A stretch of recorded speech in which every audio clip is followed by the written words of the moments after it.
Yo, what up, guys? What up, what up? Nakiri, flexible knot. What up? What up, boys? Hello, hello.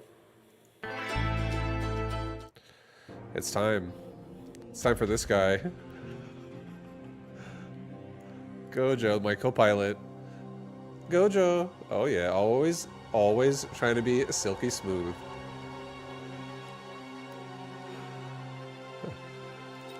And me, Mr. Vaibu. Going right into it.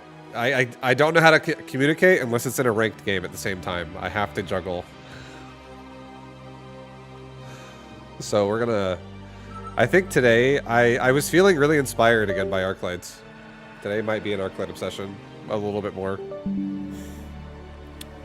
I want to believe that Arclights are back, dude. They're back and do it again. I could get 2K plus with Arclights. Oh, Saber.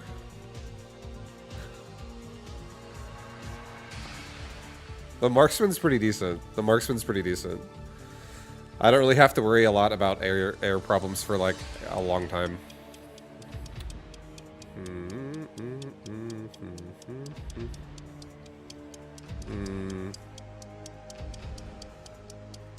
I'll do Fire Badger. Actually, we're gonna have so much fucking shaft clear, bro. Oh my god. I can see the shaft clear right now. Look at this. Do you see this?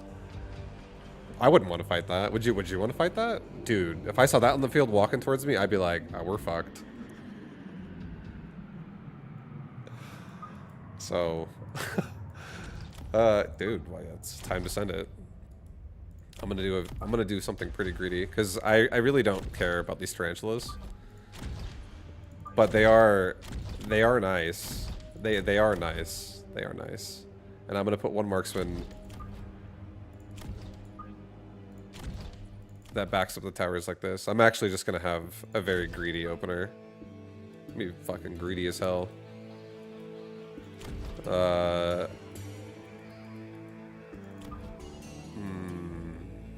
No. Yeah. Assist. Do not die. Kill hounds and stuff all day. Alright. He might be aggressive too, so I'm gonna leave the cannon for now. But if he's not, I'll sell it next round. Alright, we have no chaff. We have Arclights coming in. I want to move this one maybe up one more. No. No. He might be super aggro. Let's fucking chill out. I don't think he will, but he might. Okay. It's fine.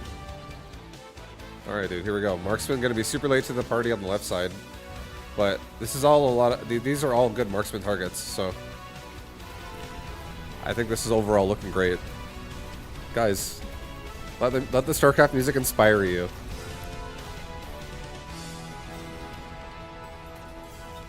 Oh. God, look how good it was. See? Dangerous. Oh my god, so dangerous, right? How good that thing is. Marksman over there holding it off for such a long time. He's like, they sent fangs. We're fucked. Look at him go. Oh.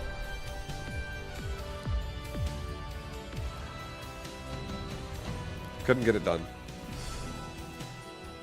Smart. Some smart. These marksmen gonna be smart in our army. Fuck, dude, that would be pretty sick. I mean, they're getting lots of kills, so that's an investment right there. We're talking 150 a round, bro. But you know what? I'll throw it at these marksmen because they're doing pretty good. I can also get rid of the cannon faster. As soon as this guy is level 2, yo, this thing's fucking done. It's out like instantly dead. And he's kind of back. Yo, let's sell. What did I say? I said we're gonna sell. So, remember that cannon we had there? It's gone. Yeah, no more. No more cannon. And now I do see some. So I see a couple of hungry Arclights. Okay, they're jonesing right now. They're hungry, and he has a decent amount of damage that we could shut down. So let's go like this. Let's feed those hungry Arclights. Nice meal right now.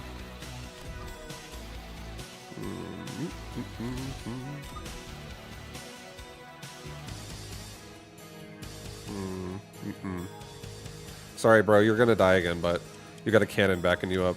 You'll be fine. He'll be fine, dude. Okay, here we go. Here it comes. Yep, look at those tarantulas. He's like, bro, cover me, man. This fucking cannon's owning me. Vibe up! Oh! He just fucking explodes. Tarantula is... I don't think Tarantula is going to be a big investment in this game because I can't afford Marksman and Tarantula and Arclight and everything. It's a lot. I gotta really feed these Arclights. They're hungry, as I was saying. So the Tarantula are not really a big focus right now. I'm gonna probably give one Shaft Squad to it, and I'll be done. They get one Crawler. You guys get one Suicidal Crawler pack that wants to run into a cannon.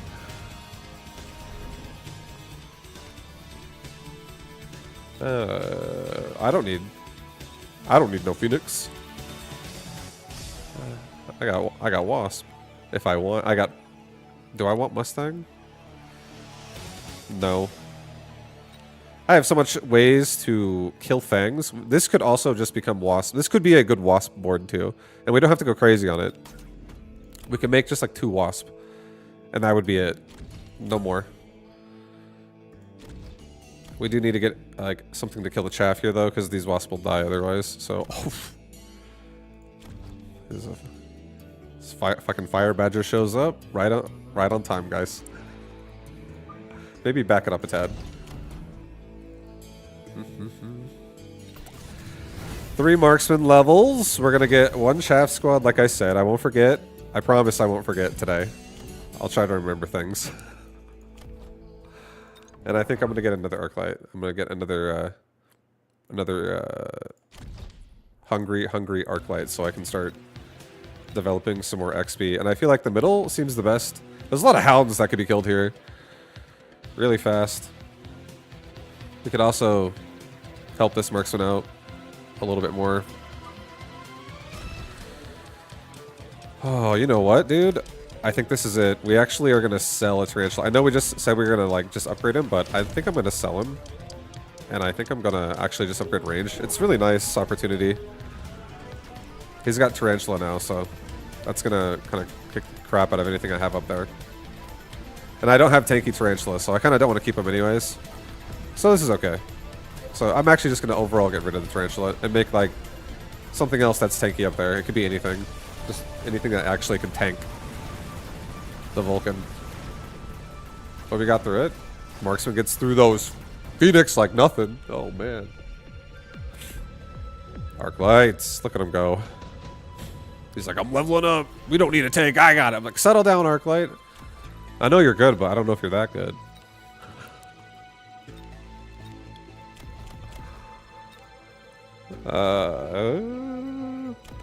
This Marksman's like, give me damage. I got it.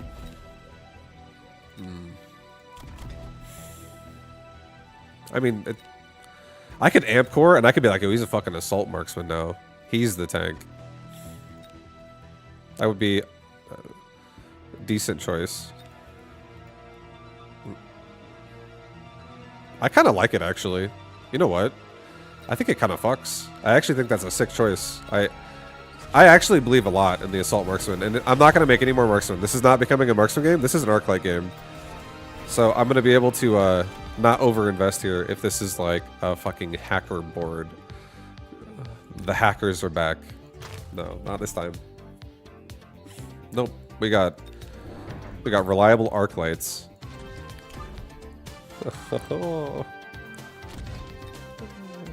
It just feels good, dude. I think this sounds good this round. And the reason why is because we're going to get a lot of kills here. Let's just go ahead and get damage now. Get ready. They're all licking their lips for that XP. I'm not going to sell the Tarantula yet. It's okay. I don't have to resupply, and I can afford everything I want to afford, so it's okay.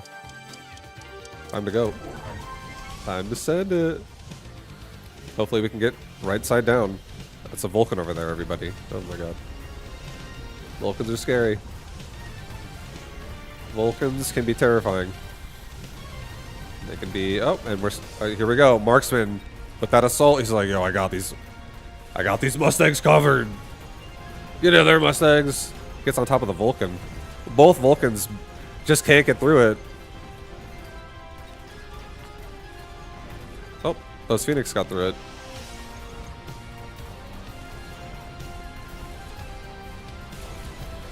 Oh, hold it. We killed the Vulcan, so I'm happy. That's... You know what? First time I took damage, didn't even hurt.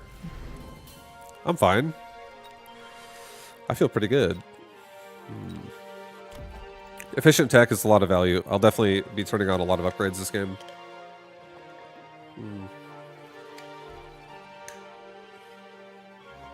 I don't want crawlers. Incendiary bomb. Incendiary bomb would be pretty sick too. It's so much damage. I could be like, yo, you're dead instantly. Yeah, I'll just do it. This could just end the game.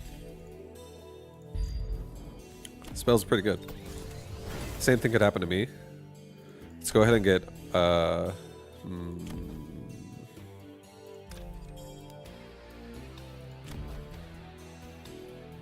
okay, I'm gonna get Elite Marksman on these Arclights.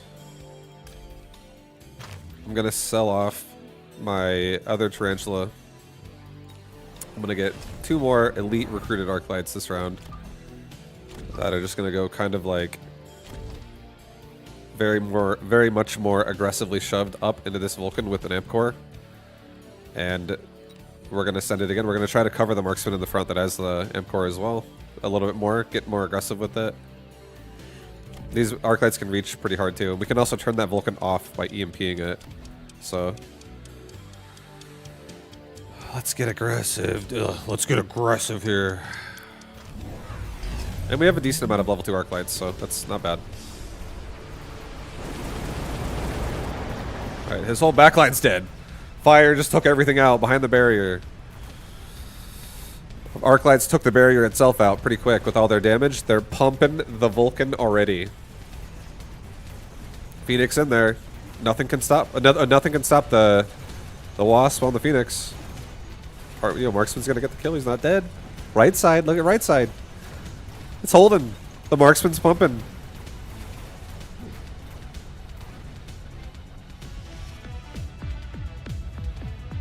All right, give me some levels. Yeah, I want some up arrows.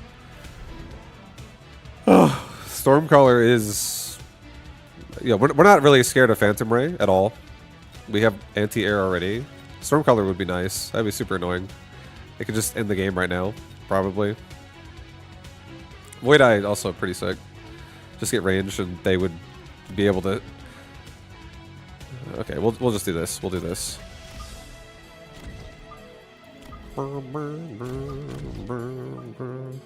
Let's put a third one like in the middle.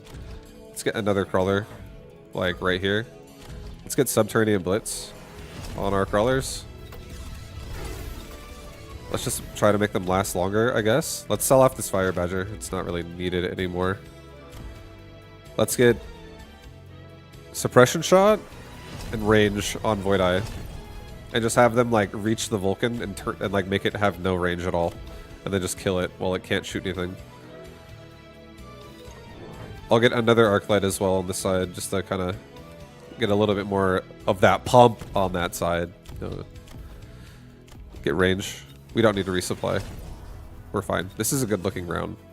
We have so much debuff potential on the Vulcan here. And we still have anti-air covered. I'm not scared of air right now.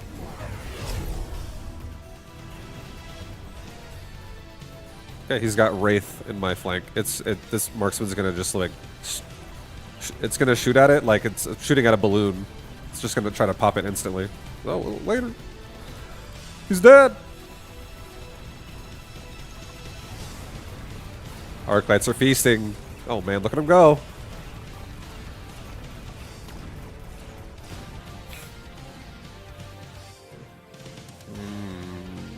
Oh, well, there goes another marksman. That's... These Phoenix, they're pretty good. Don't worry, we can get some anti-air arc light at some point, and we'll be great. Efficient light. Let's get another upgrade set on my boys here, on everybody.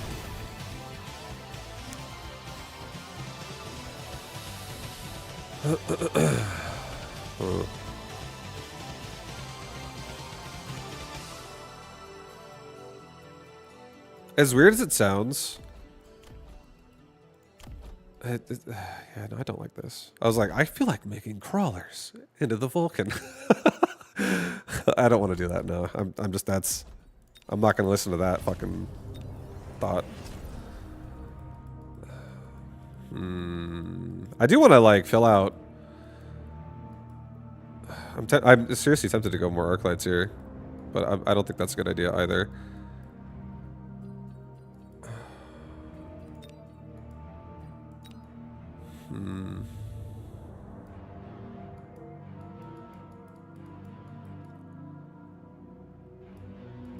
Okay. I'm gonna do this. Okay, so I'm just going to protect my wasps a bit more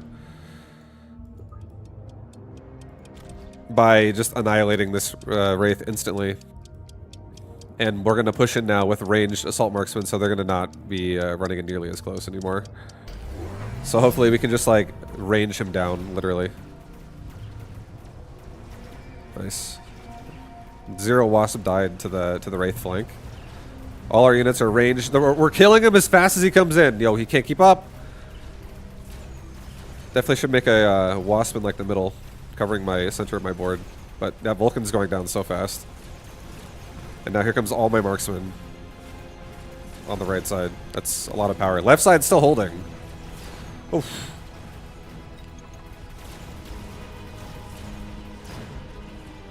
Alright, is this enough? We can still also get anti-air and arc light. Oh my god, dude. I fucking love assault marksman. It turned into an assault marksman game at the end of the day here. As well at the same time, but good synergy here.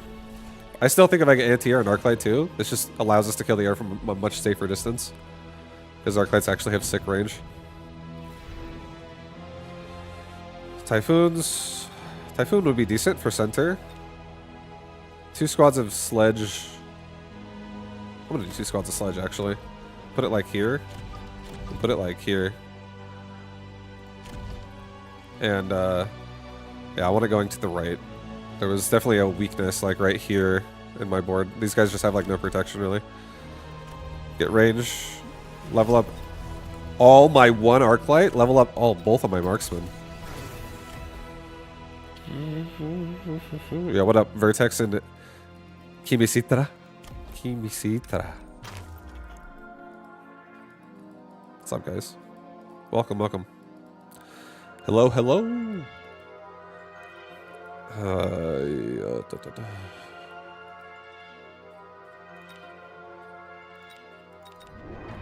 I'm actually just gonna do this.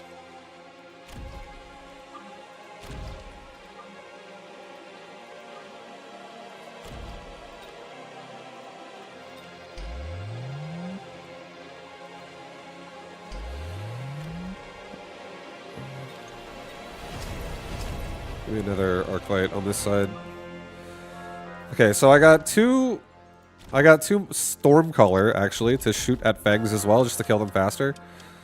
And then I got look at HP as well. No move speed. Get a tower upgrade. No. Yeah, just get a tower upgrade left side. Just be safe. Just make a tower upgrade. This Typhoon's pushing my left side, so there you go. Good intuition. I just feel like it's kind of exposed. It's my least protected area. I don't want to get paralyzed forever. And they ended up not needing help, but still, that was. I feel like that was good intuition. Spider senses. Gotta not get kicked in the ass while you're trying to keep the advantage.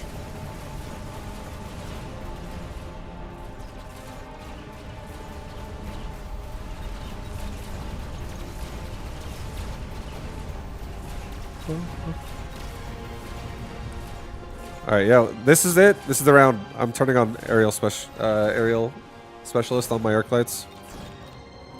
These Phoenix are finally going down. I can afford it. Everything's come together. These arc lights are. I feel like they're gonna get it done. There's a nuke. I don't really want to nuke him, but I don't want to get nuked, so I'm gonna make a barrier. I'm gonna make a barrier.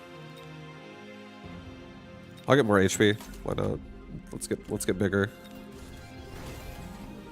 5 arc lights. Oh yeah. 1 void eye and 2 marksmen all leveled up. So not bad. We got fire again. Oh Jesus.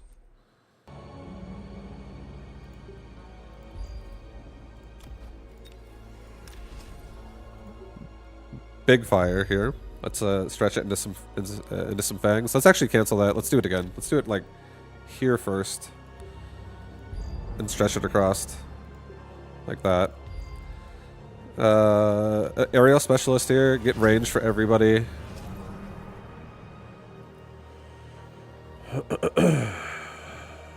Let's get some chaff. That comes out really slow, really slowly now. I'll get like 1 just to be safe on the front here, so no missile can hit me because I'm not going to make a barrier. Let's get like 2 fangs for like the back now. This side doesn't even have wraith anymore, so it's protected. Just get some fangs that come out late, so they can protect my arc lights at the end of the fight. And it means all I gotta do is kill the Vulcans. He's nuking me, but I still think this is not gonna be that bad for us. I think we're spread out enough to not be super scared of this, especially in the fact that we're... I think what I did to him in the back is maybe more devastating than what he's gonna do to me. I killed so much chaff back there.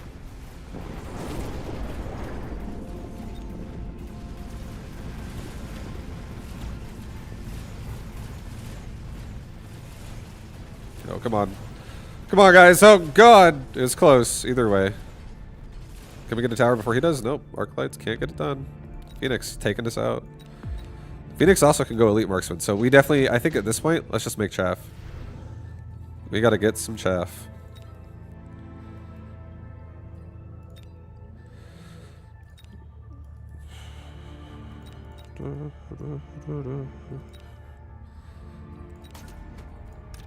I'll Rhino Assault down the Vulcans here. Or, the Typhoons. I'll level my marksman. Level only 1 sad arc light. Only 1 sad boy leveled up. We still haven't really ever made a tank here, like what I was talking about doing. And he's already got melters anyways next to it.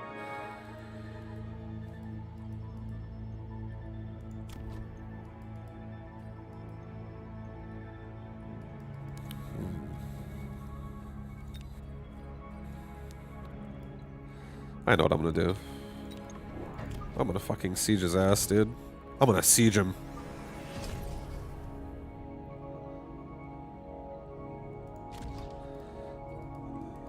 And let's get chaff. I feel like I don't mind this.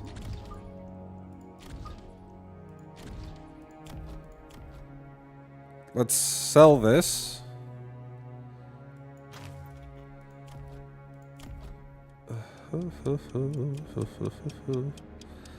And actually, don't sell that. Upgrade it. Yeah, that's what we're doing. I'm upgrading that fucking thing. It's gonna be fine. Yep. Now we're gonna go push with it. It's gonna own the Vulcan. It's whatever. It's kind of a wasted investment. It doesn't really matter that much right now. But I think this mountain is actually a crazy investment right now because he's going to have free reign all over the melting point when the chaff is all dead. So now if I just flank the chaff, I think we really do a lot of damage to his DPS. Oh, we're taking forever to get through it though. Look at us. Oh shit, is the mountain going down? Oh shit, we're going down, boys. Oh god, we're starting to die. These arc lights. They're not getting it done.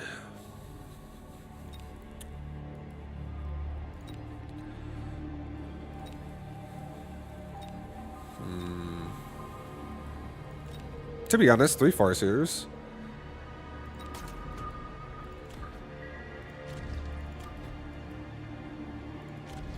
I feel like I don't mind this. We have not the greatest chaff killing, I would say. Here we go, dude. Yo, give it to me. I'm not fucking playing this game anymore. I'm now gonna just end the game. Okay? These Arclights are still having a real tough time with some chaff. Keep that Rhino away from my Arclights.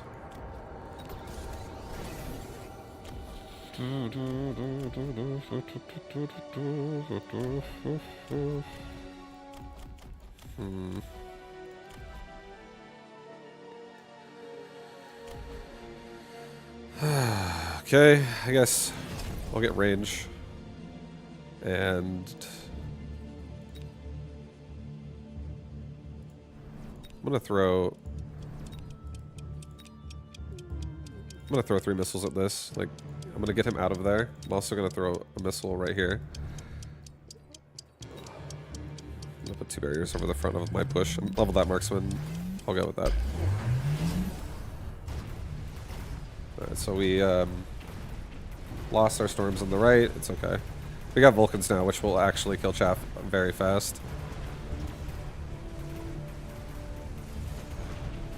So that our DPS may kill the big stuff faster.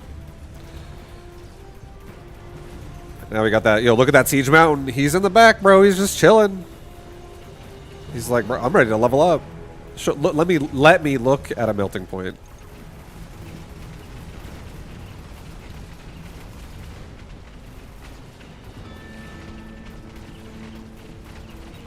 Oh, he got it. Yeah.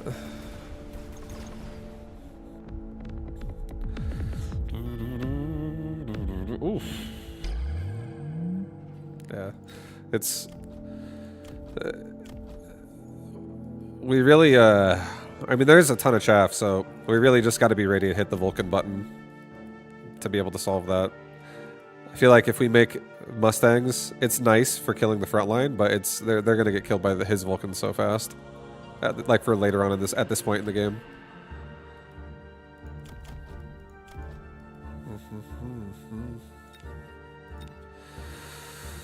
Right, what do you think about the devs adding a ton of new item cards for units? I think they're Rage Blade item and TFT that makes your units autos faster. Yeah, I mean, I think that's what, like, the Ginsu Rage Blade is one of the most fun items when I played TFT. I was obsessed with that item. I loved it because I would make a carry just keep scaling harder and harder. And I feel like the same thing exists in this game, but it's like in the form of when the round's over and you level it up. But if there was an item that was like really expensive, it would definitely be it's like a unique item.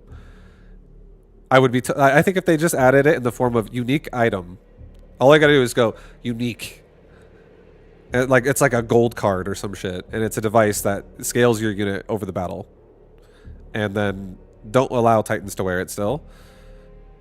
And then anything between a 100 cost unit to a giant unit could wear it. And it could do something like every time your unit auto attacks, its next auto attack it now increases its attack speed by like 0.1 per attack or something like that. And then as the battle goes, it gets like an attack speed that is so fast. And it starts hitting like it starts just like deleting things it looks at. So like it could be on any unit really.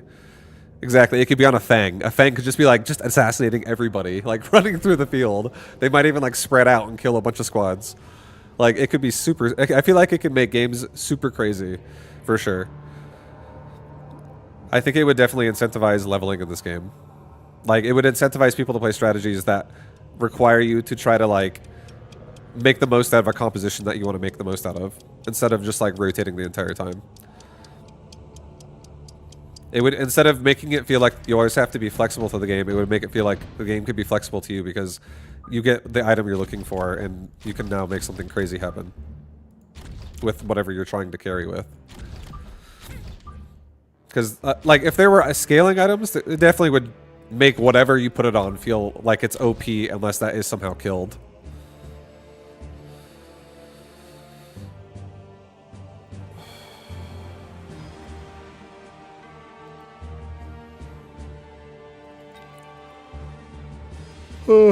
But I feel like there could be a lot of cool choices with that. I don't know. I think shit like that would be really fun.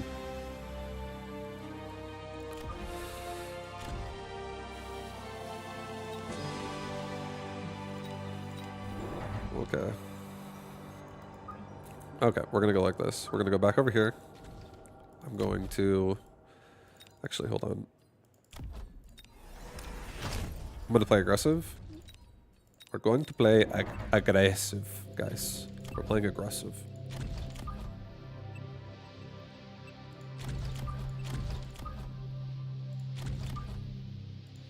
Ugh, no, I hate that.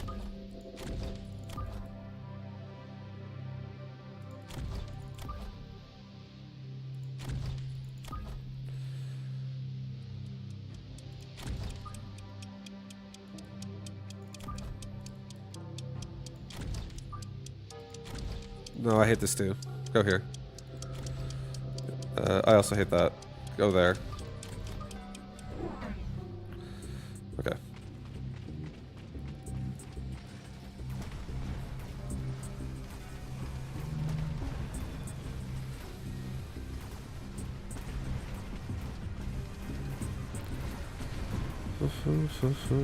Alright, so we have a lot of like spread out chaff that can help in future rounds really well, and also kind of covers a lot of the a lot of time on the board, reduces how fast we're gonna get paralyzed. But we definitely are gonna either need to cover our steel balls with some crawlers next, or just get something that can really DPS this down fast enough on the right side. Improved wasp. Subsidized balls. I'll subsidize. Okay. Let's get 2 more arc lights, and let's get a crawler pack. Let's put a crawler pack like right here. Put an arc light right there. Let's get aggressive. Put another arc light like right there. We're gonna really try to hold this area. We're not letting go. If he wants to wrestle, we're gonna wrestle right here. We ain't letting up. Sell the wall. No, sell these fangs. Fuck these fangs. Just kidding, fangs. I'm not selling you. I'm gonna sell the wall. These fangs are great. Honestly, they did a really good job. They did better than the wall did. So I'm gonna sell that wall, and then I'm gonna sell its cannon the round after that. Look at my money back for these things.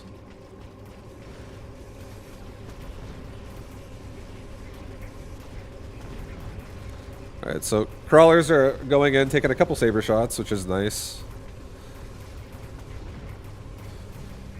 But if only these arc lights had something that could make them cover the steel balls better here. If only there was something.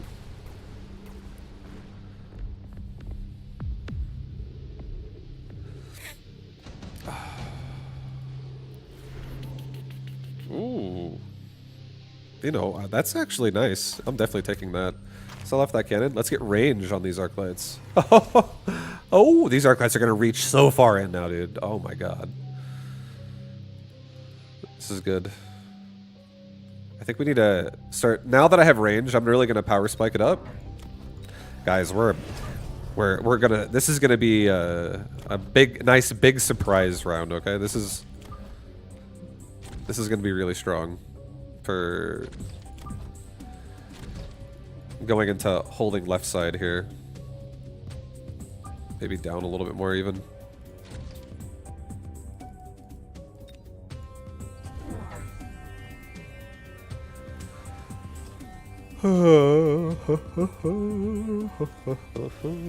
Alright, so we're gonna just like instantly kill all of his Mustangs. And then we're going to be stopping so the fangs can walk past us, which will take the initial shots of the saber, and hopefully they can finish off the saber and the arc light and the rest of it before they all die. Either way, they're definitely going to kill. They're going to kill a lot of this. And then right side now has a hacker with a damage device. Alright. Alright, now we're playing a game, dude. I gotta fight hackers. I think Arc Lights are fine against hackers. I feel like there's a lot of times where I get an angle pretty early with nice Elite Marksman range check right there. Because I can outrange the hacker itself. So I can kill it from safe positions.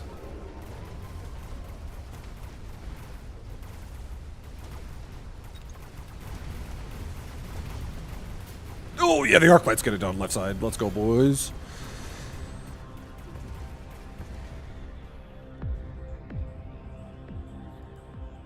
Okay. Okay. Next round. Another round. Raiden. I'm already looking at Raiden and going, you'd fix my problems right now. And I think one's gonna fix it enough, honestly. I think one's enough. There's a lot of chaff on backside. This Typhoon is also like a chaff massacring maniac. I feel like if he starts adding any type of crawler here, I could get through it so fast, and I could actually cast a barrier right here, and I could protect these balls from like this, you know, turning the upgrade on. I don't want to do it this round, but I'm no, I don't like that. Put him here. Yeah, that makes me feel like that's less psychotic. Okay. I have subsidized balls. I haven't really done much with them yet.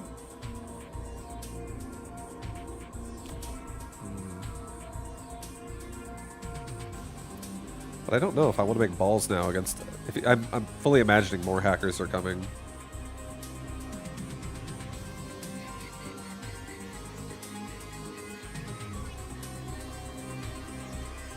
Yeah, I'm gonna do... Honestly, I'm gonna chaff him out pretty hard one round here. I'm just thinking about it. I'm also gonna get 1-1. I'll get another crawler like here. I'll get a crawler here. Maybe put this one like here, actually. Put this one over here. He sold the hacker. Oh, sneaky. Alright, we're fine either way.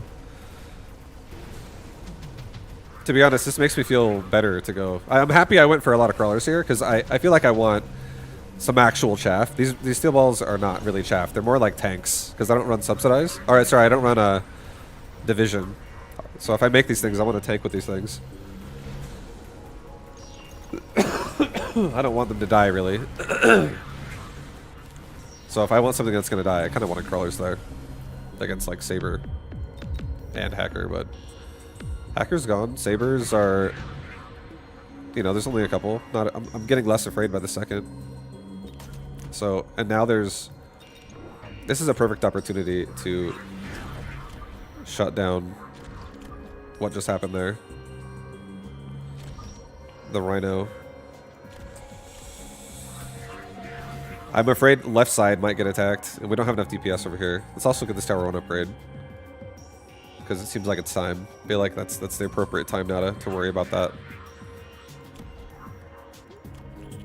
We might also start saying, you know what, we're going to get in range round to round here.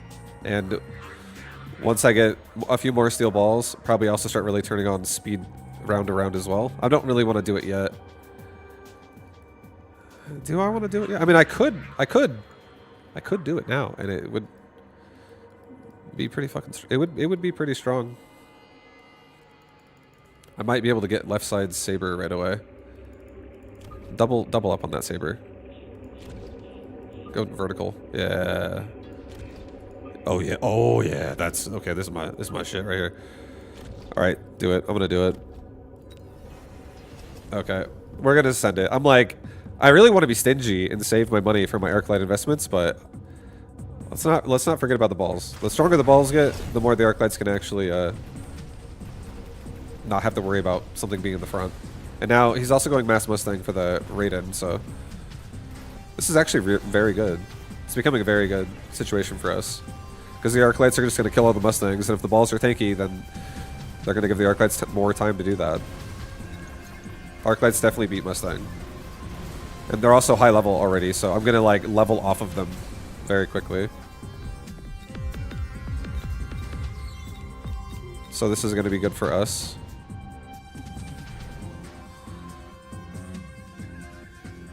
There's some good choices.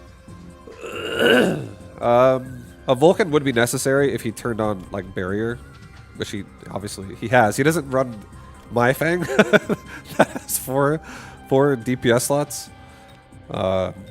He actually runs the shield. So a free Vulcan would already be like, hey, you can never use Fangs again. I could put him right here. He's definitely the strongest option here, I would say.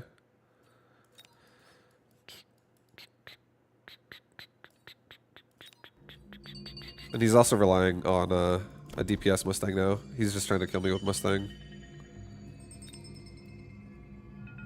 Yeah, I don't want to do Rhino because I'm gonna do Vulcan. I already have the subsidized balls, so I want to get these balls really like synergizing with other upgrades as well. It's too much money to do Rhino and ball, I think.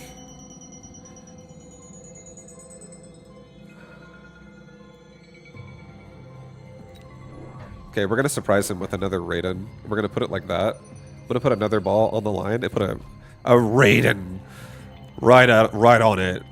There's a Raiden next to it. Let's extend our Arclight push.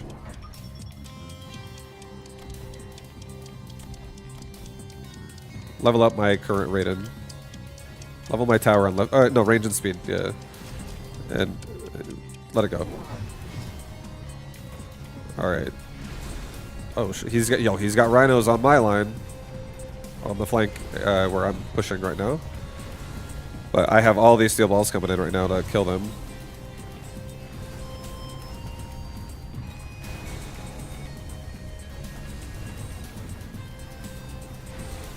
He's back on hackers. And they got range.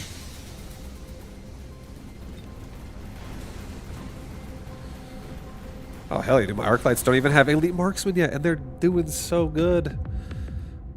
Oh.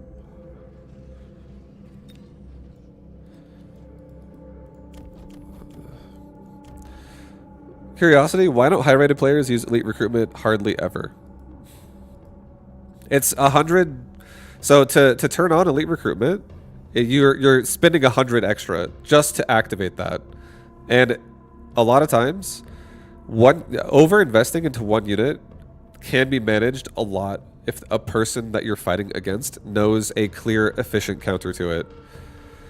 If they can make something and get in the way of whatever you're doing and make it like feel bad in a fight if you don't protect that unit, elite recruiting it doesn't always solve that problem. Sometimes there's damage differences here where it's like it takes a unit like a full like 80 seconds to kill something or something, you know, like it's going to take it a while if you don't have things that you need at that point in time. Like if you can prevent somebody from leveling an area or like being able to ever get that unit, like either a device because they just don't show up or he doesn't buy them and put them on a unit, or like denying it XP the entire time so it stays level 1 forever and you just outscale it. You can do that to a lot of people too. So if you're a high level player, you have to justify spending the extra 100 to also maybe be countered directly after. You know what I mean? It depends how you use it, obviously. Sometimes it still is very good. I would argue that it's not bad, and I don't think it's something that's like, oh, it's just bad play. It definitely is. It's like it's an expense, but you only really feel like it's a good expense if even after your opponent knows it's there, if they still can't deal with it. And it doesn't always work that way.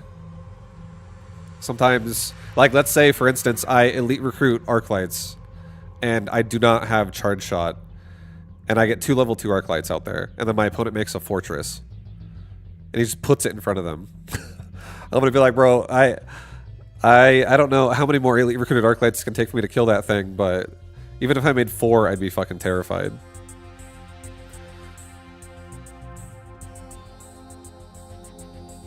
So it's yeah.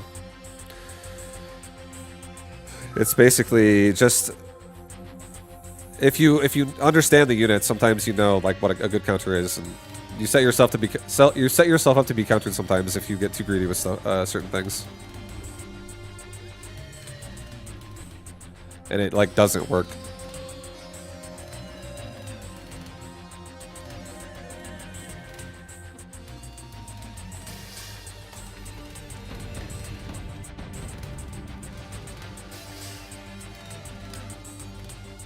That makes a whole lot more sense to me now. Yeah, nice, hell yeah.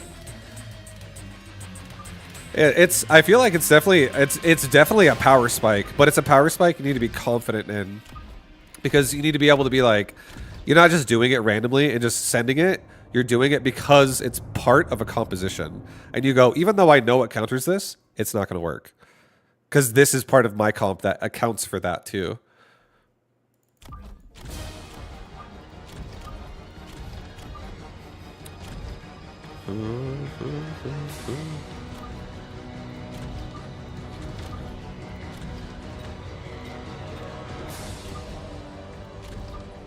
Okay.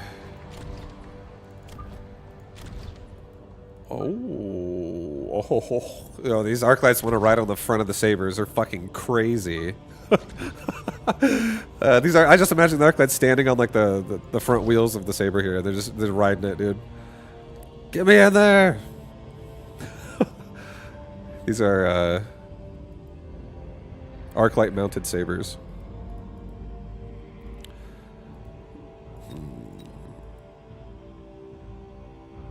I'm gonna send it.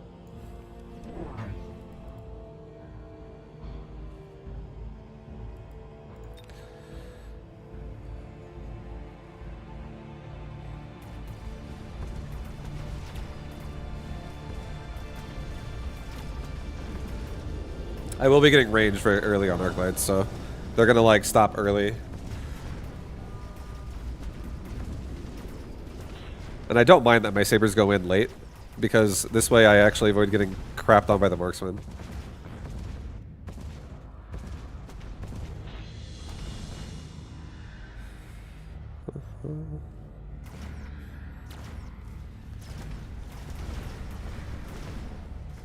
Kill it! Quick! Oh, my Arclight!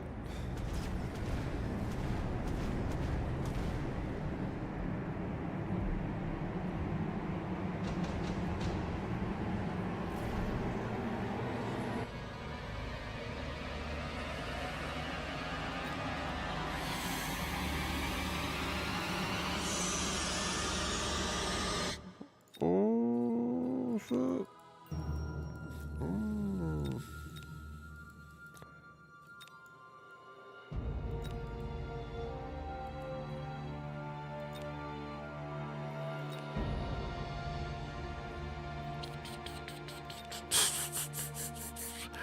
I see Greytorp's face pop up when I mouse over electromagnetic impact. I'm like, I see his face right there. He's like, hey, it's pretty good. You know you want it.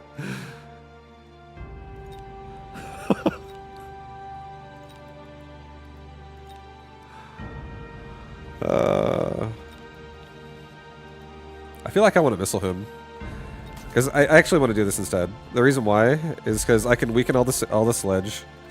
I can feed here with this guy. He can kill the whole right side. I can sell my rapid fire cannon. I can also get a Saber on this side. Oh hell yeah, dude, we're riding it again. No, just kidding. Not this time. Actually, yeah, we are, dude. We're gonna fucking ride. We're gonna. The Sabers are riding the Arclights everywhere. This round, okay, we're doing that. That's happening. We need to get chaff, but Marksman will be dead this round anyway, so it's fine.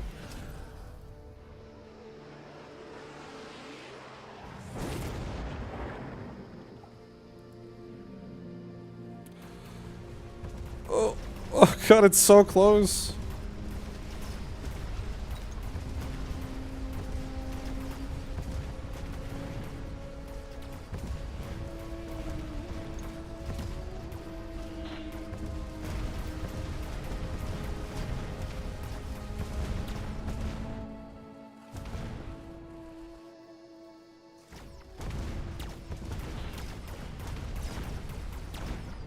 Oh, like one more shot, like 4 things would die right there. That's so close. Poor Arclight didn't get to eat as much XP as you wanted.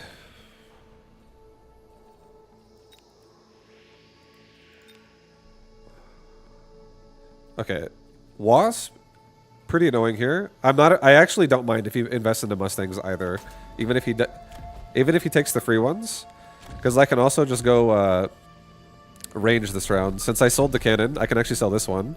Now I can afford a level up on a saber here, and also 2 more Arclights. Get range on Arclights, and let's get left side really just like swarming with Wasp here. Actually, no, I'm going to do one on right side too, I guess, because this way we can actually...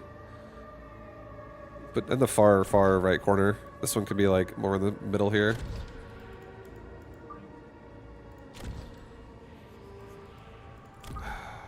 I think I'm going to really... I think this is enough on right side. I don't want to stack it. I'm definitely going to stack this side.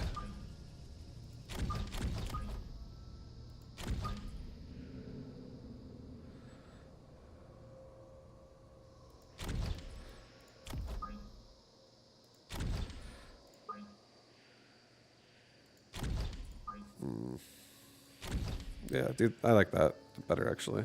We're actually no longer vulnerable to, like, reflanks. This Arclight will turn around. Okay. And now we also have more DPS on left side.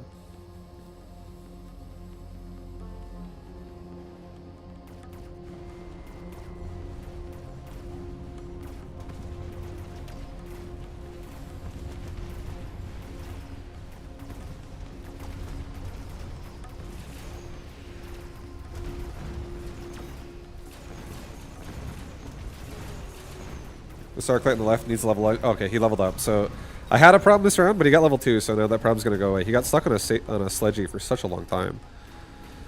Do you run side guns? I do. I definitely do. I might turn it on. It would be very strong here. I'm also saber spec, so it's like extra incentive to do that as well. It's cheaper. It's extra powerful because it's not as hard on my wallet. I can afford it. If I can afford it, it must be good. I can definitely afford it. Well, juicing my Arclights. I don't really... Advanced defensive tactics is pretty interesting, though. Because I am running sabers, and sabers could become very strong. Especially against, like, a sledgehammer army. It's pretty sick, dude. It's pretty good. I'm gonna do it. It's expensive, but I actually... You know, we are saber spec, so may as well respect saber spec. And now that I have advanced defensive tactics, I think I'm just going to actually fill out more of my board here. With Arclight, I'm not going to get too many more, at least for now. I just want to have the areas kind of covered. I want to have somebody in the middle here that actually covers this spot. I feel like my right towers... Actually, yeah, go right. I like this better, actually. I like that better. I like this better. This feels just kind of like if he mobile beacons my tower, like, it could be fucked.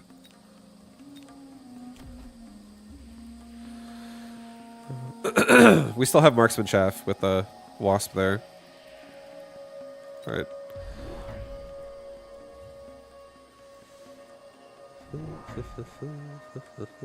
And I feel like I'm being extra greedy with Arclights because I want them to level up. I want them to start getting XP even if they die in the process. I want to have a few more of them so they're not so far behind. There's not a ton of stuff here, so I'm confident they could kill it as well. They're like, they won't get run over by it. Oh, Marksmen have range now. That's a little bit more scary. One of my Arclights is probably definitely going to die. Oh yeah, this new one I made over here is definitely going to die. He's going by himself now because we're getting flanked by Typhoons. He also missile deviced my left side. So that Arclight that had cover no longer has cover.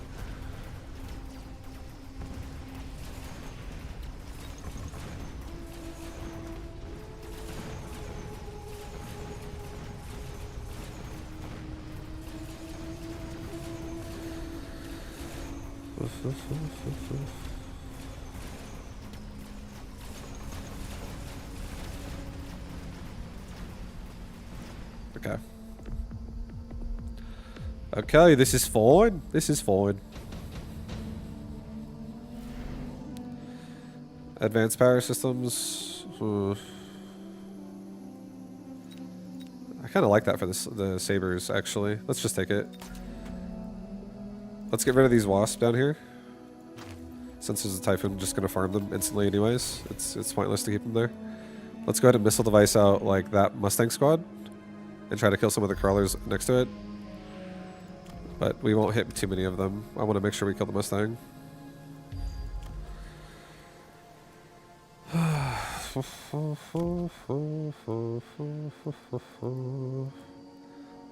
Let's get anti-missile and secondary armament. Let's get a Fang squad that goes right here. And let's get 2 more sabers also that go right here.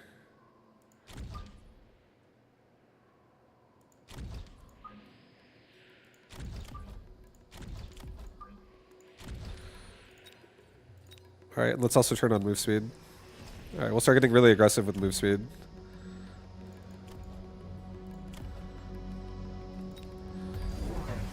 Alright, well, this is good because he also dropped acid on us, so we're going to drive out of it very fast.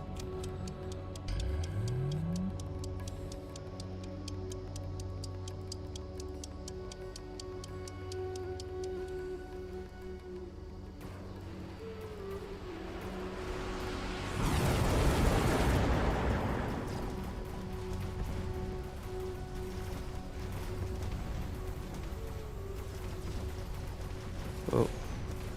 Get through it, guys. Come on. We're not getting out of the oil. Or the acid, whatever the fuck it's called. Green stuff.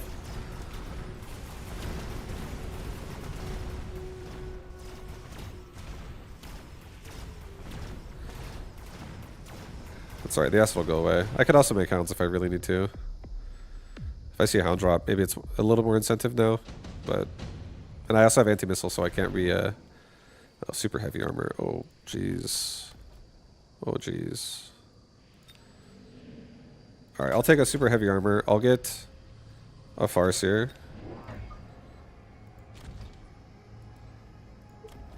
I'll mobile beacon this squad here to the right slightly. And then up, so they can get inside the range of a photon emission. Level up.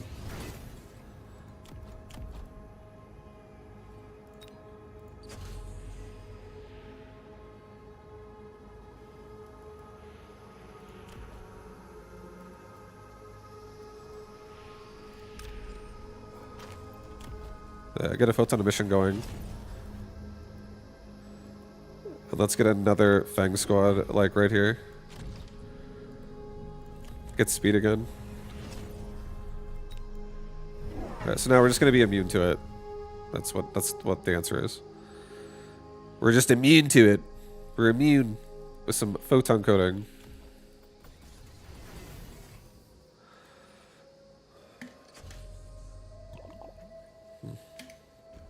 And he doesn't have advanced defensive, and I do. Our army definitely is going to be pretty beefy. Nice, he's doing a missile. We have anti-missile.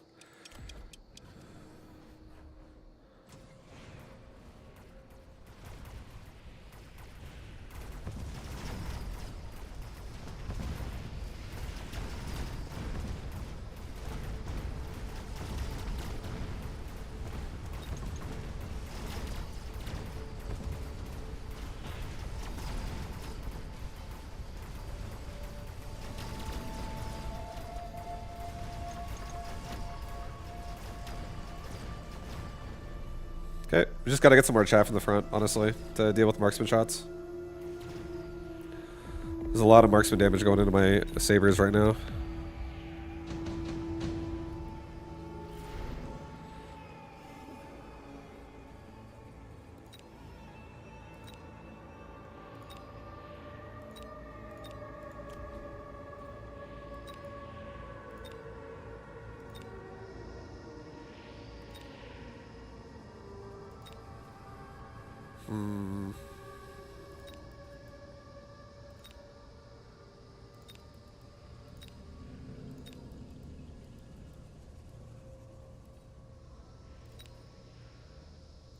I'll do a Fire Badger right here. And right here. And I know it's going to die this round, so I'm not going to do anything else for it. But next round, I could actually just like... I could just kill some of his chaff. I could put something even tankier in front of it if I wanted to. And just get napalm.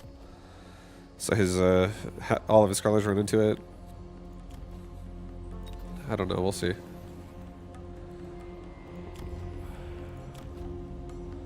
Let's get regen for all the sabers as well. Let's get more chaff. Let's get move speed. Let's get 1-1.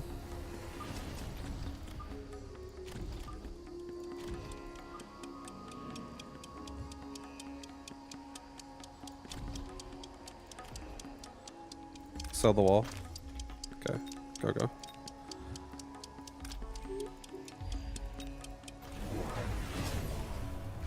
Okay, so he's got 2 rated back there.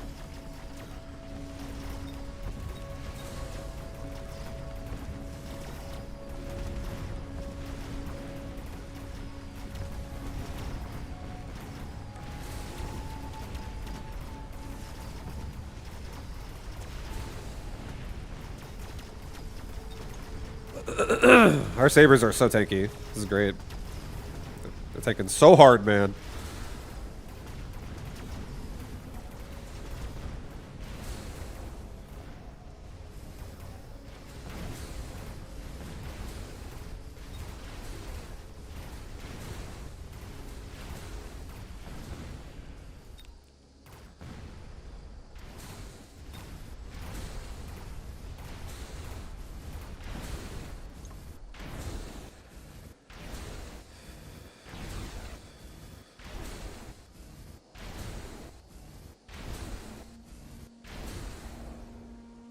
Nice. Hell yeah. We're doing maximum damage.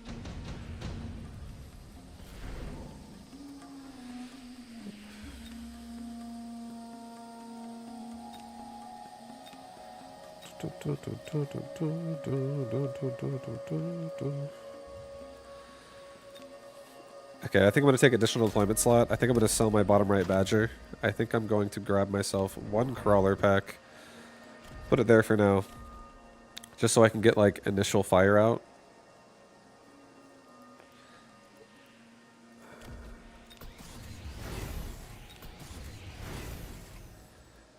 I'm going to level up this Farseer as well. I'm also going to get myself another Farseer on the other side of the board. I'll give my Farseers also... air spec. I'll do 2 more crawlers. Do a crawler pack over here. I'll do another crawler pack like here. He's gonna have his Mustangs sitting there, so I'm just gonna really try to like fuck his chaff up pretty hard as quick as possible. I'm gonna just missile this. So his Mustangs die, and the crawlers run into it and die, and we kill these. And then they're gonna die as well, but at least it's annoying as possible. Get range and speed. Move this to the right, up. Okay, go like that.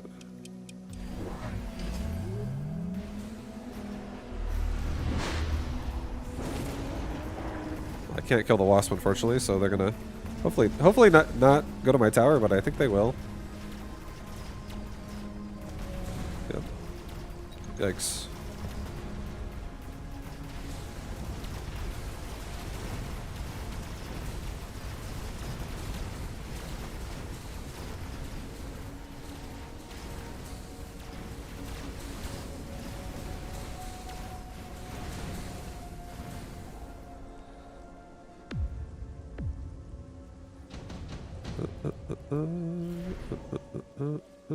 Another additional deployment slot. Take it. Level up my sabers. Level up my Farseer. I'm gonna give my Farseers range. I'm gonna take two more Farseers, baby, as well at the same time.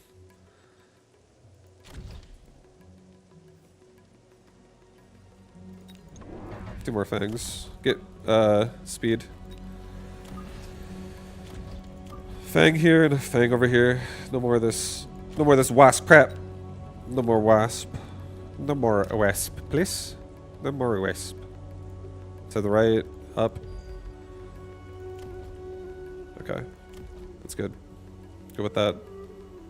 We got some fucking mods, dude. My army's scaling up. We're getting bombarded and poisoned.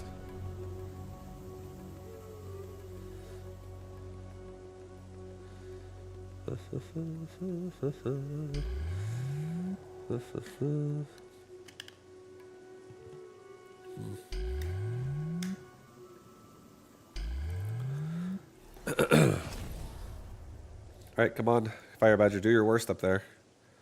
Be as annoying as possible.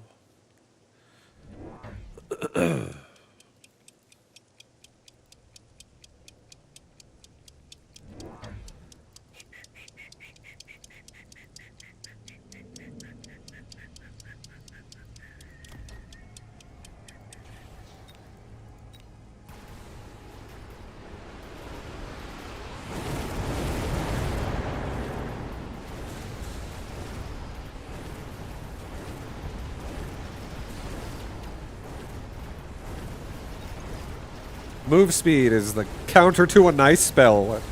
Get in, get out. We're out of that thing in seconds. You know, look at those Farseers. So quick to get out of there.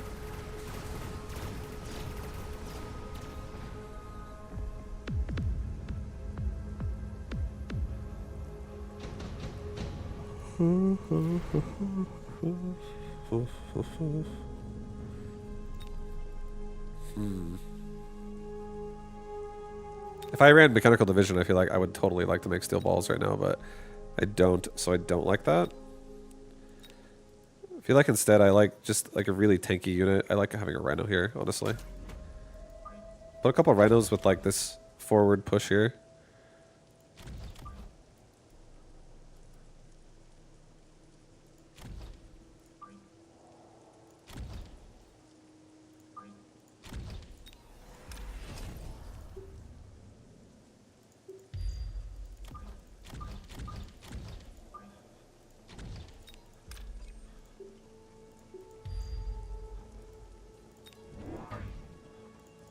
Okay, let's make a little bit of extra annoyance in this area to make it harder for him to kill the flank. Let's get a pretty quick setup paralyze on his tower. Let's get range and speed on everybody. And let's get like a lot of piled on pressure. Do a resupply, get HP.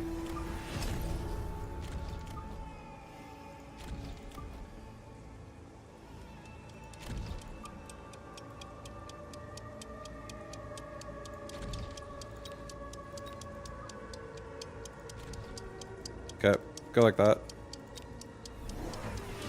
He's got Kaboom Rhinos on the flank.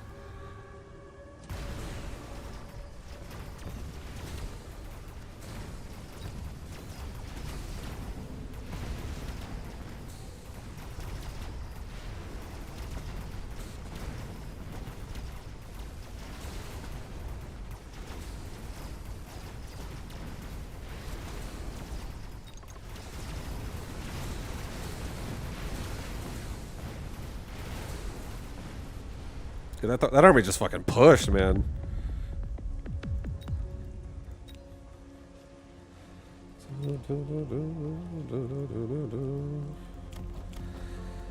This is sick. I really like the Farseer upgrades we run for this.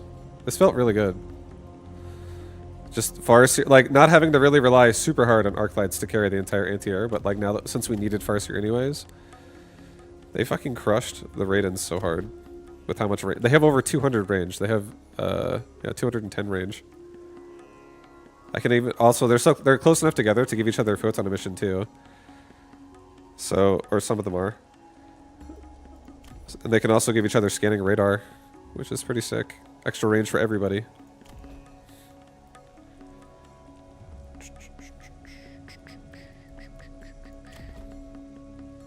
Yeah, like this Saber has 165,000 health. Such a beast. And he's got regen, like, permanently on. Like, that Rhino actually wasn't enough to kill the Saber. Like, the Rhino explodes for 66k. He does swing for 12k. But... yeah, we kill him, like, fucking instantly. Anyways, that was a sick game, Matt. That was a fun game. I really liked that one. That one was sick. I almost want to do Phantom Rays. That dude who Phantom Raid me with oil in the back. I've been thinking about that a lot. It's actually like a sick play. It was. I feel like it gives me like a lot of.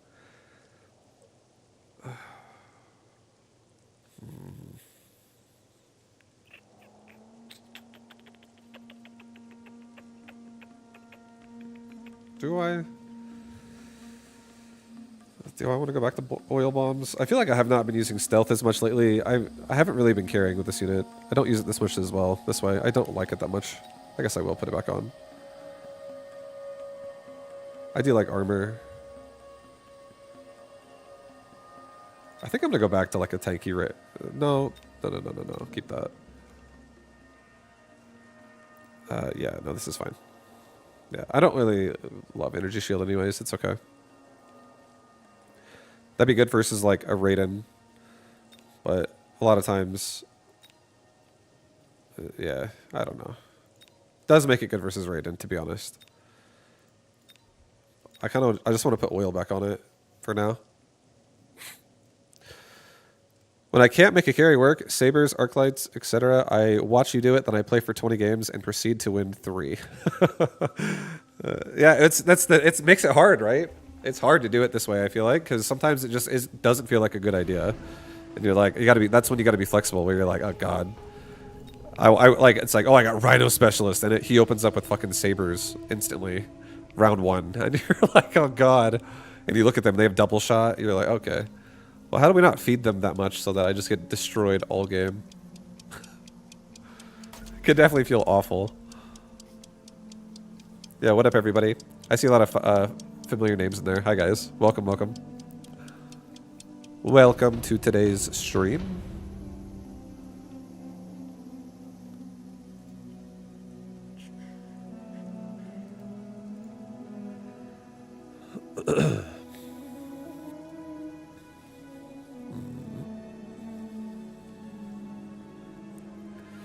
I'd be hyped for a nice Void Eye game.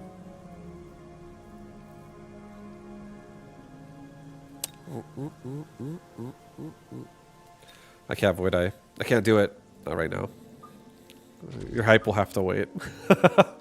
No, I definitely... right now I'm doing a lot of Arclight stuff. I've been really enjoying doing Arclight openers.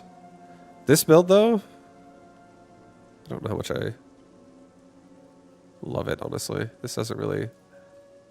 make me feel happy either. I might not do Arclights this game. I feel like Arclights this game will be if it's a drop, as opposed to just forcing it. I'm also going to push the wall.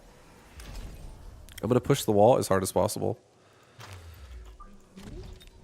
I feel like one thing that would be nice is if he doesn't know it's coming, you know what I'm saying? He doesn't see this coming because he's like... nobody would push the wall. Who would push the wall? Only a crazy person would push the wall.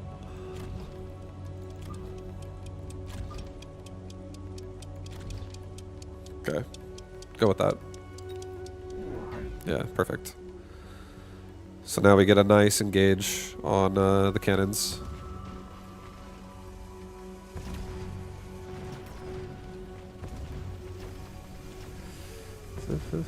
But I will definitely do more Void Eye games overall. So you'll get one. If I get a Void Eye opener, it's probably the most likely chance I'll do it today.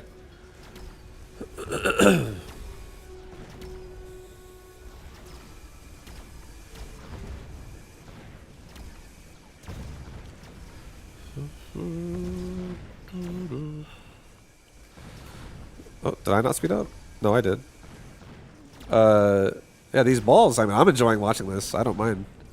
I love watching my unit speed. Look at them. These balls are like, I'm like, it's okay. Go ahead. Eat those sledgehammer. Hounds, you can go ahead and eat that marksman. I don't mind. Yeah, go ahead. Enjoy. Enjoy. Eat up.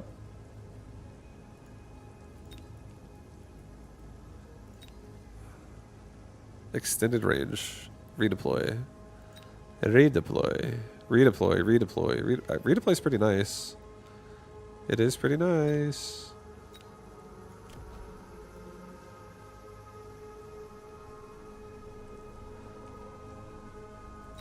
Let's redeploy. Let's sell the cannon.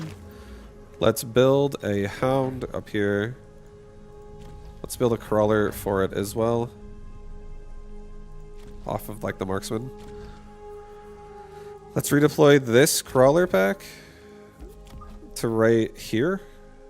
So now it blocks. No, put it here.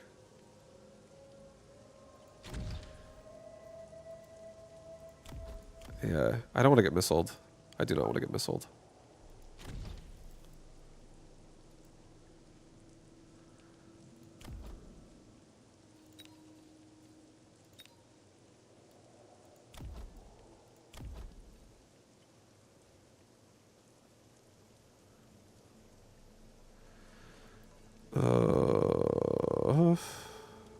Yeah, I really don't want to get missiled. I'm just going to do double. I'm just going to do double here. Just get both my crawlers in the front. I'll get damage. Yeah, no missiles.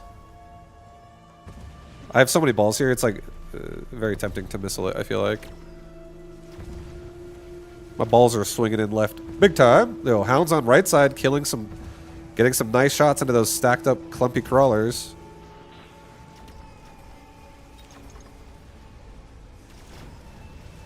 We gonna paralyze? We killed off like every crawler almost. And that was during a warp-in round too, so there's like nothing here to protect the marksman really. Oh, hounds, you can do it! Get in there, guys! Hit hard! Oh, one sledge.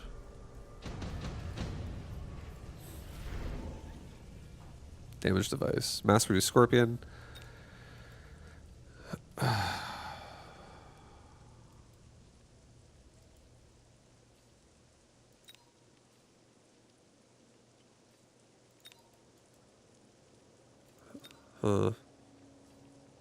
Elite Fang. Just turn this into a Fang game, dude.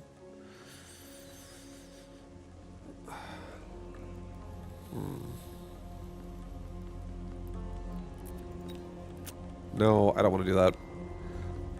I think, honestly, what I want to do is I'm going to take a damage device.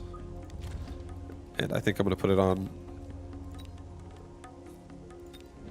a form of anti-air for now, but not my final form. Sell off that wall.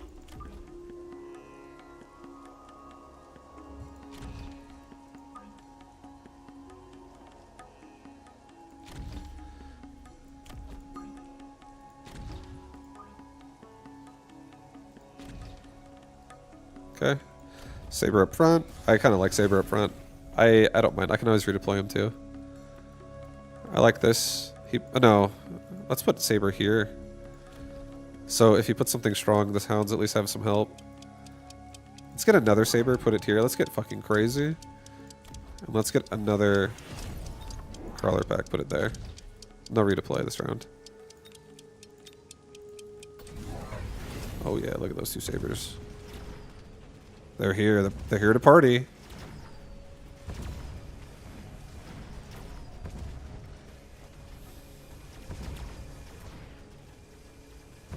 If we paralyze before the Sabers go down, dude, this would be a huge flank on the right side. They're still kind of going. They're all down now, but that is, it's definitely annoying. It's definitely annoying, and you know what we can do? We can just redeploy. We just leave that shit. We can leave that corner. Don't have to stay there forever.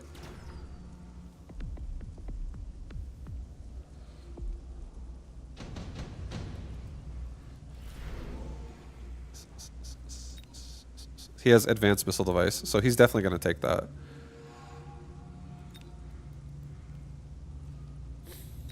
Okay, let's take the Wasp. Level the Marksman. Level the Hounds. Level the Balls. Let's sell one Sabertooth. Let's redeploy the other.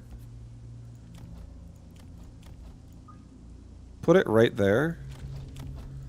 No, this is a horrible spot. It's going to die so hard. Put it over here. Put the Wasp pack right here.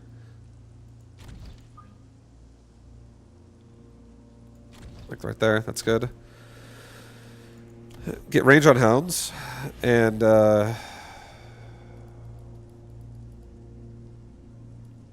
I feel like he might do like multiple missiles. I want to believe he's... No, I don't want to put this here. This is fucking crazy. That's too much. That's gone too far. Come, bring it back. Bring it back. Bring it back. I'm gonna get 2 more Hounds. I'm gonna push the middle. He does have Typhoons, but I'm gonna start getting this push going more towards holding him in the side, so I can like while I paralyze him, I can pull more of this stuff to the side too, make it easier to paralyze.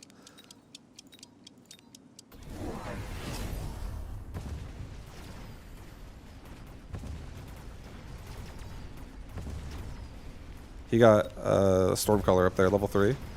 So he's going... He just took the drop, rather. Yeah, nice. Get that Paralyze! Yes, the Hounds are hounding with a Paralyze. Typhoon in bottom right.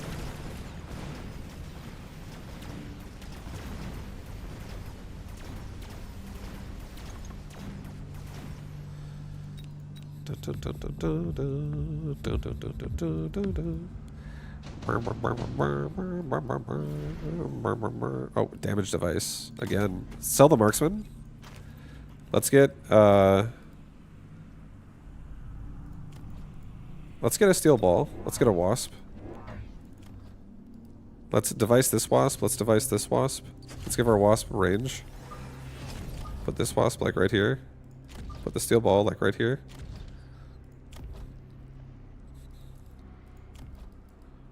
Let's level that Hound. Let's redeploy the Saber here. No. I feel like he's going to sell the Stormcaller. I feel like he sells the Stormcaller. Maybe I actually do put it here. And just not only cover the Hounds, but... No, I don't love this either. Put it closer to the Hounds. Do another Crawler pack. Like, have that lead. Okay, that's good. Go with that. Get HP for everybody. Steel Balls will be tankier. There you go with that. He did not sell.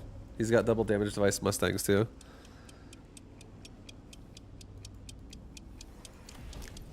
So we're trying to make Wasp beat Mustang here. And Hounds are a good way to do it.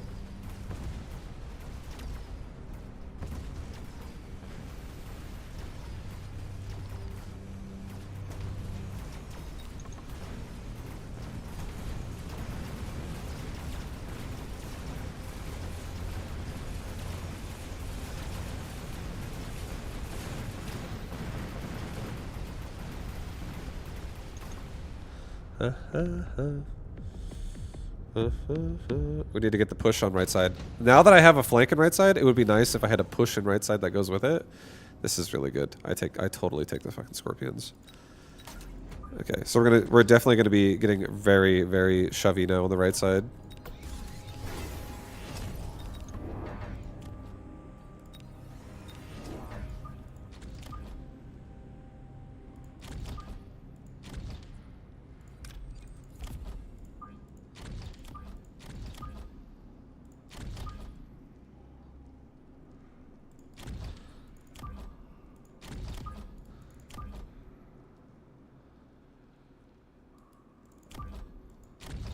Okay, do that.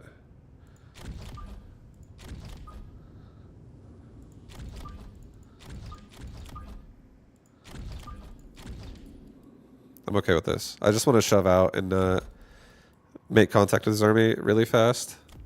Overall. Steel balls. I guess I'll keep them for now. I can always redeploy these. Alright, let's get... I'll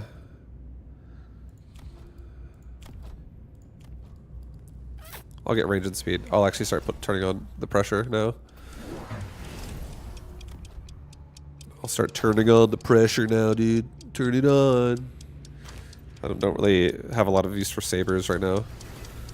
If I did anything, though, I could actually just get range here. Range on saber would not be a bad investment at this point, since he's going scorpions. Range on my own scorpion also would be a good investment, too, since I already have them. And have more than I do with the saber.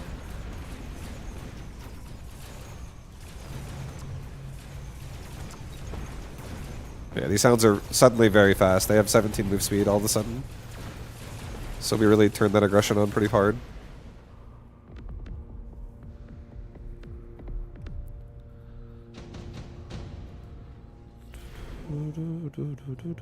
Additional deployment slot. I've already turned on half my tech for this game, so let's just do that. Level up my Scorpion. Let's not get range on Scorpions. Let's get siege. No, just kidding. Don't even do that. Let's get more crawlers. I actually think more crawlers to enter the battle here makes us way more likely to survive the battle that's about to happen. We'll get some late chaff. There's no scorpion really here yet, but he totally might start making some more.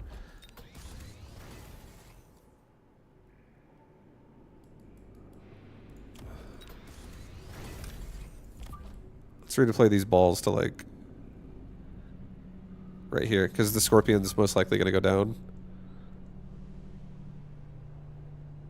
So get him a little bit closer to go for the tower faster.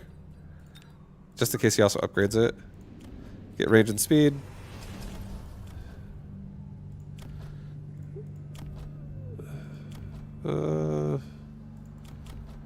Since we're level 2, we could sell the saber, and we could just get damage.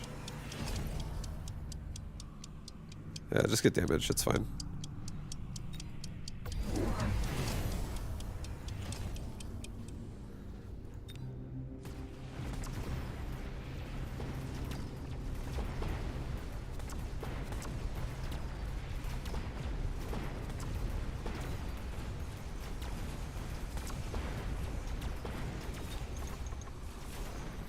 Our push is pushing.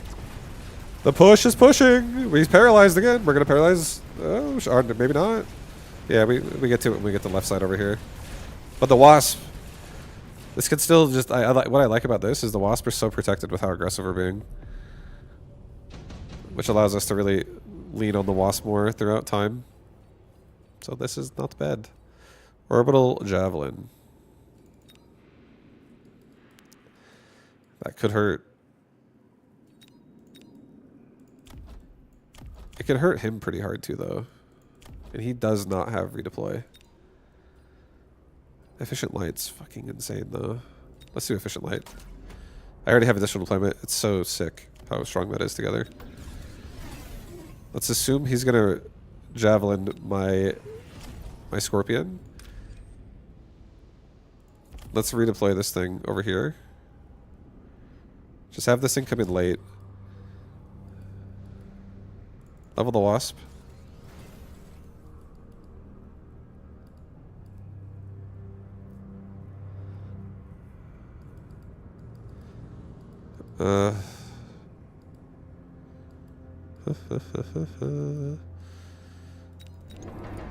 He's got oil, possibly, and fire. Let's get sprinkler system. Let's be safe. Get a crawler again. We're doing 4 more crawlers. I'm just gonna like really make sure these hounds don't ever get targeted.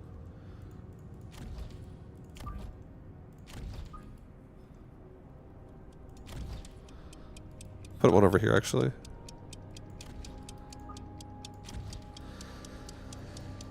Okay, go like that. Nice, dude. Get it, get it, get it.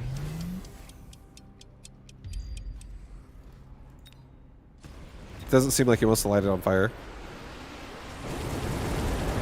But now at least we're protected from it in the future. It's whatever.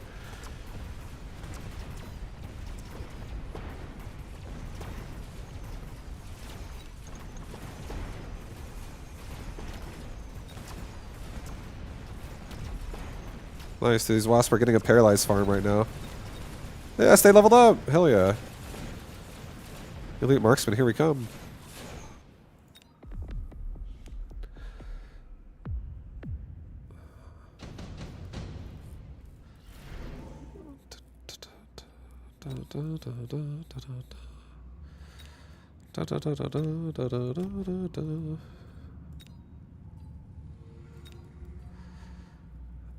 Oh man. These are definitely some choices.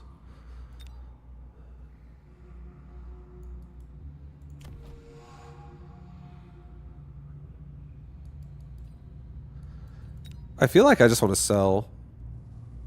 Honestly. Armor Wraith was my first thought, or I was like, that could be good, but I do think with these two Mustangs also leveling up this round, it's going to die, and it could level them up again, and it could also easily just turn into an aerial mode, and he actually could kill it. He also has marksman there already to kill it as well. I think they could turn on aerial spec on those. So I don't love it to like actually invest into it, but I do love how cheap it is, and it's only one, so I'm going to buy it, or I'm going to take it and I'm going to sell it. Make all my money back for it. Let's get range and speed before the round starts. Level my Scorpion. I think I'm actually just going to make Scorpions.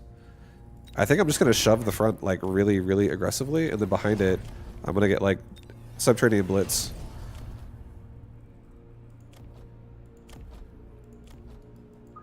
Yeah, dude, let's get aggressive here. Let's shove the front pretty hard.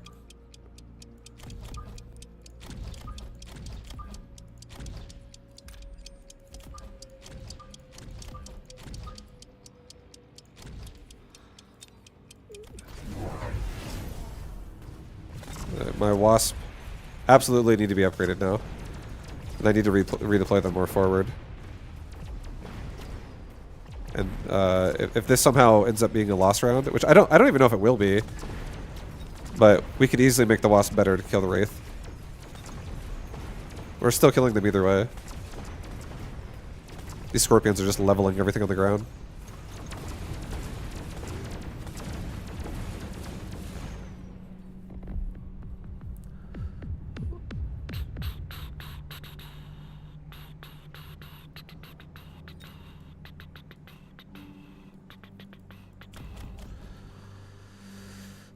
That was definitely, I feel like this flank was also just pretty annoying. I feel like I could have maybe even made it more annoying by going, if I went armor instead of fire extinguisher, this would have been an even more annoying game if I considered that in the flank. I just got fire extinguisher because we have so many fucking crawlers. And if we would have lost that round, I would have redeployed my Wasp on the right side to like just behind my Hounds on the front.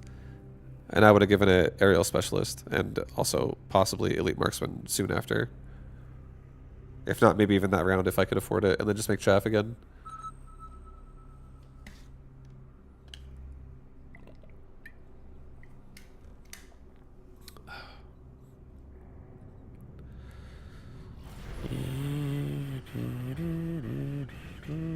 Fortified. Rhino Specialist. Aerial Specialist. You want to see, cams? You want to see a nice Void Eye game? You want to see a nice, beautiful Void Eye game? Sure, why not? Gotcha, dude. Void Eyes. It's a decent Void Eye. It's a good Void Eye opener, honestly. I don't know how much I love the Rhino with it, but otherwise.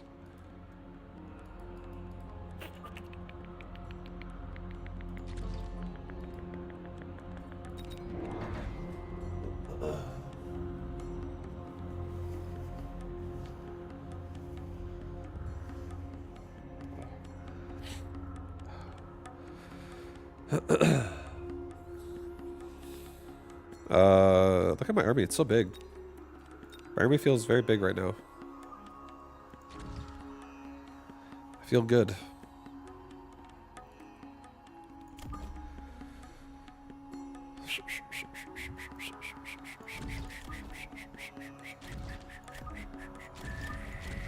Okay, so we're gonna do this. We're going to...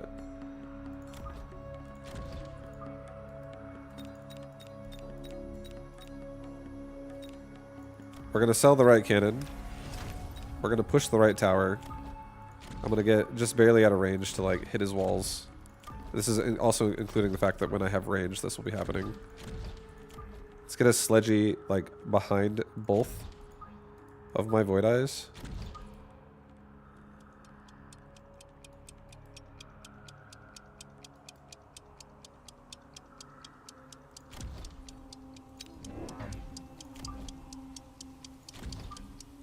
Okay, let's do that for round one. So we have some chaff in the back that comes out late. We have Void Eyes to just collapse this wall down. And we have some sledge that are... they're not really equipped with much. But they come in a little bit later, which allows me to get like Mechanical Rage first if I want to and not have them run out so fast and die.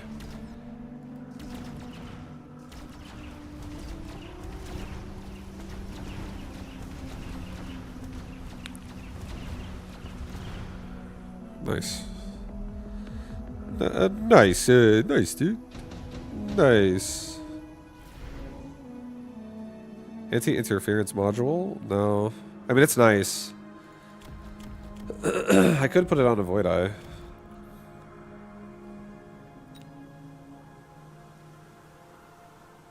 Because then it would never be paralyzed. So if there was ever a problem on the right side, I could deal with it. I don't love it though. I don't love it. Subsidized storm colors.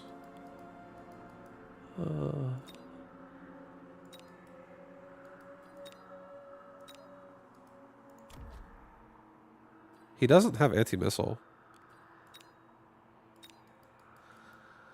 No, I hate that too. Improved sandworm. Shit, dude. I don't like any... Okay. I think I'm gonna okay. I'll do a haste module. I'll do a crawler. I'm doing this because we have a rhino coming. And I'm like, maybe I can make something work with this. Let's sell off that. Let's get another sledge.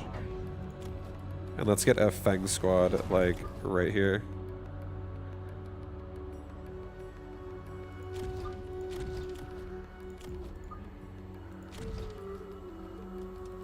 Let's put another sledge, like, right here.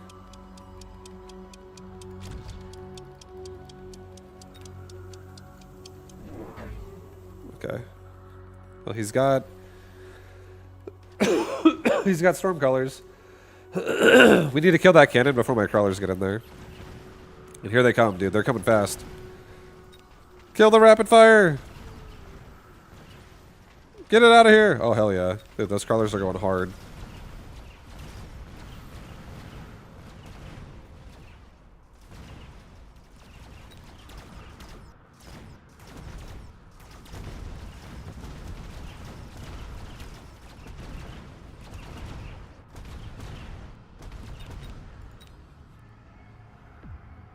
Oh, they were going super hard.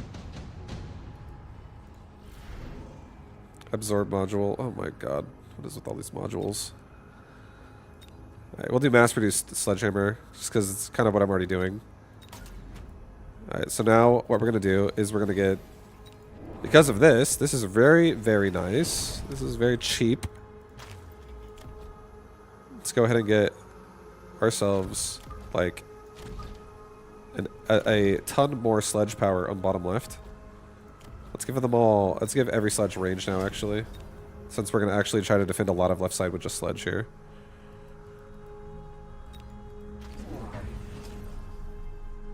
Okay, we'll definitely be selling off that crawler pack.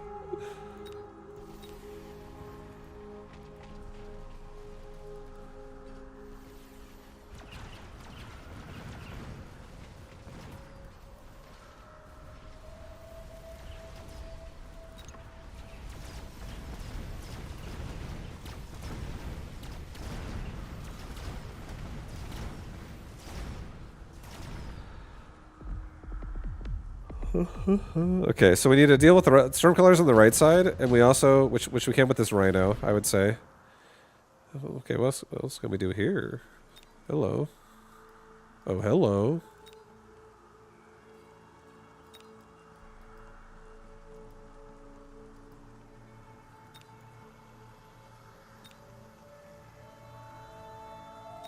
Here, I say we take the Raiden. And I put the Raiden, like, over here. On this side. Helps out this side. We sell off Crawler.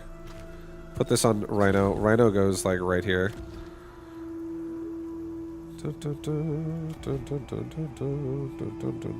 We get Void Eyes? We get range on Void Eye.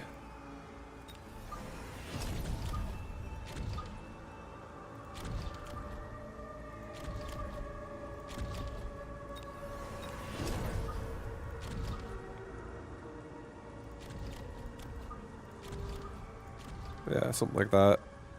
A little more to yeah. This is decent. I don't think our tower is going to have a problem. I don't really want to get a mobile beacon because I don't actually know if I'm going to keep this Rhino all game. I definitely want it to be annoying for now, but this is also a Saber game, so it's a bit much.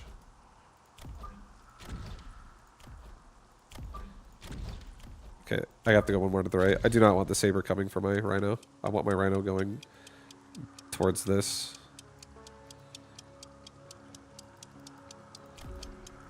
Okay, just get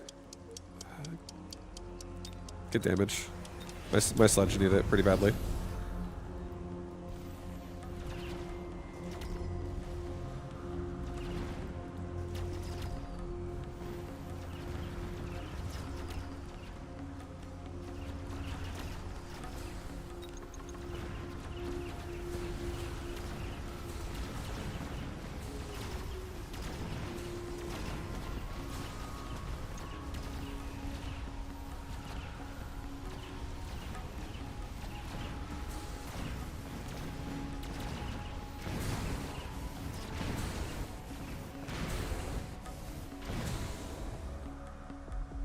Ay, ay, ay. Ay, ay, ay.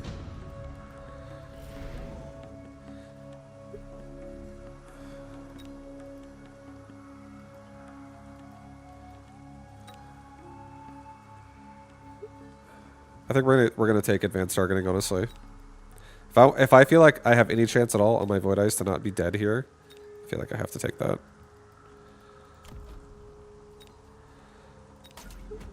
I'm also going to sell off this Rhino, and I'm going to... Oh boy, oh boy, oh boy. Rhino's out, dude. The Rhino is out. He does not run air spec on his... He doesn't run air spec on his marksman, so I'm actually going to maybe take more Raidens, to be honest. I feel like I'm afraid of him going Raiden here. I hate Void Eye Raiden. Void Eye versus Raiden. It feels awful. So I think I'm actually going to probably leave my Void Eyes on the ground this game so they can just rip apart the Vulcans. And I'll let my own Raiden prioritize air. If I can just kill the Vulcan, then I can protect my chaff. And my Void Eyes have very long range, especially also with advanced targeting if they just stay ground versus ground. I'm gonna just keep it that way. Yeah, he sold the Vulcan anyways, and he's going Raiden himself. Yeah, I don't like Void Eye versus Raiden. It feels pretty bad. So I'm just not gonna do aerial specialist and lose range and get closer and die.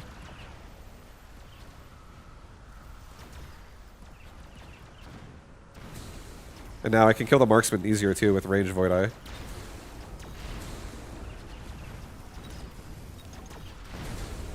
Well, we have one on the left side, so hopefully it's able to be enough to get it done. Well, it's going to get killed by marksman barely. Yeah, we need range pretty bad if I'm going to play this way.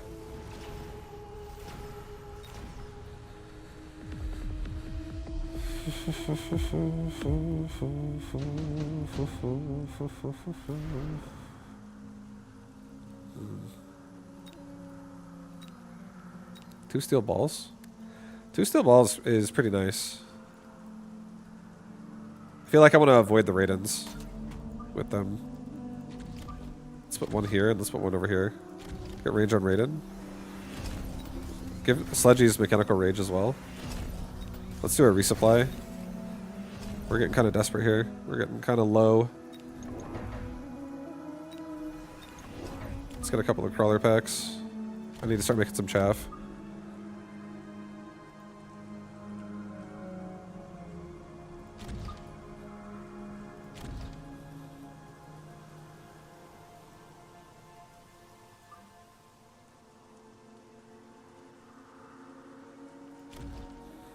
Okay, we'll bait off the first Stormcaller shots too. So these White Eyes don't just get crapped on right away.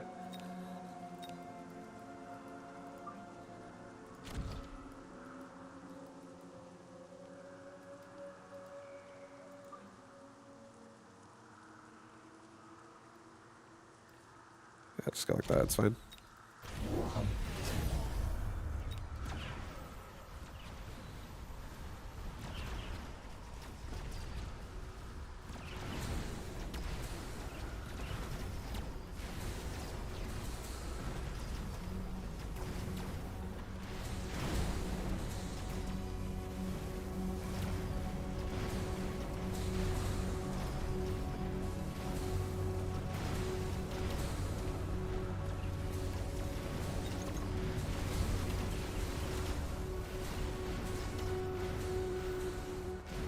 No, God. GG.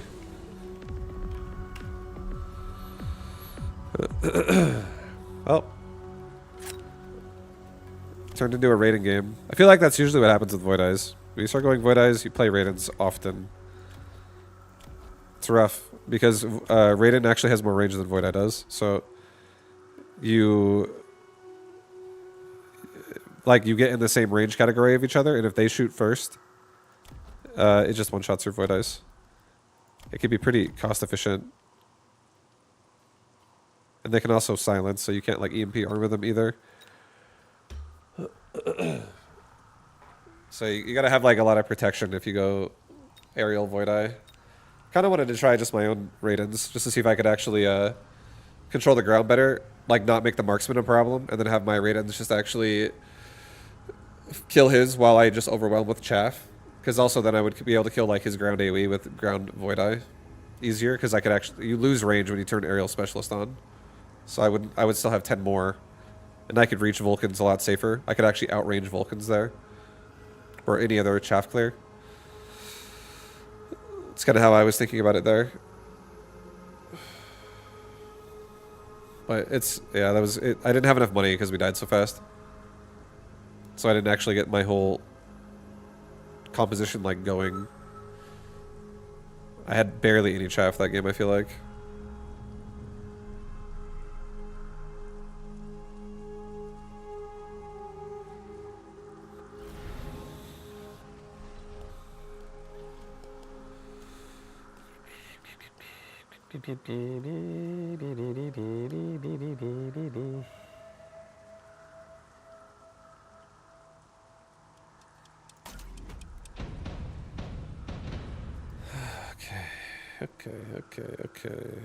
Okay.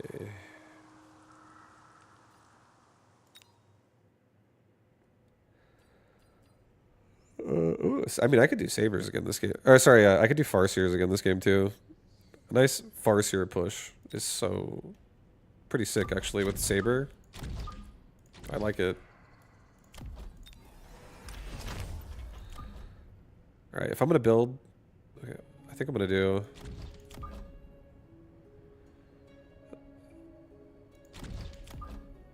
Yeah, if I do a Farseer like here, behind, I could actually squeeze a bunch of, I could squeeze a bunch of, power into here. I'm gonna sell this too.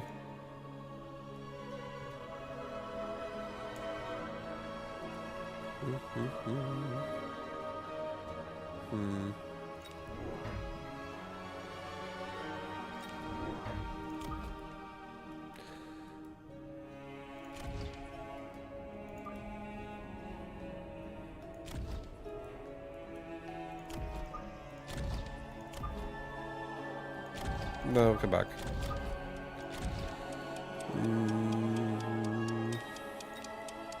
Yeah, I'll do 2 different sides of it. And I might leave the middle more open, and I might actually put like a Titan unit in the middle. We'll see what we get.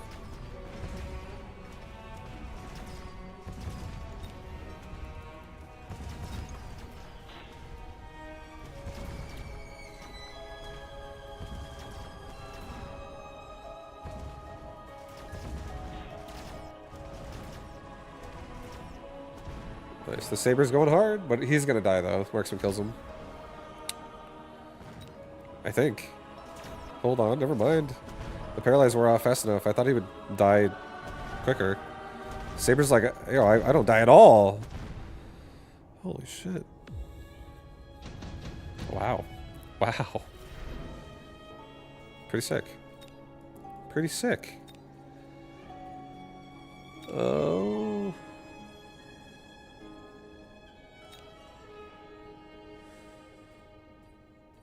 I'm just gonna take the Wasp. I can always sell it. But for now, this protects us, keeps us safe on left side. I'll probably end up selling it once I go Farseer. Let's not develop this side anymore for now. Let's develop more on left side.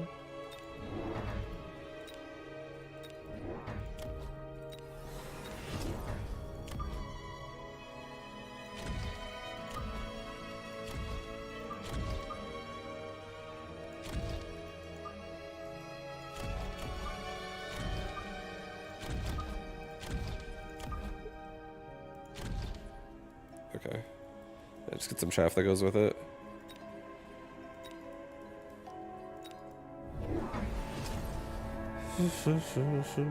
The cannon should get stuck on my right saber. On the saber on the right, I mean. I think. Never mind. Barely gets... doesn't. Because we're shooting at walls. Fuck. Oh, man.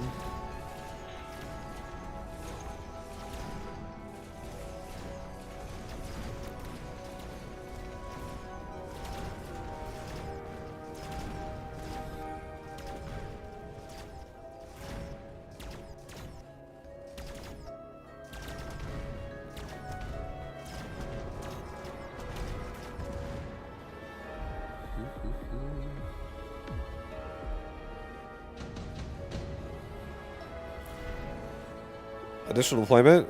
Yeah, I'll take it. We do have to worry about Wasp right now, though.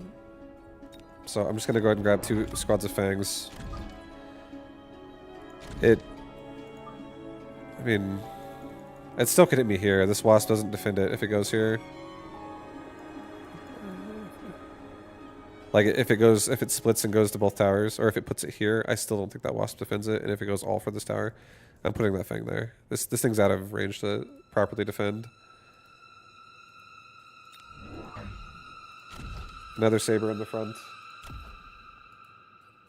And a Crawler.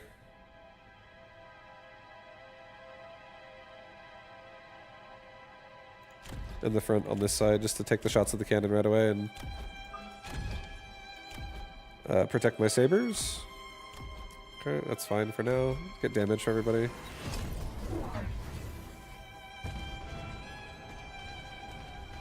Okay, we both have additional deployment slot, so we're going for that big army.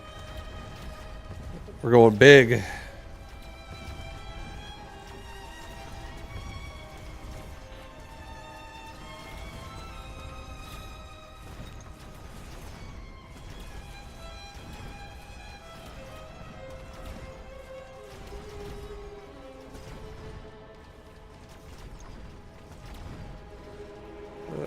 Right side's doing alright. Left side, I feel like if we get Hound range, it'll definitely make this army a lot better.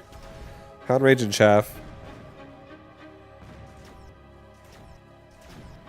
This is too much Hounds dying too quickly. The Sabers get stuck on bad units.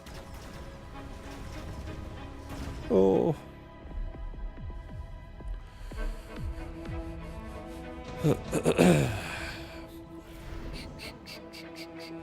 Mass-produced Wasp.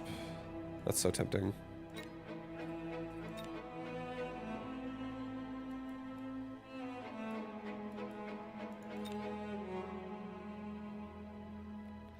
No, I'm not going to do it. I'm also not going to do it. An Amp Core is also a little bit tempting. Okay, you know what? Fuck it. I'll Amp Core. Yeah, I'll do it. I'll do it. I'll do it on this left saber. Or the right saber. He's got, like, not much power up there. I feel like he could do a lot. Get range on hounds. Get chaff.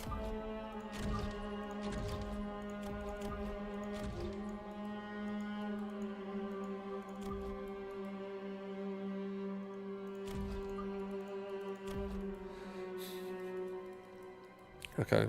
Protect the sabers a bit better.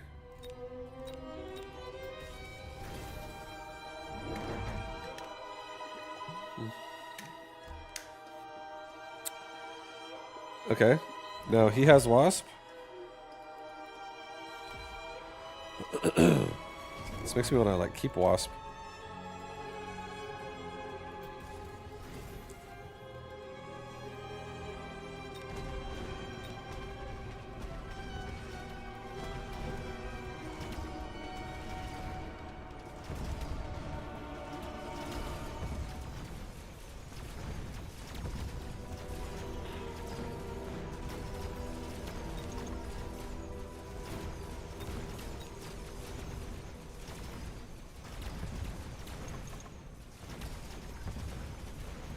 Yeah, our hounds are getting stuck on sledgehammers for such a long time on left side.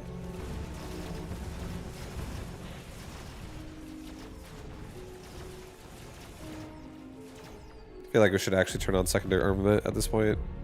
Alright, it's too much sledge tanking going on. Power system, hell yes. Power systems.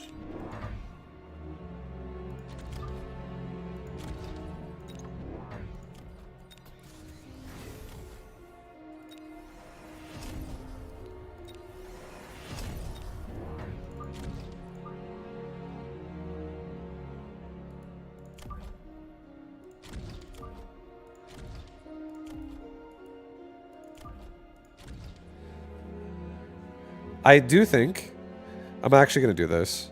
I do think if I get enough move speed, and I start turning it on once I have coating, these sabers are going to stack up so hard with like if I stack them like this and they all get coated and they all push quickly.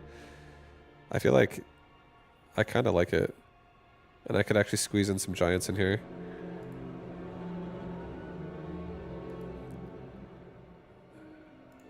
Yeah, I'm definitely... I think this is interesting. I'm starting to kind of like it. We still have really bad anti-air, so we'll have to see what happens here with these wasps. But our push on the ground is definitely pushing. Okay, there's a fucking wraith right there. So these wasps are all gonna die. There's 2 wraith on both sides, so we definitely need to get farseers.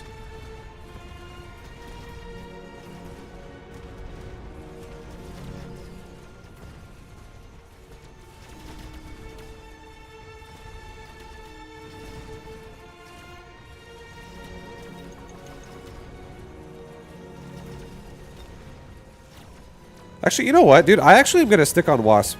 I'm going to stick on Wasp. And I'm just going to tank the perimeter of my base. And I'm going to get a range and aerial spec, and I'm going to kill all of his air. I actually believe I will be able to win the game with air spec Wasp.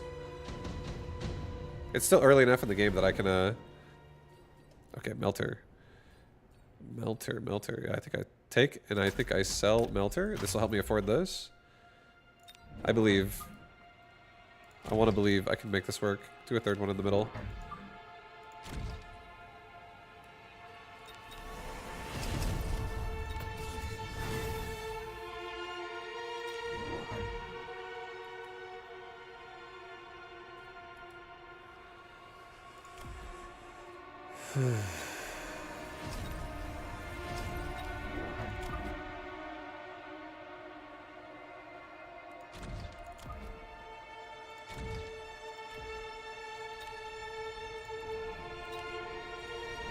Okay, we're going to missile device. We're also going to get speed on everybody.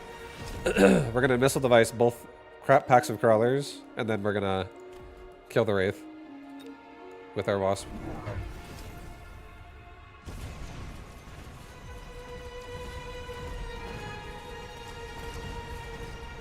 And now is when we turn on, we actually turn on temporary speed too, so. All our units are actually getting in there aggressively as quick as possible now. He has scorpions. So now I think we just make more chaff. And now that we have Wraith on lockdown. Especially if we keep upgrading the Wasp.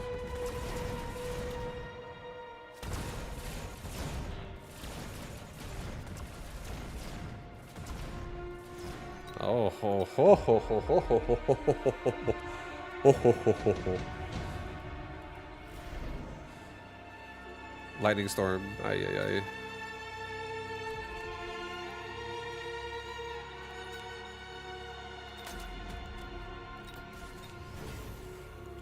We'll just device this side.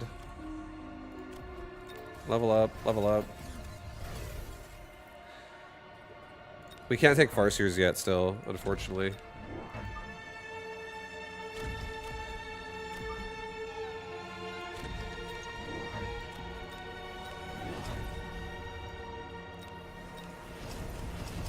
Alright, we'll get range, speed, and HP.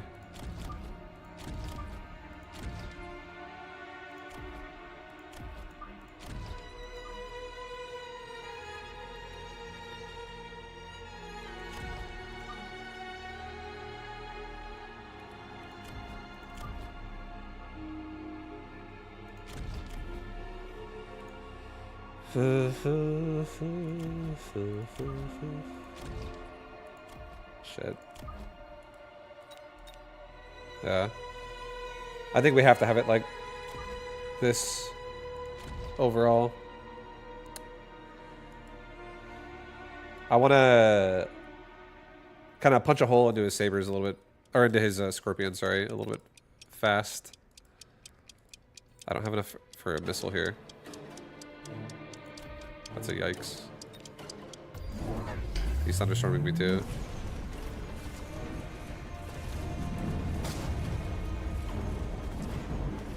Okay, well left side actually just lost my flank.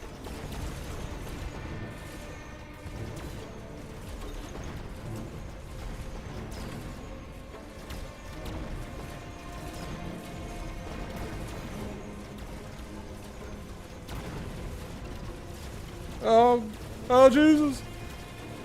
Come on, right side.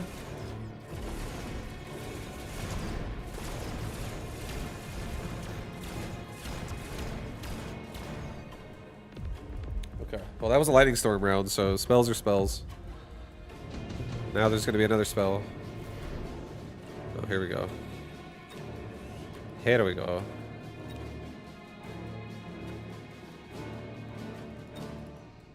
I don't like steel balls here against Scorpion.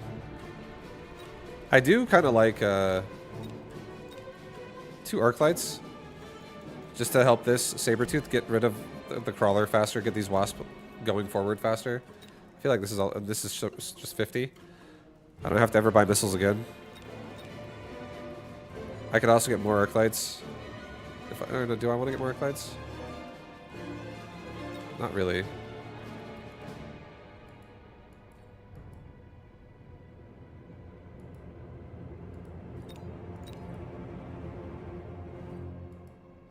Here, I think I'm gonna do. Oh god. I think I'm just gonna do it. It'll just help kill chaff.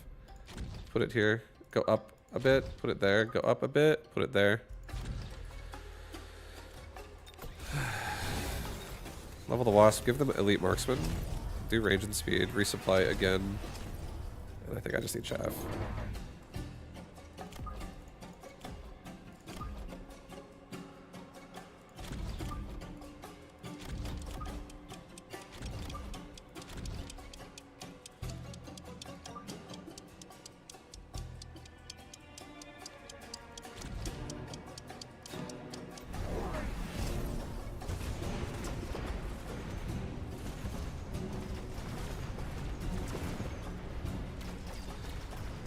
Alright, we're relying a lot on the wasp here.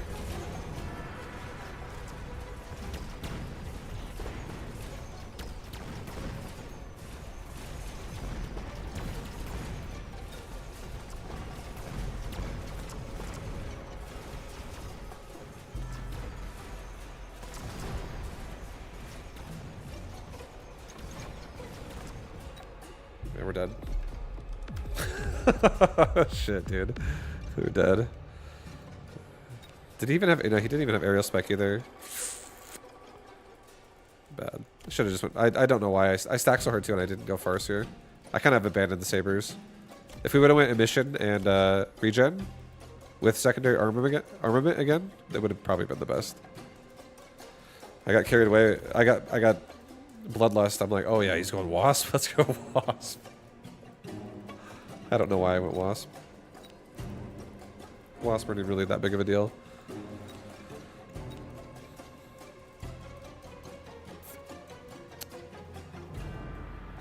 I do think the Sabers could have done it though with the mission better. For some reason I convinced myself I don't want to go Farseer because if he goes for a lot of Wasp, I'm going to hate that.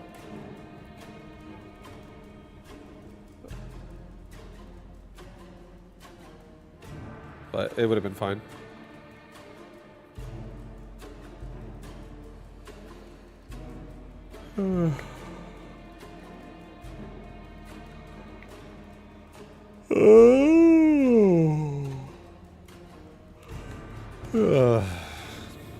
A classic Mustang Scorpion.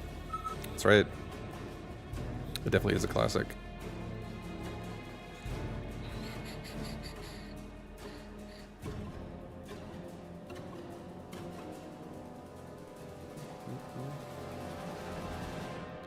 All right, what's next?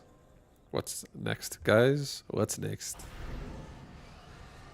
Training spec is looking pretty hot. Yeah, we'll go training spec. It looks amazing.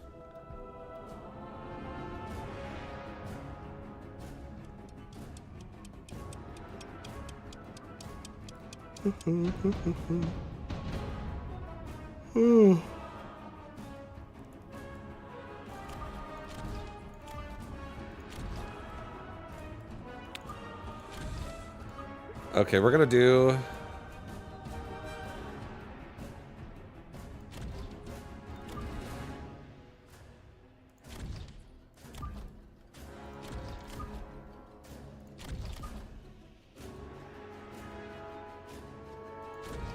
I'm gonna do some backline shit.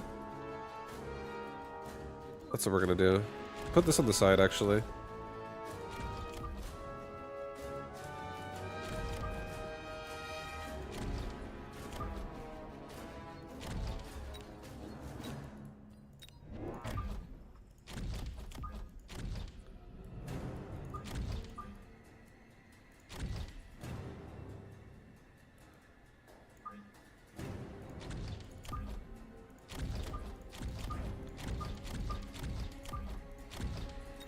Okay, something like this.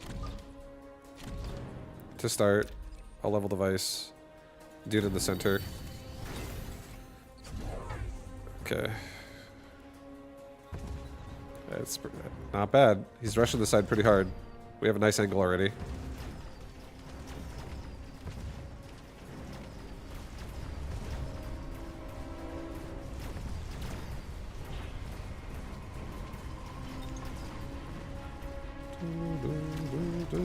So what I want to do this game is I want to just rely more on like range, which is why we're playing so far back. I don't think I'm going to go assault here.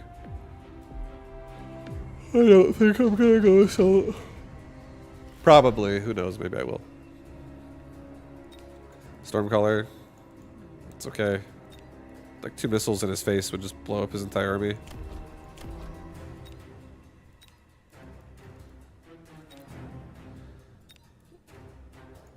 A Wasp on right side makes all of this not a problem.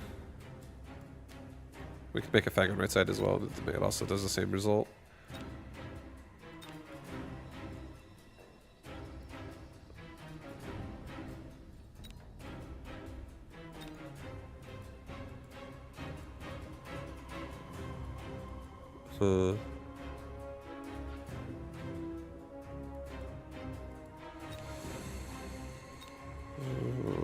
I'll just do a Wasp. Put it on right side. Just help out. This right side can be defended by all the ground stuff. I'll probably sell. I will sell the Wasp. I don't think I probably will. I most likely will. it's most likely going to happen.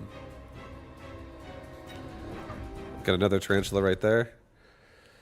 I'll get a crawler pack also. Like right there. Okay, send it.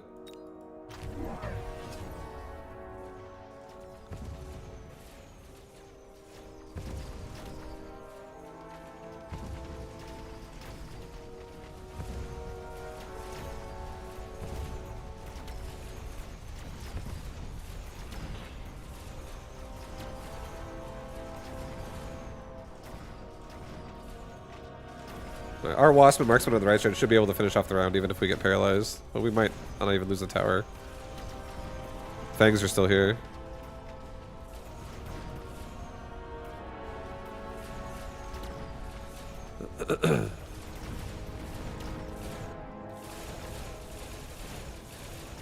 Nice, dude. Hell yeah. Hell yeah, man.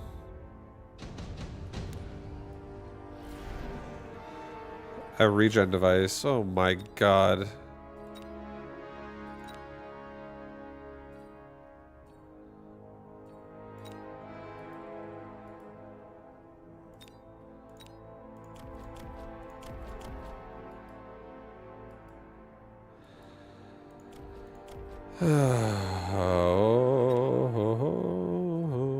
A regen device on so many things could be insane. Assault Vulcan could also be just insane.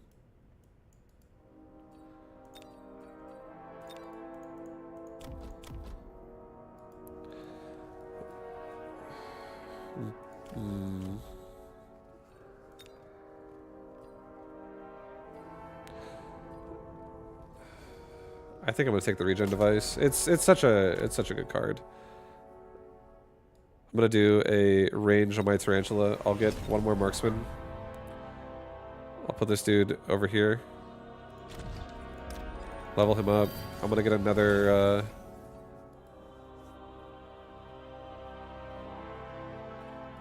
another crawler pack, like right here. I guess I'll regen this left tarantula. It's buy me time when the wasp are hitting on him. I'll probably end up selling this tarantula for whatever's bigger. Whatever I get that's a bigger choice. Regen's such a good mod. Who knows, maybe I can actually power level the tarantula, I keep it. It's always a possibility. I do run anti-air as well, so I could also have them kill the wasp.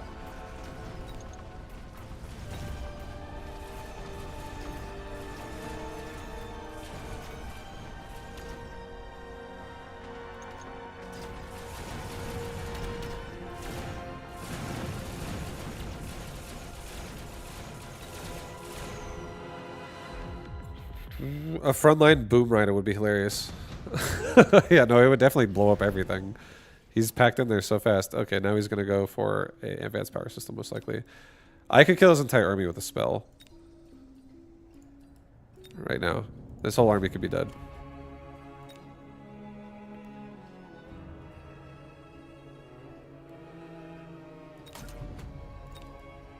Not going to do it. Not going to do it. Not doing it. Get another tarantula, like right there. Get a tower upgrade.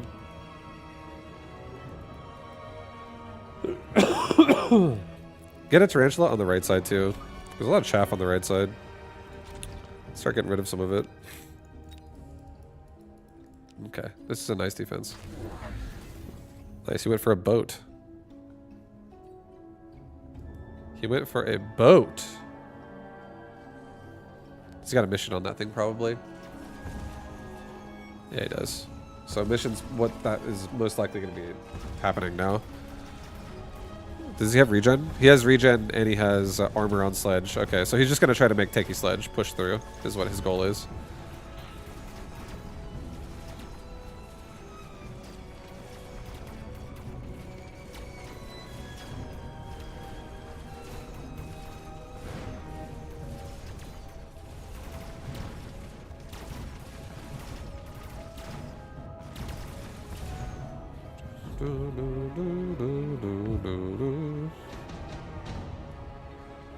Okay, regen boy gets a little bit of love. He did not take speed spec. He might not take speed spec again. Let's take a rhino drop. Let's drop it up here. Let's level up that tarantula twice, just because I have a device. Give it some love. Let's give tarantulas anti-air.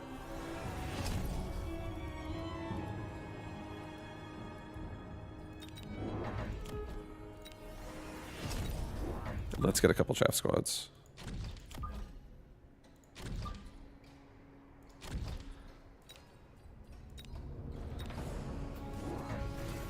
Okay, so now I can also kill the wasp on the other side.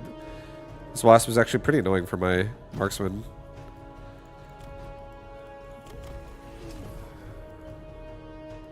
I mean, to be honest, maybe I shouldn't have done anti-air. But it's okay. At least they also help kill the overlords. Which, if the marksmen are also shooting at them, could be decent. Oil would be really good here. I do have Phantom Ray oil. I could put, like... Oil and fire would be really good here.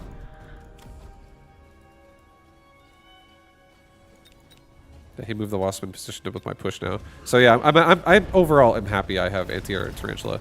They're gonna help a ton at getting rid of the wasp. My marksmen struggle with them so badly. Gotta definitely level that tower some more. He also made more wasp on the right, so he's committing to more wasp, which is great.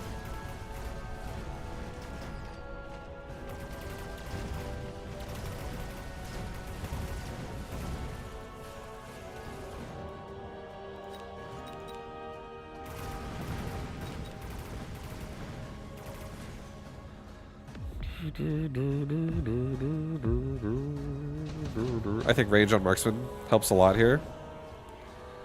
Okay, here we go. So sad I device this guy.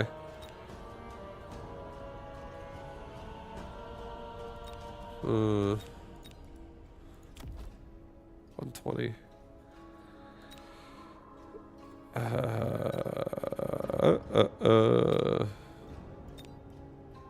I do think move speed snare is nice here.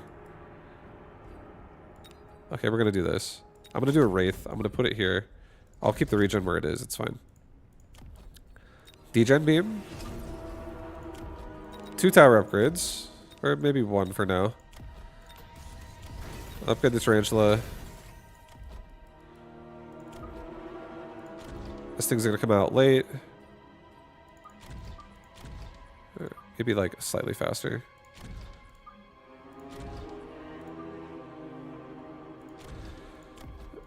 Let's also take an oil. Just slow his ass down.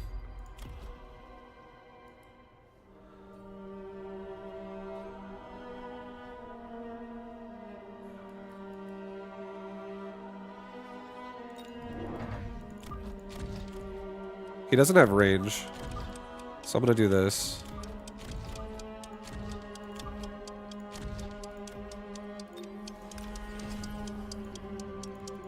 I'm gonna try to get like shots off instantly with a couple more tarantula near the front. That just get to start killing more of his army, like, and I stack up more of them now. That was maybe a slightly higher, but I was kind of afraid of too close to the fucking artillery.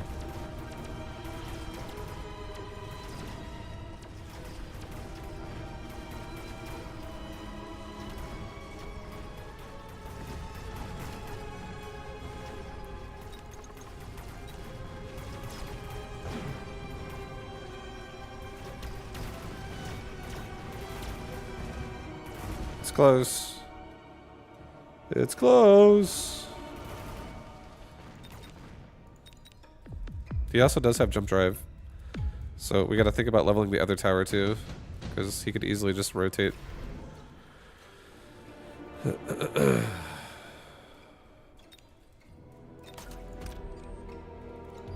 He's probably gonna rotate this round, honestly, is my guess.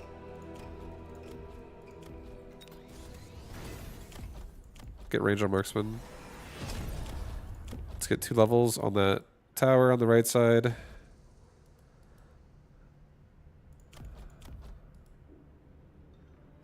Level this marksman. He's got such a good shot, but he's like not doing anything. He's not doing fucking anything. He's shooting the Typhoon first as well.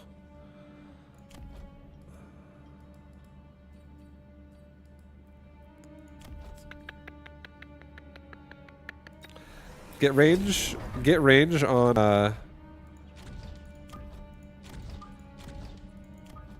yeah, stack some fucking marksman in here, dude. I'm actually just gonna like increase this damage to kill this shit right away. We're gonna pull back to behind the tower again. Actually, cancel. We're gonna pull back to like just barely behind the tower, not too much further. Excuse me. Right tower might die, but I think he might jump drive. Oh, we smoke bombed us. Also good.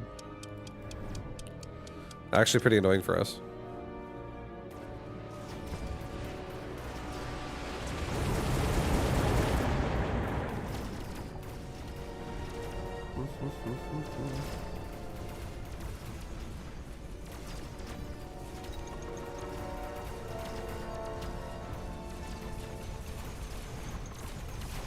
Yeah, we're pretty fucked. We're clumping really hard, and it's honestly it's not going great. We're not dead right now, I don't think, but it's really close to being dead. I might be dead though. It's fucking close. Yeah, okay, we're not dead.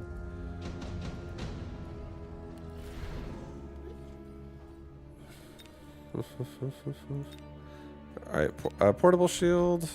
Do I want to?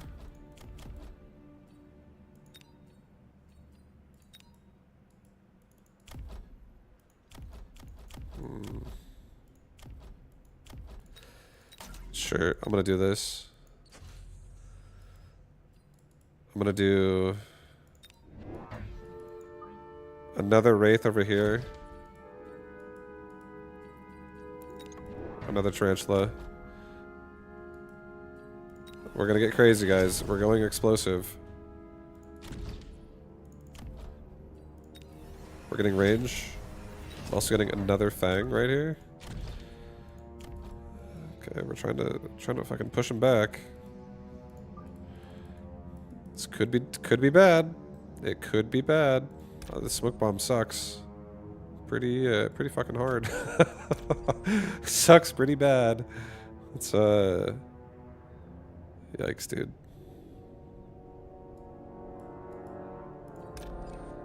Let's get fucked up by the smoke bomb.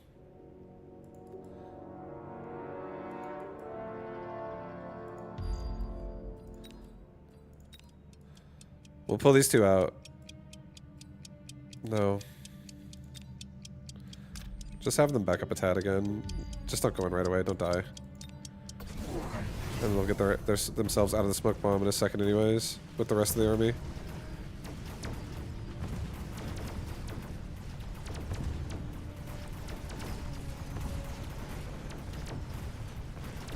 Oh boy, that's another dead tower.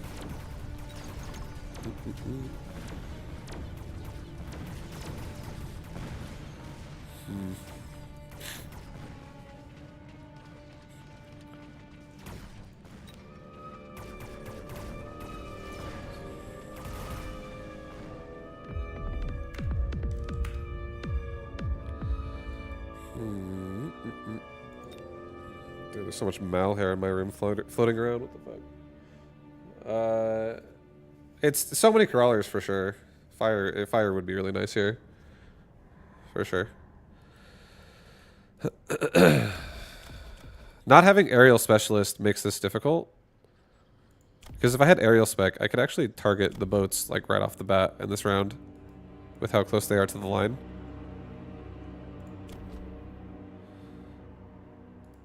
This also would have been a decent Wasp game again. Typhoon a little bit scary for it. With aerial spec as well, possibly. But if they're on the line like this and if I can kill them right away.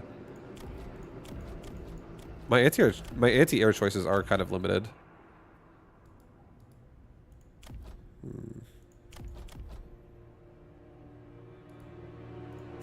Like with the techs I run, I mean. It's mostly like utility.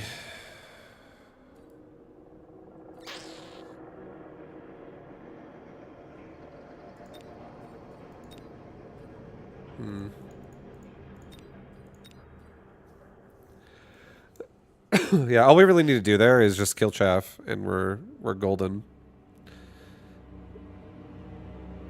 GG, yo, GG, dude. GG.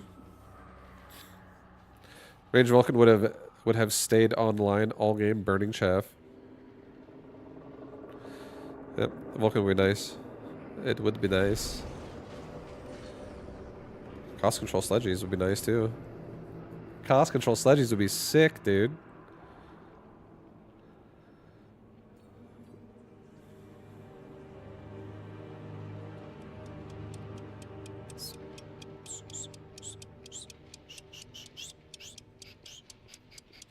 Yeah, I'm gonna do it. I'll do sledge. I will do the sledgehammer. I will make the sledgehammer.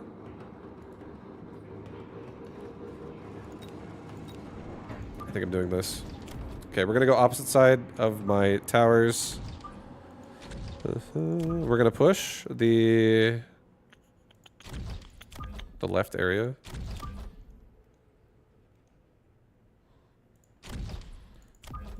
Two, three. No, do. Yeah, that's good. I like that.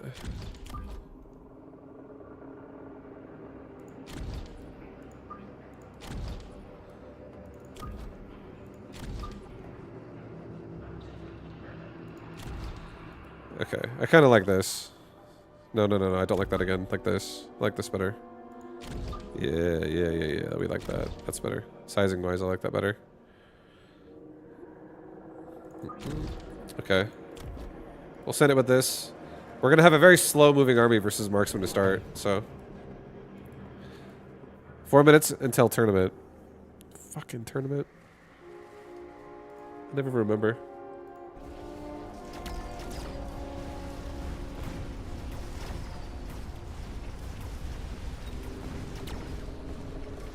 Oh, do I want to play the tournament tonight?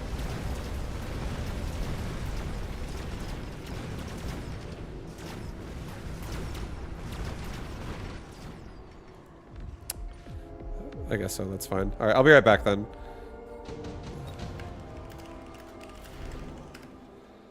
I'll be right back.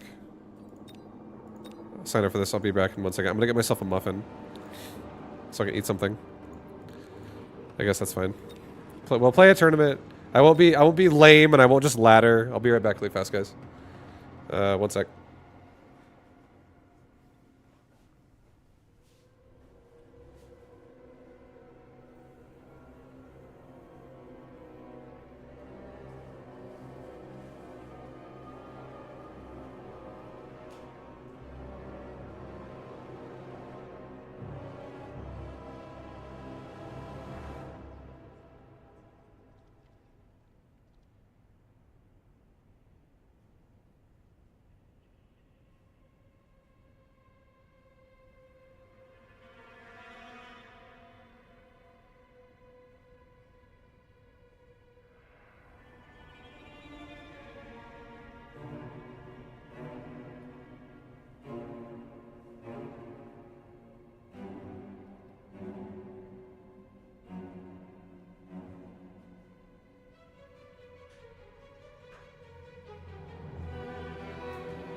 Acrobat.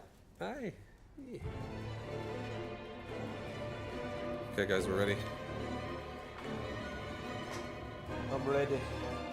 Tournament time. My opponent rage quit because I hacked his rhino bombs. Nice. Yeah, rhino bombs are insane. So if you can use them against your opponent too, that's also insane.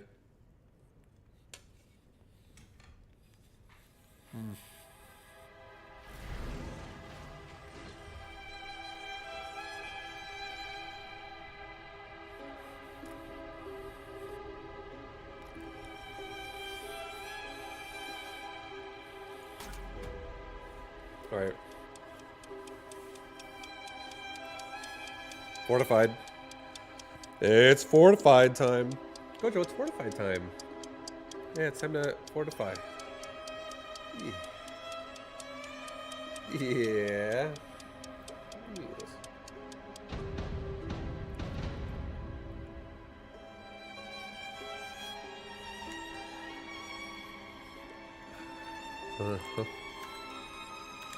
Okay. All right, guys. It's game one of a tournament. Game one of tonight's Saturday night tourney. And no better way to open them with arc lights. Arc lights are pretty good. Oh, God. How aggressive do I want to be here?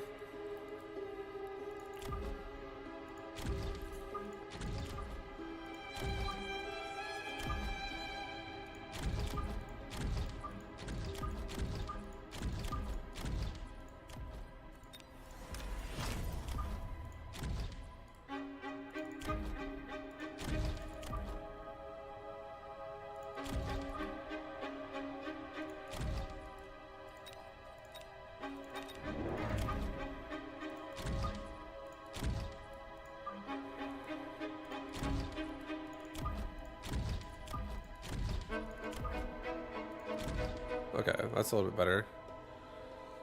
I don't want the arc lights leading.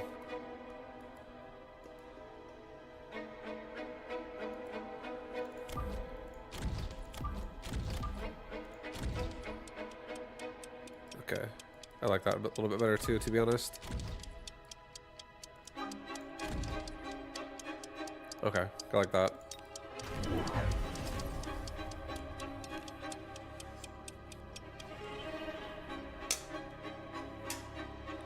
Okay.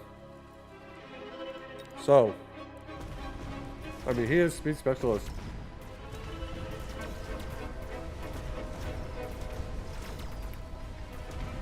So it's a little scary how fast he is.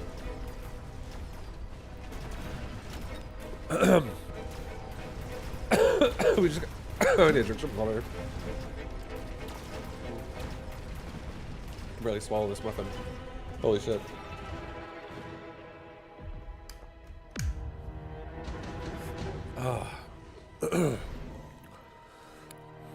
Okay, I'm not choking to death anymore. Yeah.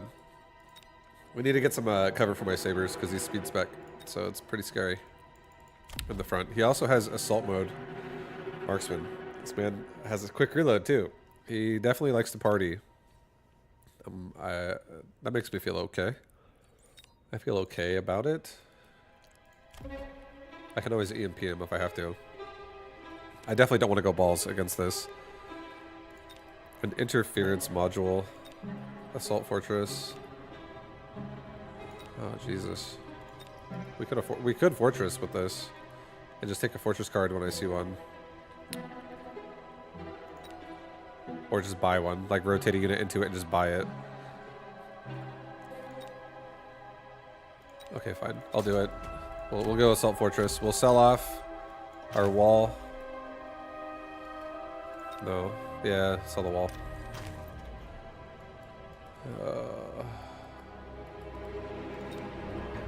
Let's get a chaff squad like right here. No, put it right here actually. Get another saber over here. Yeah, just do that. Cover from the marksman. Right. Go with it.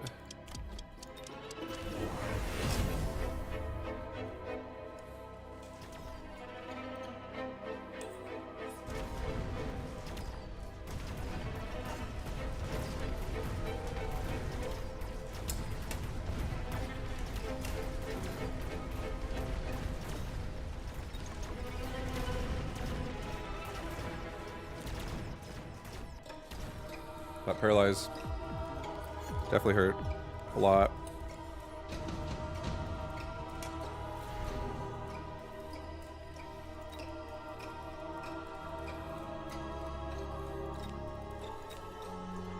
We had 100 left over too, so I probably should have upgraded my right tower once. But now I might not even need to, I guess. The greed. 2 squads of Phoenix. He does run aerial spec. If I make him turn on air spec, I wouldn't mind. I could always sell. I think Phoenix would be more annoying than Phantom Ray. Phantom Ray are just going to die. Alright, we're going to go Phoenix. Put him in the back. Put him here. Put this one here, actually. Like, further back, because it's going to go out so fast. Let's get range on arc lights. Let's sell off that cannon. Let's get 2 arc lights. Get an arc light over here. Get rid of chaff if it comes over on the side. Cover the saber. Let's get an arc light over here, too. Cover the crawlers that come this way. Let's get another chaff squad that comes out like behind the saber, or behind the arc light even.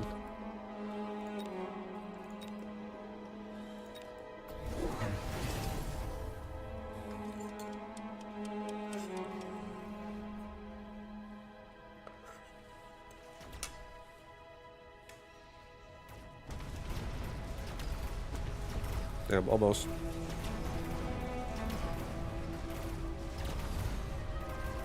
I was hoping to get the marksman shot, but it should have been behind the saber.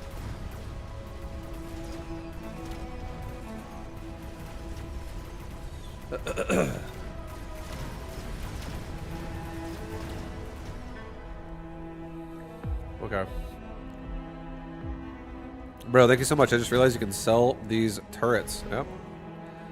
You can sell them. You get 250 back for spending 100 to buy the device. Okay, fire. This round's kind of devastating.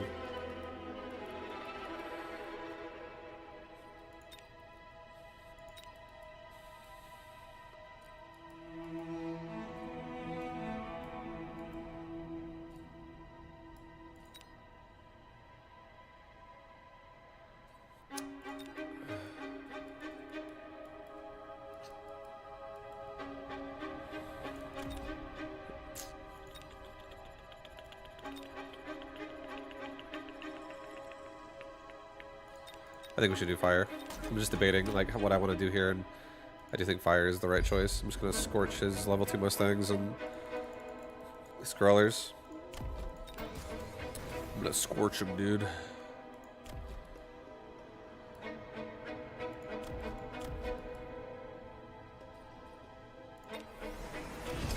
I'm gonna give Sabers range as well, so they don't go in so hard and die. Let's get another crawler pack on right side. Let's get 2 more arc lights.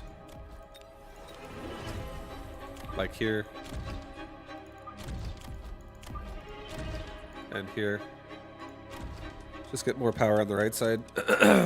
So I can start actually getting through the marksman. We'll start probably making fangs and fortresses. Okay. So he's burning me, I'm burning him. Sick.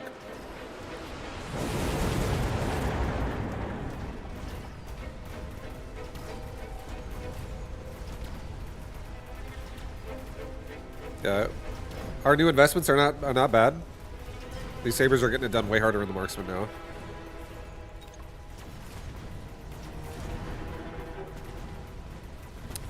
And that was fire for fire, so we can just do that again next time fire's up.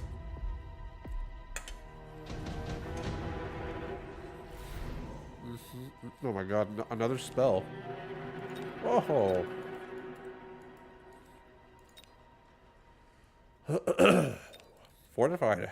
Fortified hacker.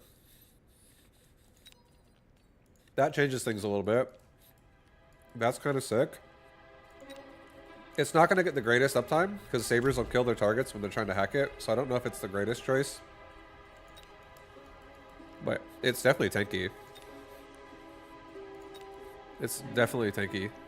But I'm already going fortresses, so I actually think I'm not going to go hacker. I think it's a distraction. If I didn't have the fortress card, I would have done it, honestly. Also, sabers make it kind of bad, to be honest. So I'm gonna not do that right now. Oh. Let's get like 2 more sabers on the right side.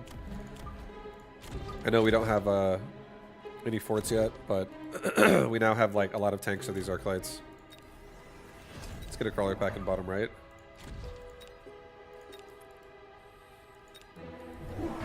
Okay, he's got fortress. He's also going assault fortress and fortified hacker, so he took both cards as well. I mean, I didn't take the hacker one, but he did.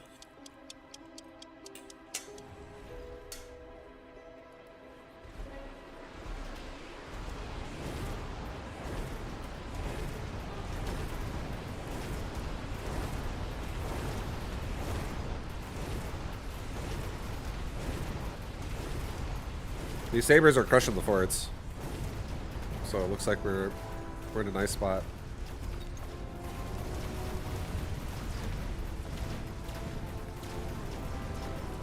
Arclights are also getting a bunch of kills, boys. Elite marksman, looking better and better. Storm callers.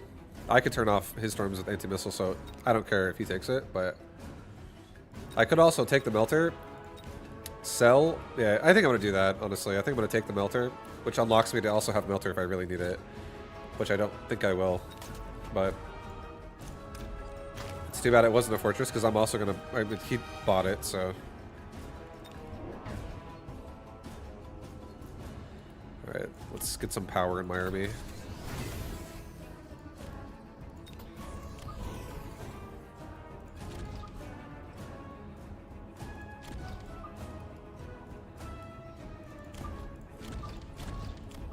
We'll make sure my push side holds better here.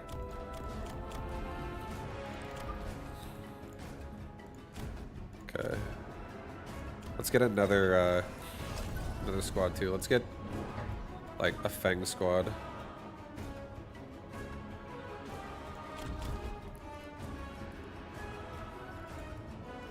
Let's also get range for everybody. Alright, there it is. Did the fort get a buff recently? It did. Yeah. I don't remember everything it got, honestly, but I know it got a damage increase on its auto attack. Like a 6% or some shit.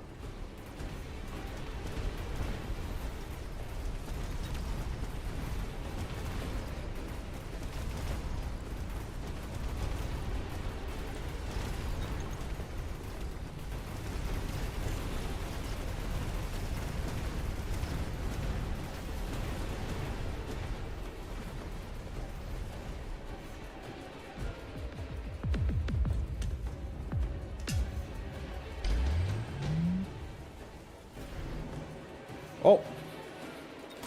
Okay. Free level. Let's go.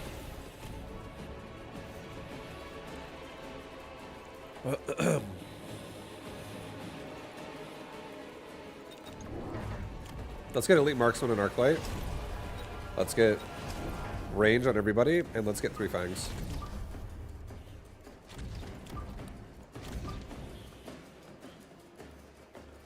Another fang in the bottom right. I want some late fangs that just come out and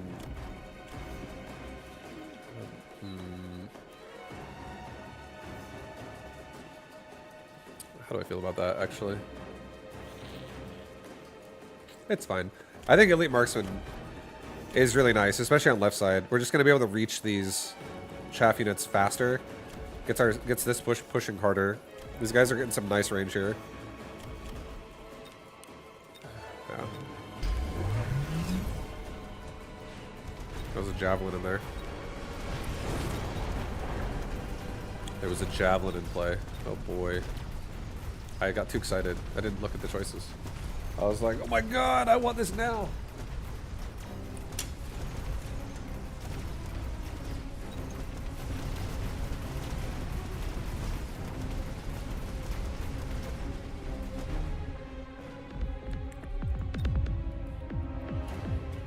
Okay.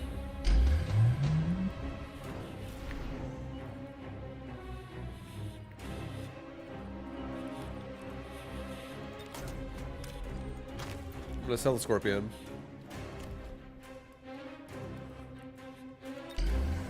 I'm gonna give my forts range and bubble as well. I'm gonna put a fort down here. I'm gonna put a fort over here. He has storm colors now too. Fuck. I'm gonna get a crawler, get range, resupply.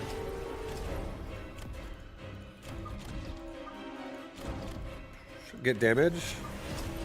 Get a mobile beacon that goes like to the right here. And then down. And let's drop a nice fire right here.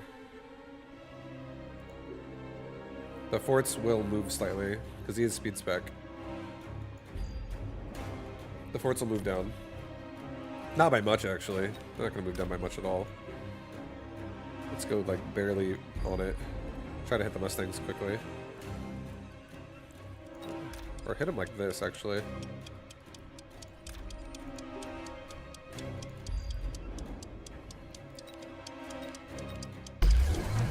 Okay.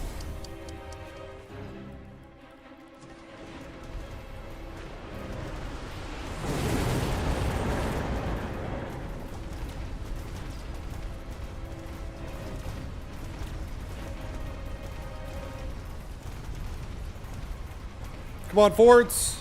Come on, boys! Hold!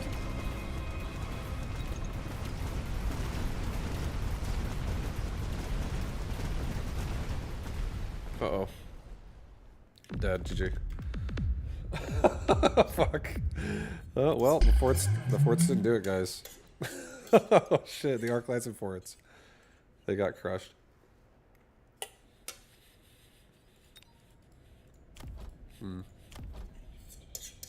I was so excited. I was like, bro, I got an enhancement module. This game's in the bag. Everything is good.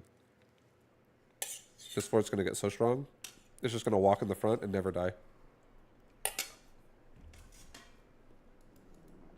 But storms actually were a really good choice. Because if there's no anti-missile, storms are amazing against barriers.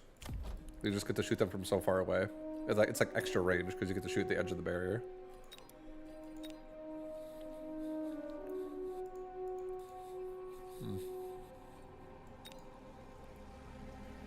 All right. Looks like we're observing. We're observing, guys.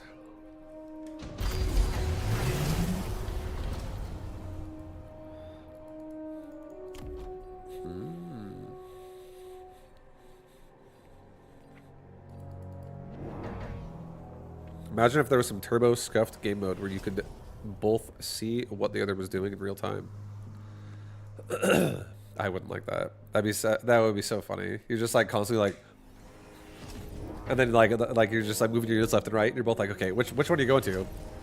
It's like you're trying to guard it the whole time. The game would actually be the deployment phase. So hard. Last second, you're just like, undo, new unit, go on the field, right now, right side, and it's like 1-0 round start. Like, oh, I surprised them. I surprised him. And then it becomes like a skill where you have to, like, every time you do an action, you have to undo it so that you don't build this long undo queue. So if your opponent doesn't keep up with you while you do a bunch of commands, they have to undo so many times to try to catch up and they don't have enough time before the round starts. How sick would that be? I mean, that's how Mechabellum should be played. That's how this game should be played. Oh my god.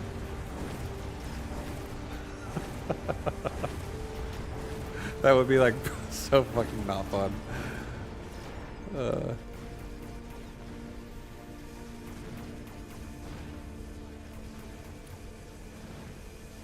I feel like that would be fun for like a game or two, and then you would get so annoyed because there would just be like this really abusive thing that everybody would just start doing, and you have to like play it every time. You're like, oh my god.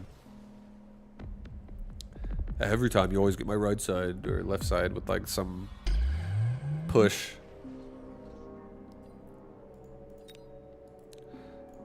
Boats. Boats and balls. Boats, balls, and fangs. Look at these fangs.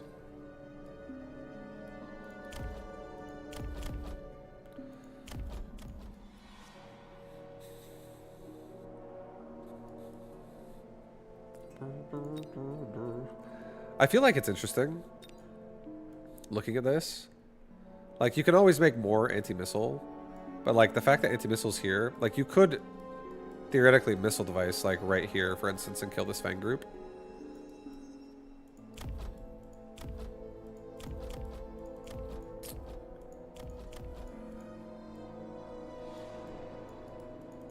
Yeah, it's this board. Looking at this board is interesting.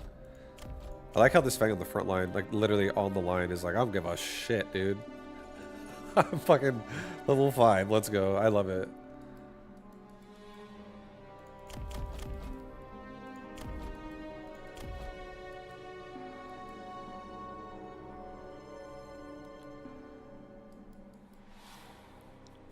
Yeah, I like that. I like looking at his board. Alright, who else is playing?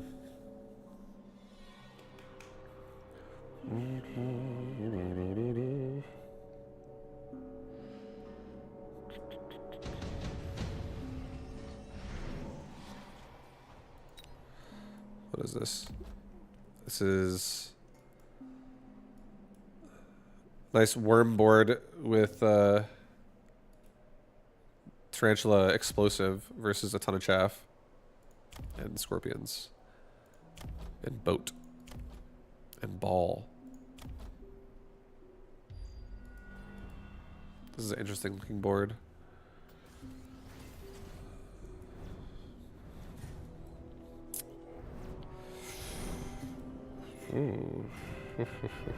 So many missiles. They're like, we're gonna start calculating. You like want 2 missiles to hit, so you're like, oh, I need 5 missiles to go in because 3 of them will be diffused on the way in, or some shit like that.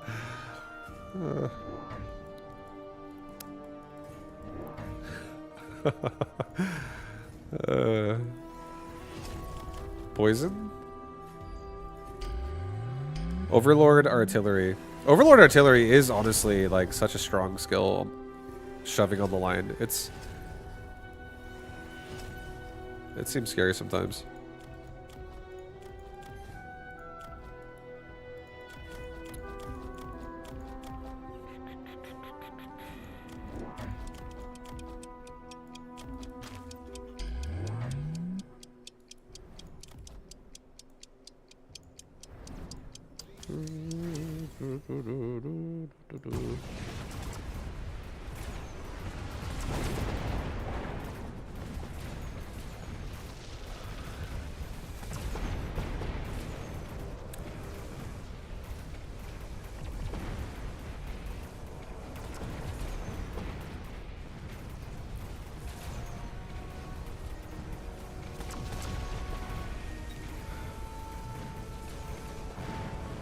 Oh! A tower. His bottom has such an advantage though. He wins here. Overall.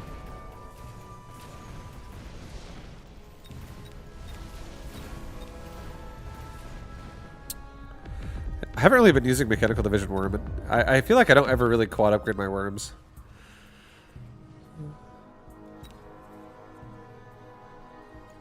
I don't really have time. Like, it's like never really an option.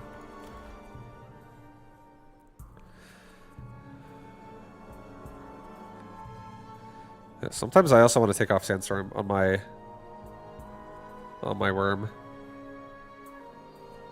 I don't do a lot of builds that abuse it that hard. I feel like I do builds that abuse myself more than I go Sandstorm than my opponent. I'm aggressive, and then like all my units are running into a fucking blinding cloud. They're just like, I can't see. It's like smoke bombing myself every turn.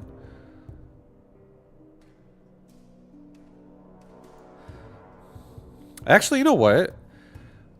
What if What if that's actually like a legit strategy where you have an army that doesn't really care. It's like speed based. And you have worms. You just make like 3 worms. And you have them in a vertical formation where it's like one near the front that does an immediate sandstorm, and then one in the middle, one in the back, and then you like stack that with like a push of like, let's say like secondary armament sabers, and you give them all photon emission. And now you have like sandstorm that repeatedly keeps coming up and blinding everybody, but also giving you everybody reduced damage from range, so you take less damage. And then you also have photon coating, so you take less damage, and then you have regen, and you can't be silenced. What if that's like a sick push? And you have just like wasp behind it.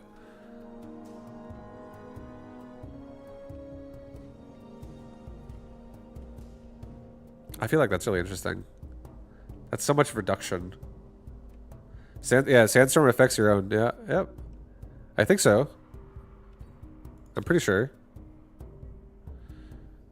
It says units underneath a sandstorm. I'm not reading it, but I'm doing this from memory. Units in a sandstorm take 50% reduced damage during the duration of the sandstorm, and then you take 30% reduced damage from damage with the photon coating. So it's like ridiculous how much damage you're going to be reducing. On top of healing? Well, a cost control? Okay, we're going to try it. I think I run... I'm sure I think I run worms, right? With the sandstorm? I do, yeah. Okay, good.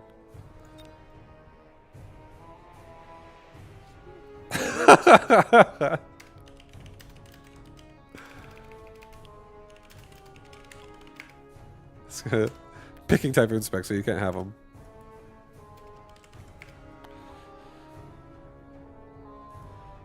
Okay.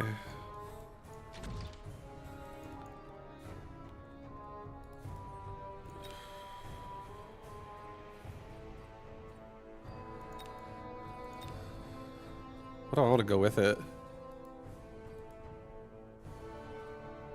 I don't want something that needs... It has to be like a wasp. So I think round 1 is just going to be another saber and another hound.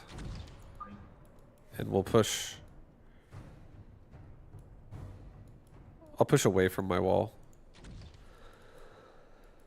I'll push in the open. Alright, let's get pretty tight. So I can get a really nice Farseer mission. Don't have to go all over the place to get them.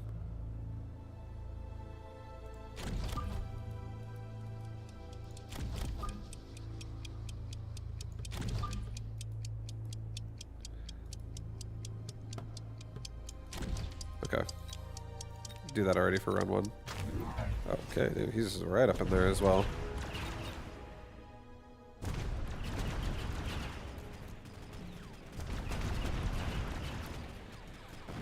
That was bad.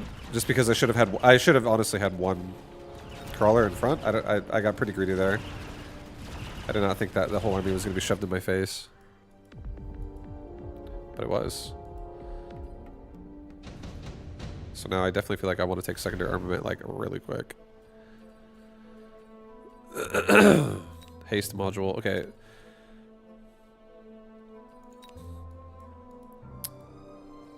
I think that I'm going to take a risk here, but I'm going to say he's going to sell his cannon. He's just sold the other cannon. I would not be surprised if he sells another cannon. I'm going to run right into that thing. I'm going to get secondary armament. I'm going to get another crawler here.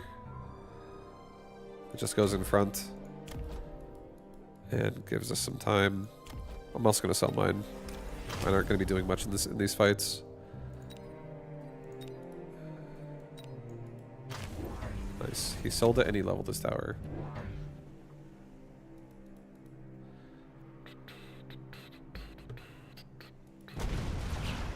We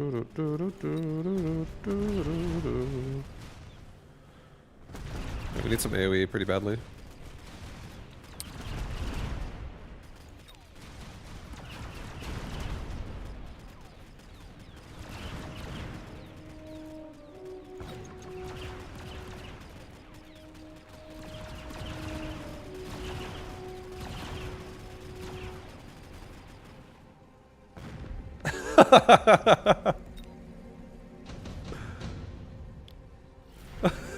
That was pretty funny. You like that emote. Wasp. If I had Splash Wasp, this would be even better. No, I think we should do Fire Badger, honestly. I think Fire Badger would be also insane here.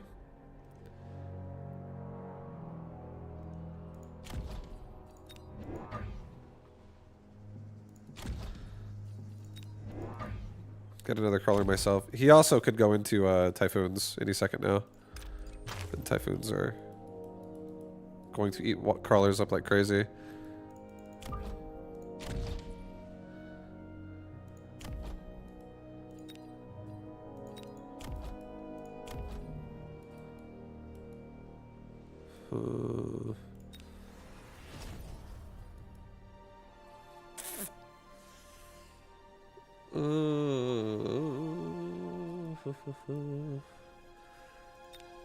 I'm taking a Farseer right now. I have no anti-air at all. Get 1-1. Pull the Farseer back, actually. Okay. Alright, sick. Good choice.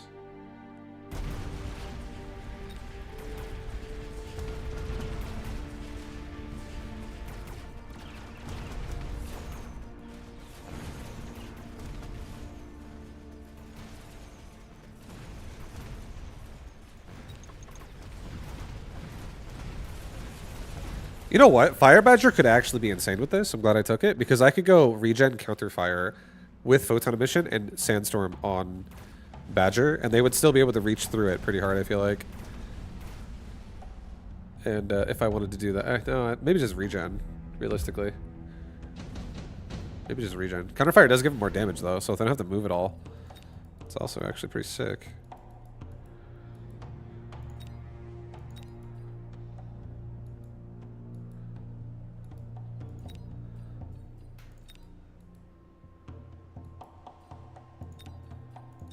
Let's take a Fire Badger, a Saber, and a Farseer. And let's put them on the right side. Or the left side, I mean. Get my Saber, like, pretty fucking up there again. Cover it. Yeah, I'm gonna do this similar shit.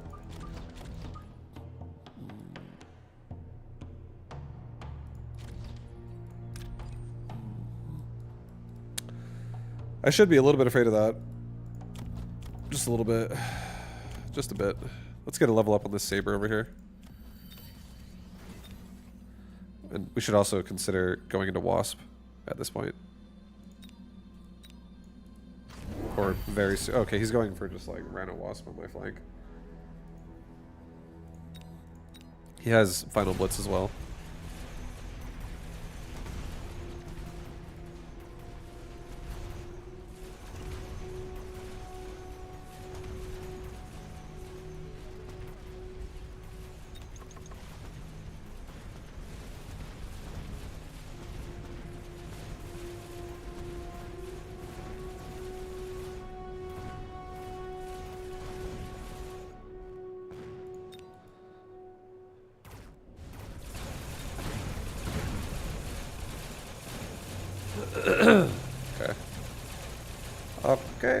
Okay.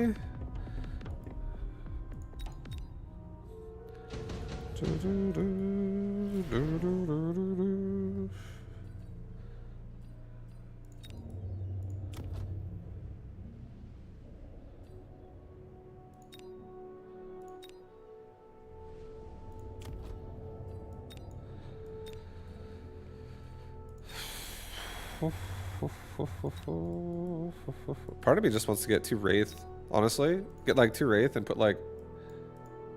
just blow up his Wasp instantly, but then I don't really like going in Wraith against Wasp.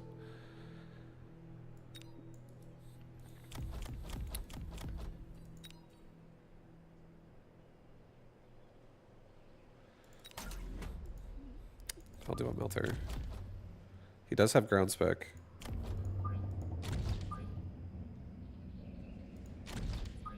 I'll have it like instantly target this.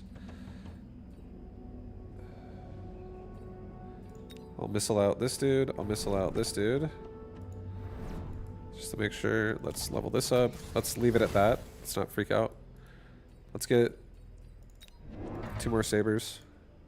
Sell my wall. Get a saber. Get a saber. Get a... Get another... Fire Badger again. Okay, okay, yep, yep, yep. Get a level up on my left tower. Just because it's completely exposed.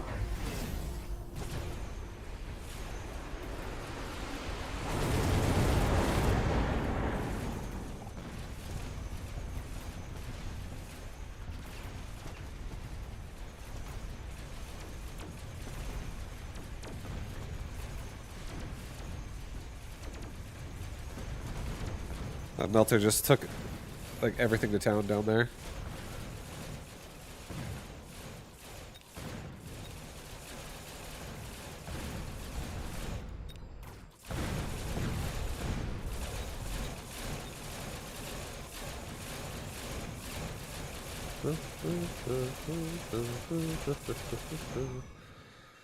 Alright, okay, okay, this guy likes wasp. He's wasping me up. He's wasping me hard. Does he have a power armor? He does have power armor, so I can't do that forever.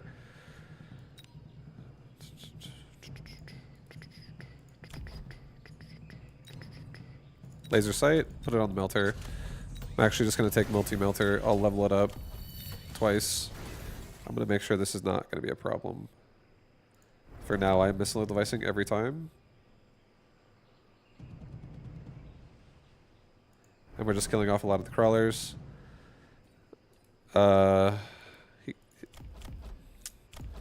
Let's level up this tower. One time? One time, one time, one time.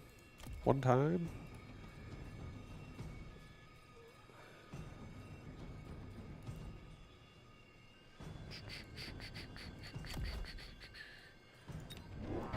I'll get another one on the other side.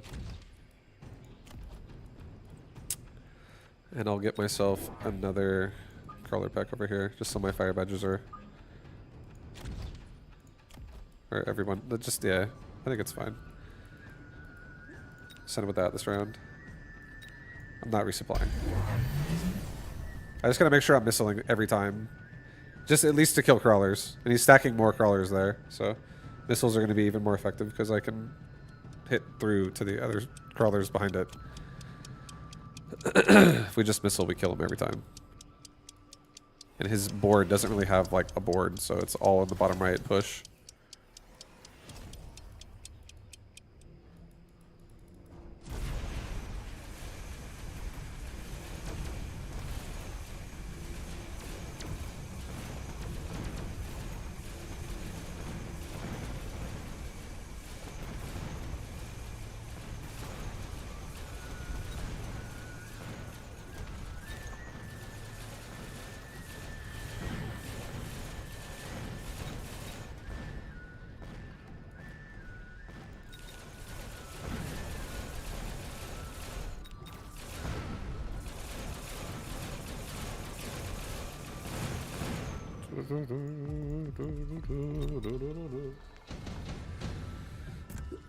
Alright, dude, alright, okay.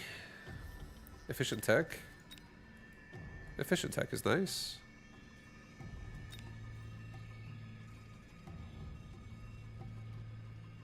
Advanced offensive tactics is also very nice, though. It would help me get through the rhinos and shit faster.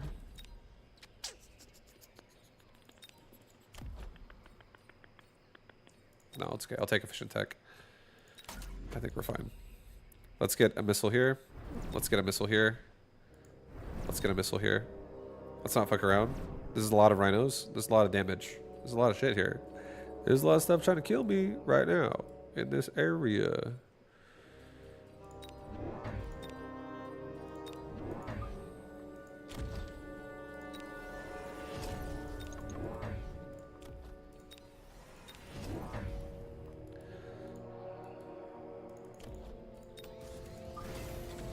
Get a crawler pack like right there. Get another one like right there.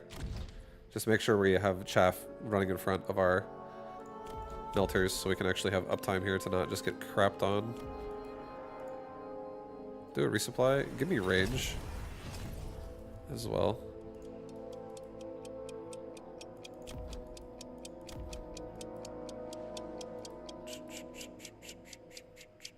Level up the right tower. One more time.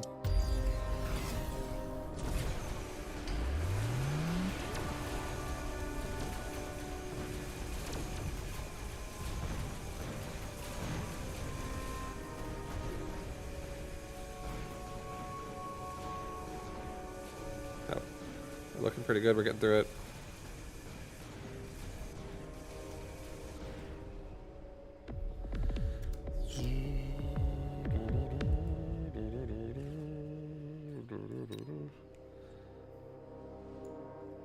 GG.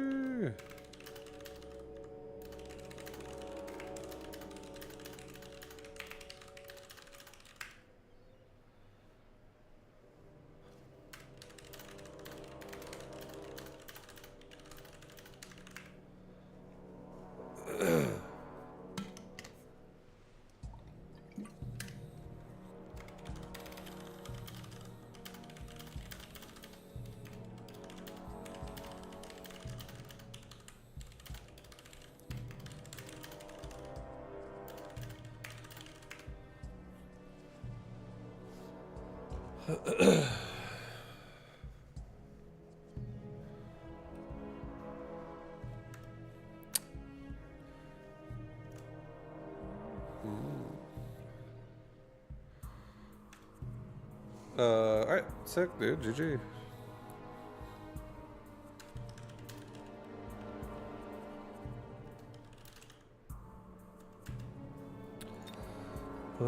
I assume that means... Am I talking to myself? I don't even know how that system works exactly. I assume you can't talk in combat chat, or the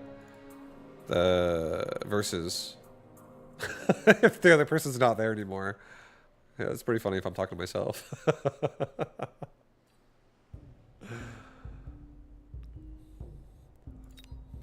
Not really a fan of buildings. Never really tried them.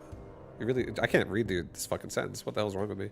Really tried to like them, but yeah, preferred without. There we go. I got there.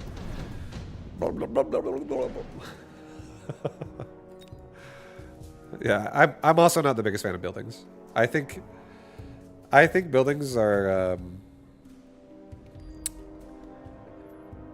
they just kind of like make the board more of like a preset more often than not. And the reason why, if anyone's confused, it's as simple as buildings can basically buy you enough time, even if your army's not there, to reduce the amount of time it would or the speed at which you're going to get paralyzed. So a lot of times you can just like shove away from them, since that's how it works, or since that's what they can provide you if you want to be aggressive. But when you're aggressive, you also kind of want to not spread out because cannons will kill you. So you stack. And when you stack, it's predictable. Because if you don't stack, you're gonna spread out and you're gonna get killed by different cannons and their main army. You're gonna have a really bad fight. It's like you're forced to stack. It's not like there's a thought process here that makes it seem okay. The cannons are honestly just more efficient than one squad in a lot of situations. So you can't just send one squad at it. Not every unit loses to cannons, but most do.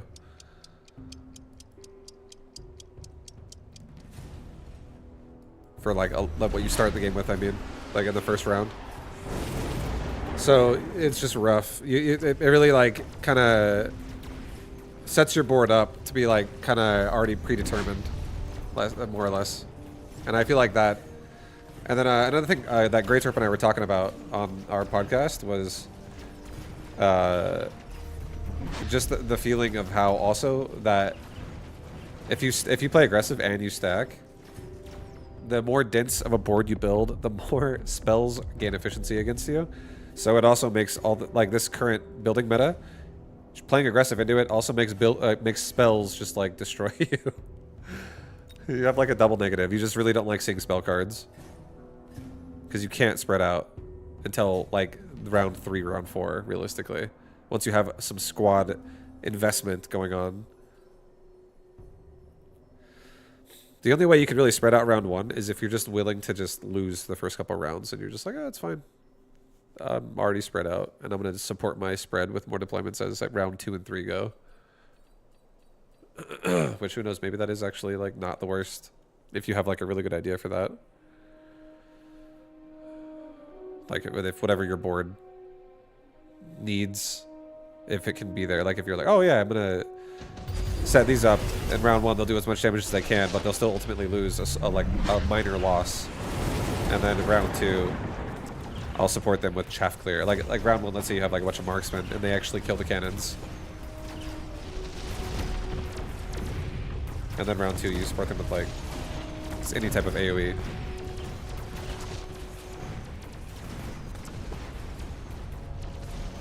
Only problem with that is if they snowball. No, exactly. Giving up rounds is kind of rough sometimes because you're allowing your opponent to have XP over you. It's not always a problem, but it is a problem if you don't have an answer to the loadout that they're running on whatever they're upgrading with whatever you're trying to do. Like, not every unit can always beat every unit. Like, for instance, if I'm fighting something, like Mustangs, just as an example, and the Mustangs have like a damage device, and they're already doing like 240 damage or 300 damage, and I make a Rhino, and I don't get armor on it, like, I don't even run armor at all, there's like a good chance my Rhino's just gonna fucking die, even though it's, ideally, Rhino's like on paper great against Mustangs.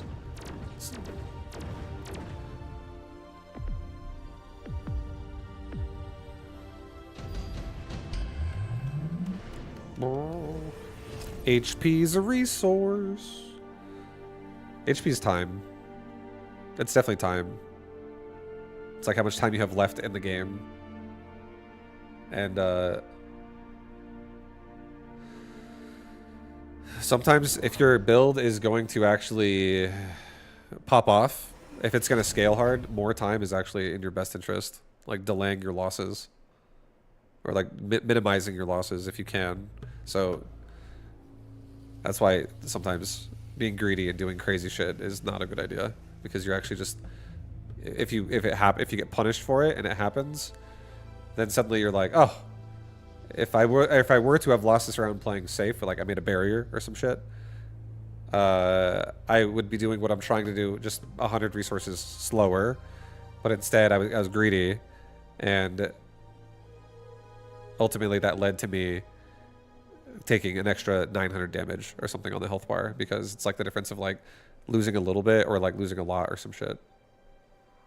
It's like more of his army stayed alive. So you died.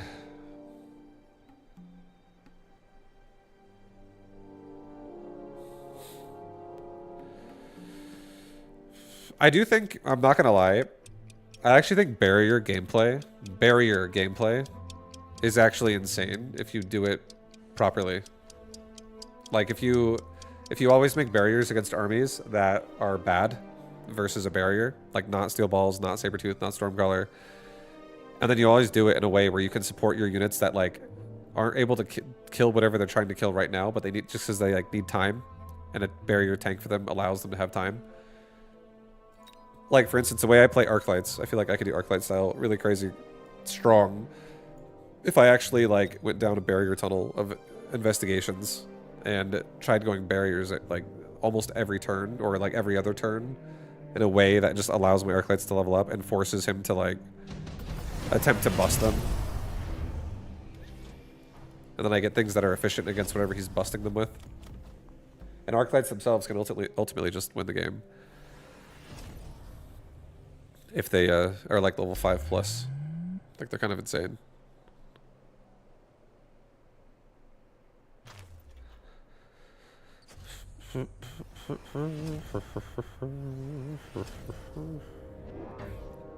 Pucci was talking earlier today that it looks like they may be experimenting with having maps sometimes, not having buildings again. Yeah, that'd be cool. I'd be down. That would be fun. There's a lot of ways you can take the game that would make it more interesting. And I think maps would be so fun. I would be so down with maps. That's why I was like also talking about like, or not today so far, but yesterday also on the podcast. I was mentioning, I think terrain in general would be really fun. You could actually make weird scenarios where you make like ranged outposts and stuff, and you try to make sure whatever you have like doesn't, like you can use the AI of however it maneuvers around the terrain. Like it probably tries to go like the least long path, sort of like hug corners and shit. I bet that's how it normally would be, I would assume. But yeah, I feel like that would be fun. I feel like that would definitely give a lot of units a lot of life. Like, suddenly you're thinking to yourself, oh, I would love to put some siege scorpions or some shit on, like, the high ground. And now a unit has to, like, move around it if it doesn't have enough range. And what if there was, like... I don't know. I feel like it would be interesting. It would definitely make more playstyles viable.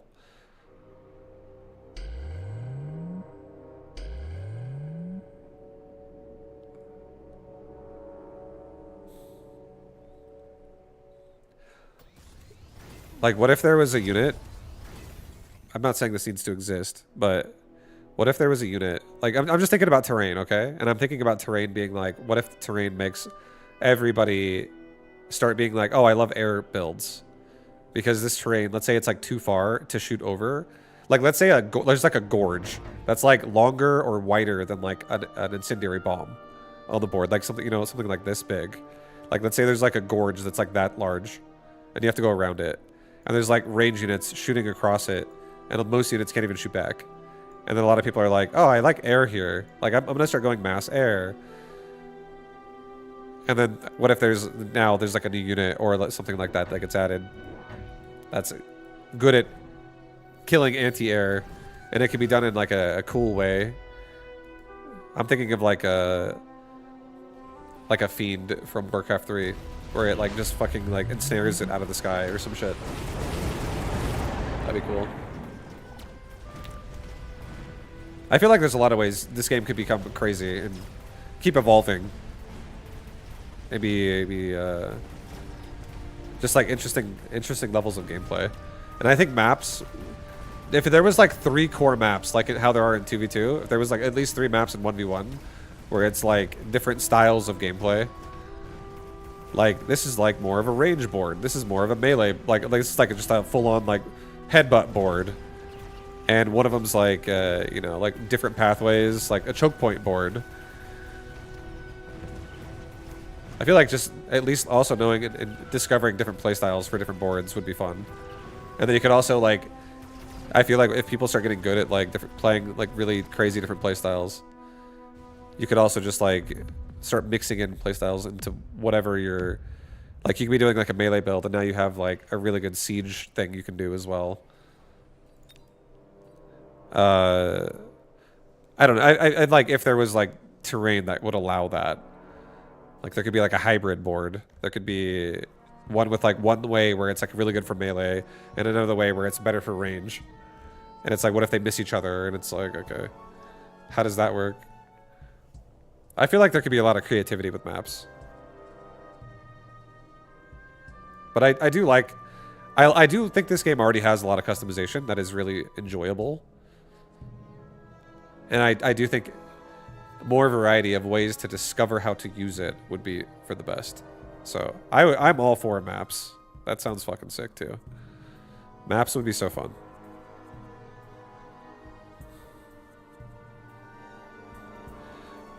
What do you think about maps with water and water units? I think if there were water units, like it could be it could be anything too. It doesn't have to necessarily even be just like a water unit. It could be like a slow field unit or some shit like that. Like a unit that goes through like obstructions in your movement. Like, what if there was like a dropship unit that could like transport you through terrain blockers? Like I think it would be fine. I'm totally down for units like this.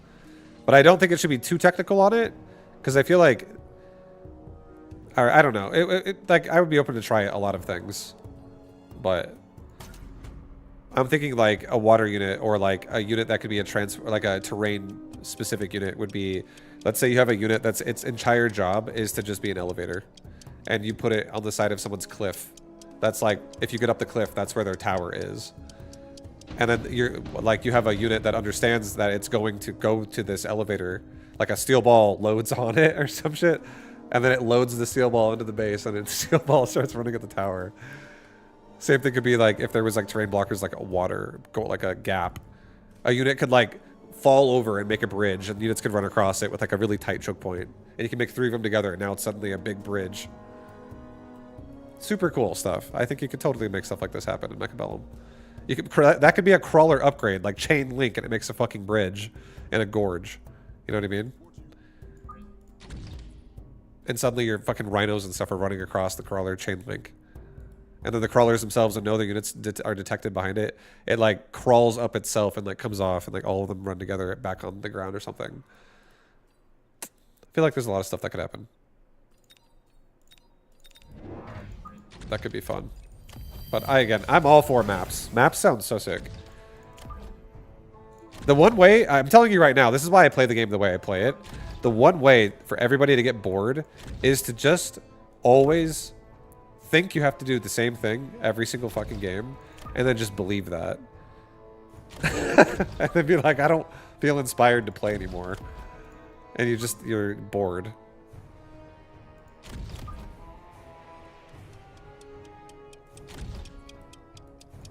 Okay, we're going balls in the back. Like arc lights?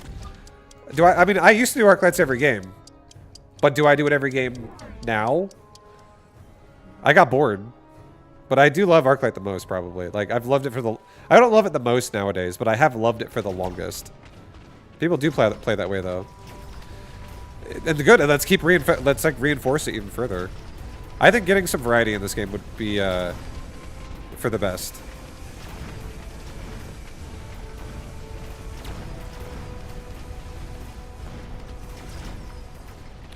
I mean, I'm down to play what it currently is, but I think some, like, the idea of maps does not make me feel sad. I know some people would probably hate it. Some people probably would be like, this is fucking stupid, I don't understand it, it's annoying, the game is not fun anymore. But I would love it. I would love to try it. If it ever did happen. I also don't even mind if they keep buildings in the game overall, if they keep working on them. I feel like this preset type shit, I don't actually think it's very fun, personally. Compared to like what it was, what the board felt like before. I think my biggest quarrel with buildings is the presets of like, I know where they are before round 1 even starts. And it's just like, you just avoid them generally, or you either sabotage them or you avoid them, or you like go back and use them.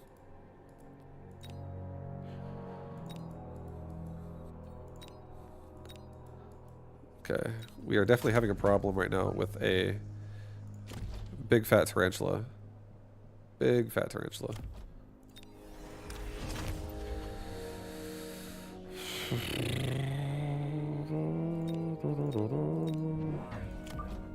How about deployable buildings at the start? Yeah, I think that's fine. I'd be down. No problem with that from me.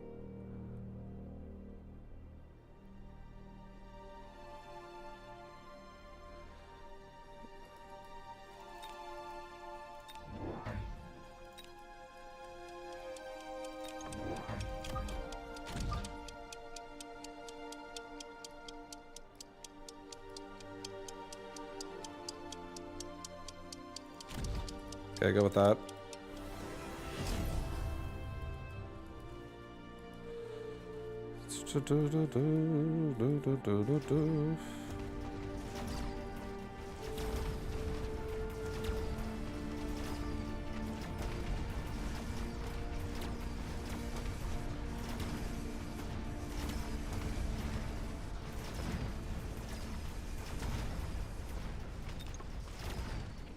Come on, hold, guys.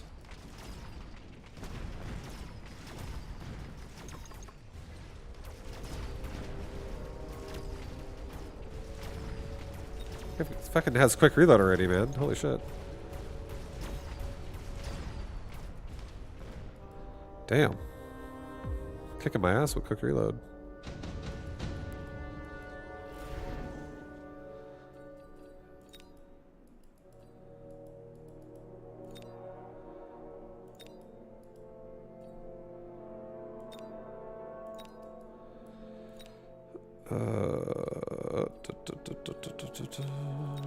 I'll do underground threat. I'll put it over here.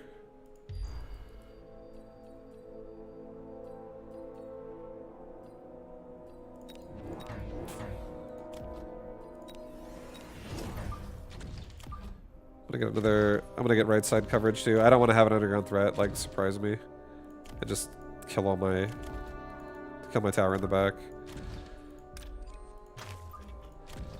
I'm gonna take also this arc light over here so I can help support the saber.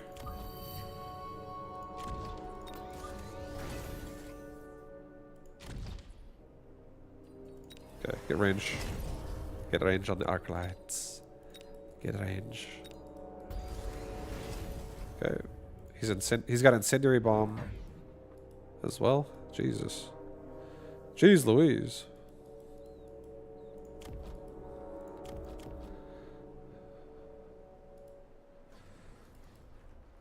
The classic issue of making gameplay complicated enough to stay interesting for players without making it super overwhelming for new players. Yeah. I think maps would be a great idea. I think an occasional new unit to this game and maps. And you could also rotate units in and out of the rotation or something if it got too much, I feel. I think that would be a great way to keep the game fresh and feeling fun all the time. And like we don't even have to always like also add tons of units to the roster, but if we don't, I feel like adding new upgrades to existing units would also be a new way to incorporate fun stuff to change up the gameplay. So you just have like slowly, I don't know. I feel like upgrades also might. If you have like 10 choices on every unit, everyone's gonna be like, "What the fuck do I even do? This is too much for my. I don't understand."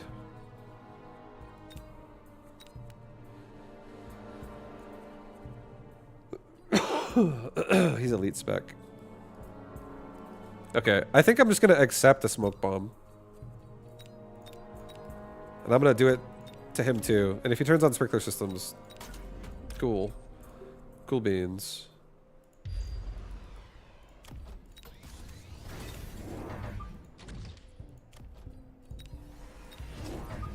Alright. I'm just gonna get more heat on the right side again. More heat over here. Crawler pack's gonna run in front of the cannon for us. We're gonna kill the walls. I don't actually want to do much here with my saber. I think we're gonna get smoke bombed. I'll just get 1-1. Anti-missile your tanks? Honestly, I don't even care. I think it's fine. I'm not willing to... Am I willing to?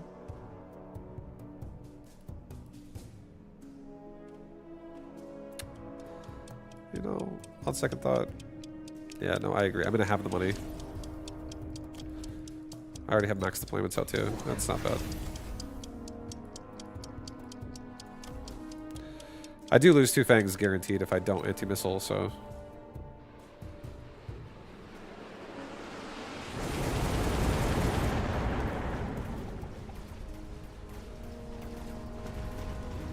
I wish units had more tech, like the sprinkler. Yeah, I mean, me personally, I also think I would love...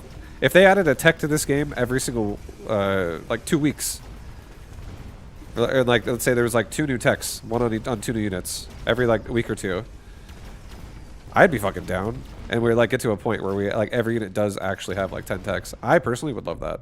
But I also play this game a fuckload. I don't think a lot of people would probably feel the same way if they're trying to get to the game. I could understand that mindset a little bit. But oh my god, I kind of want to take a fort.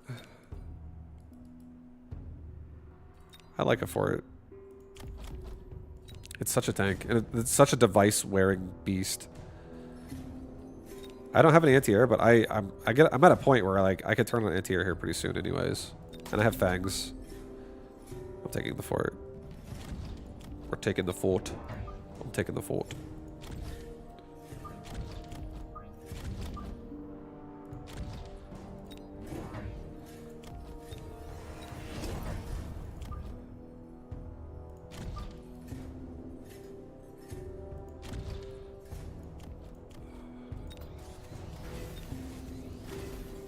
I don't want to level it though. I'm going to level this new guy on the right side. Get damage. Okay. This works. This works. We all have 5,500 health too, so. No missiles. There's also a smoke bomb that hasn't been used still. So I'm glad I'm glad I'm spreading myself out.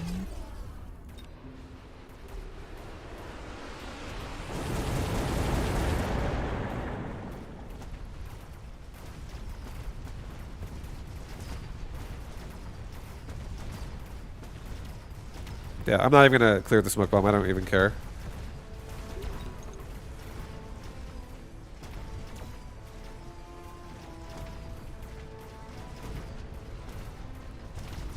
Give Rhinos and Riot Shield tech to use while moving, but he attacks slower. Yeah, he just has like, you get armor and you get a fucking Riot Shield.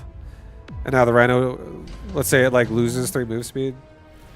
It gets like, it's like a smaller version of plating. It's like another like 100 damage per level is taken off the top or something like that. Or 150 damage off the top per level the Rhino is removed from its what it receives. It's like super armor.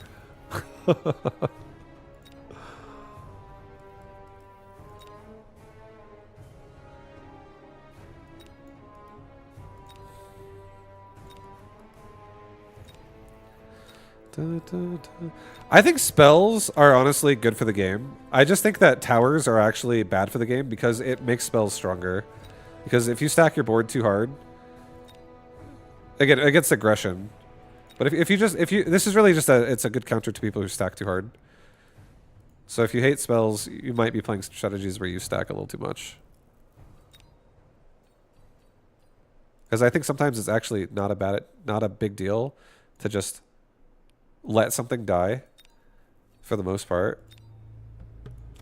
We have a really fat barrier here. Oh my god, I just realized. Alright, we'll do a deployment module. I'll move this guy to here. I'm gonna give this fortress a level up. Sorry, I didn't finish my thought, but I'm running out of time. I gotta do something. I'll protect myself from a potential duke with that. Let's get 2 fangs on the right, because these guys are exposed. Get a crawler in the middle.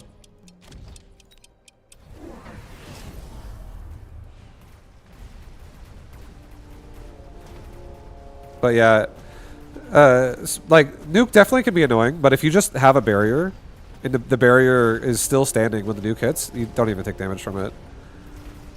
It just kills the barrier at that point, because it does 70,000 damage in one instance.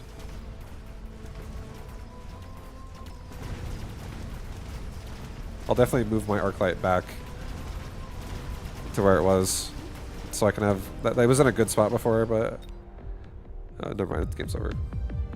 Flanking his tower also seemed nice, and avoiding the nuke potential over here. I thought he might nuke this area because my balls come up as well.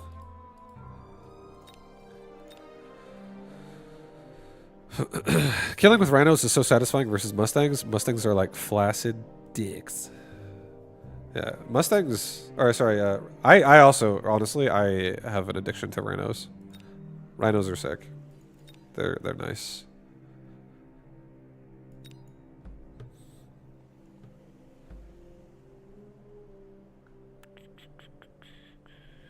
At least you can't buy nukes from your towers anymore.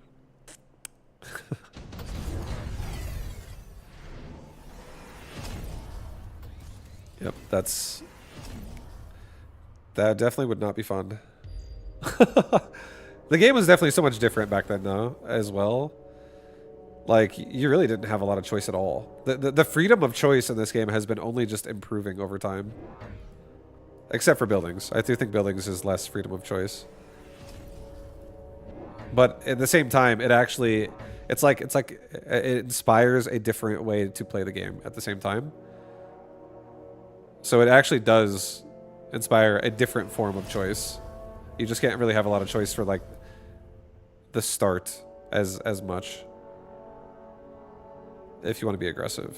It really just fucks over aggression the most, I think. Because you can't be you have only one style now, which is brick for the most part to open your games with.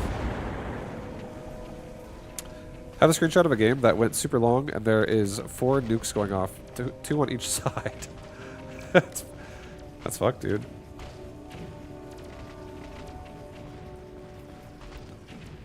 This massive nuke board.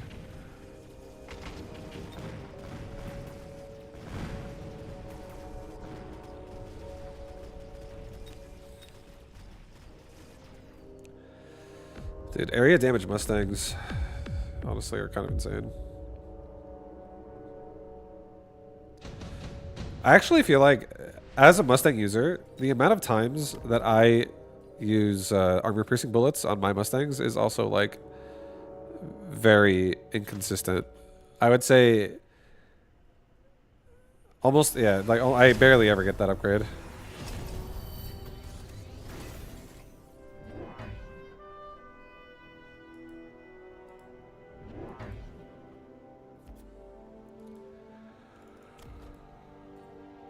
I might actually try some explosive ammo myself.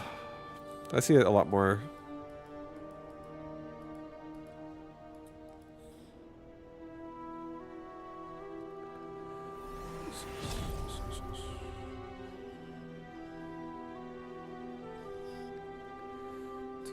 You haven't played the game since the beta? I will say, ever since 2025 happened, this game has gotten a lot better. Like, I feel like the game was already fun in its own way in 2024 and also in 2023. I played it for like 2 to 3 weeks at a time back then. I played for like the better half of a month and then I would quit for like a year or like 8 months or something like that. But then in 2024, the end of 2024, in December, I started playing again and I haven't stopped actually. I've been playing it almost pretty much daily since then. So it's like 10 months of playing this game daily, and it's honestly so fun. There's so many different ways you can honestly play this game, and throughout the year of 2025, the game's evolved. Like ever since it came back, and then since then, it's evolved so much. And I would say every single way it has evolved has been for the better. I feel like we're still discovering buildings though. I don't think its current form has evolved for the better, but I don't think this is going to be its forever form. But I do think it has been honestly really good though for the most part. It's been really fun.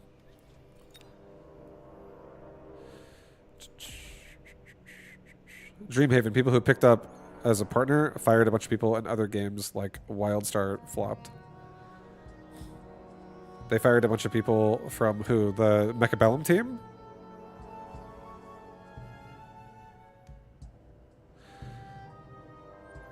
As far as I know about Dreamhaven, the CEO of that company is Mike Morheim. Wildgate? Okay, yeah. I feel like Dreamhaven, I have a decent amount of trust in Dreamhaven overall. I think they're most likely going to be hands-off approach on Mechabellum. They're gonna let Mechabellum kind of make its own choices. I don't think they're gonna necessarily squeeze the money out of Mecha and just like sell it off or like abandon it because if it's in a rough state.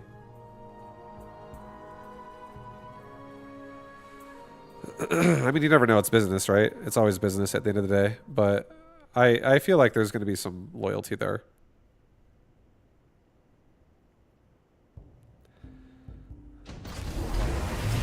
I do like Mike Morheim.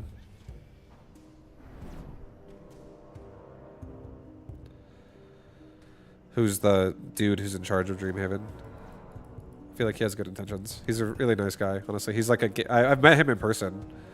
I've had dinner with him. He's actually a gamer, and I have a lot of appreciation for him for RTS games they made at Blizzard for like a very long time.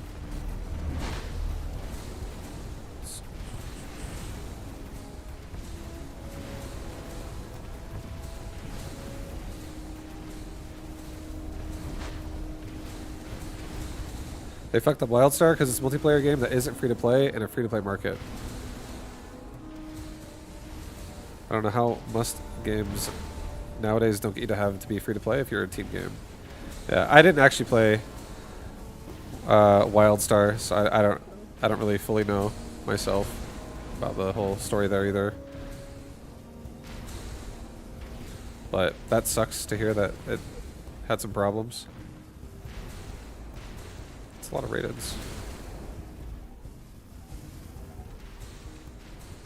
It's like Sea of Thieves, but in space. It's Sea of Thieves in space. I see.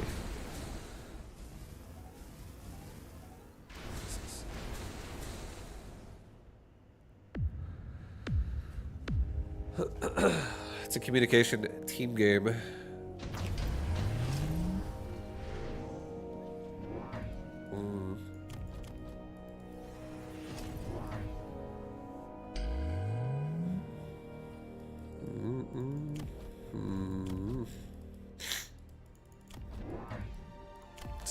So many Raidens. This is just like Mass Raiden versus Mass Raiden at this point.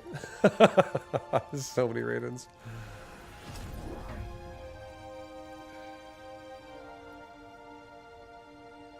I don't think people that want good co-op games are more free to play people.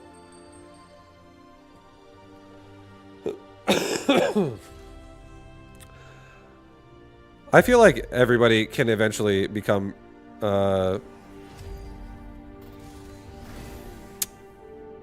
free to play. I don't know. I have no idea. I'm just gonna say some bullshit. It doesn't actually apply. Never mind. I don't think anything.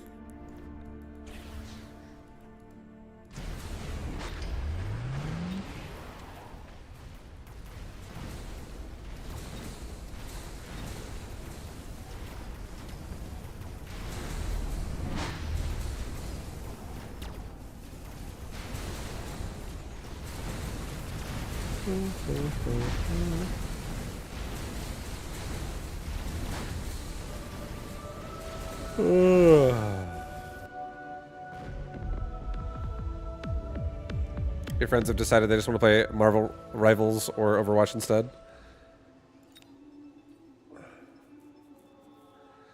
Yeah, I mean, if they're not looking to spend any money, I understand. And there's like a pay model.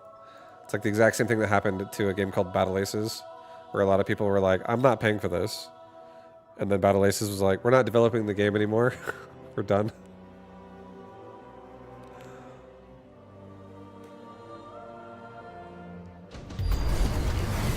I understand. If there's free-to-play options, like, why wouldn't you, right? That you like.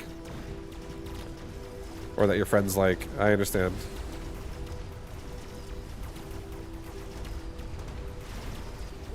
But that sucks to hear that the game is no longer, like, you know, people are quitting because of it.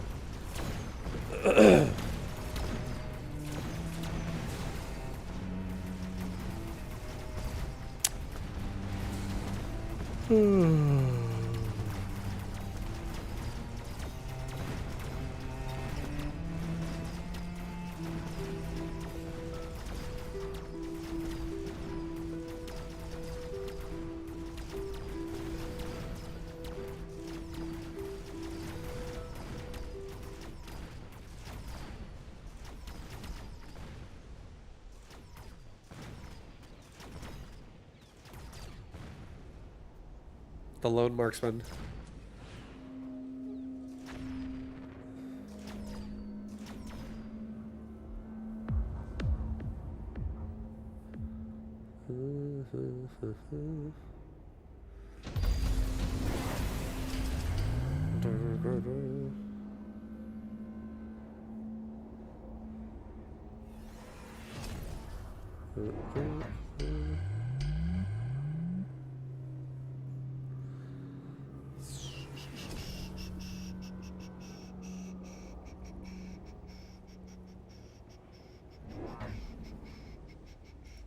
Yeah, WildStar. I was a little confused too. I still don't know Wildgate either, but I understand you guys said it's Sea of Thieves in space. But I thought WildStar was that fucking MMO game that people were playing. That was like years ago. It was like really animated looking. I didn't play it myself either, but I feel like I know people who did play that.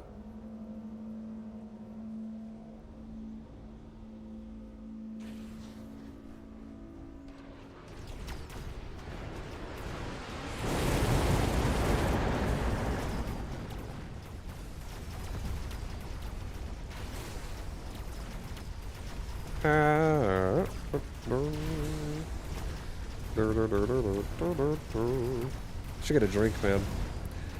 I should get another can of guava juice. Guava.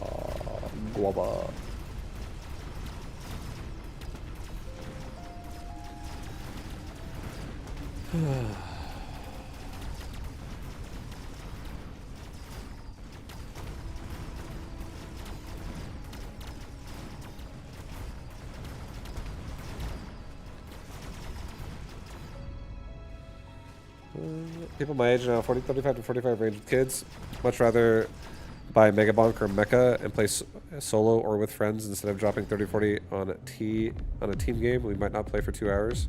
Or you might play for 2 hours during the weekend. Yeah, I mean, that's just how it goes. I feel like if you're you know, you only want to play a team game with your friends, but like you're limited amount of time to play with your friends, then it's not very fun to sit down and be like, I don't want to play because no one's on.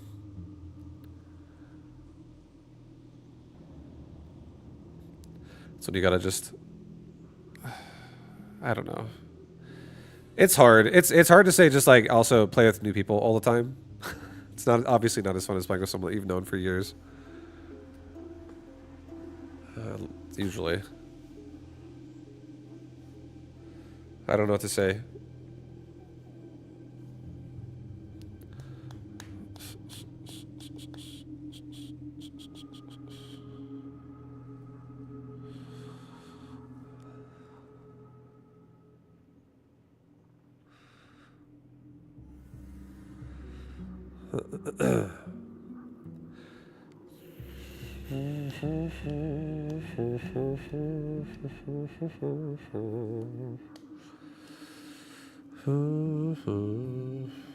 Okay.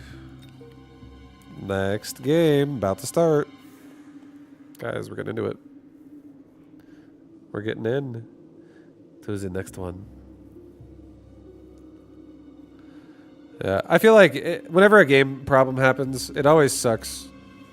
Especially if it's a game you liked. But at the end of the day, it's just like, this is what happens actually. Companies just fall apart a lot of times.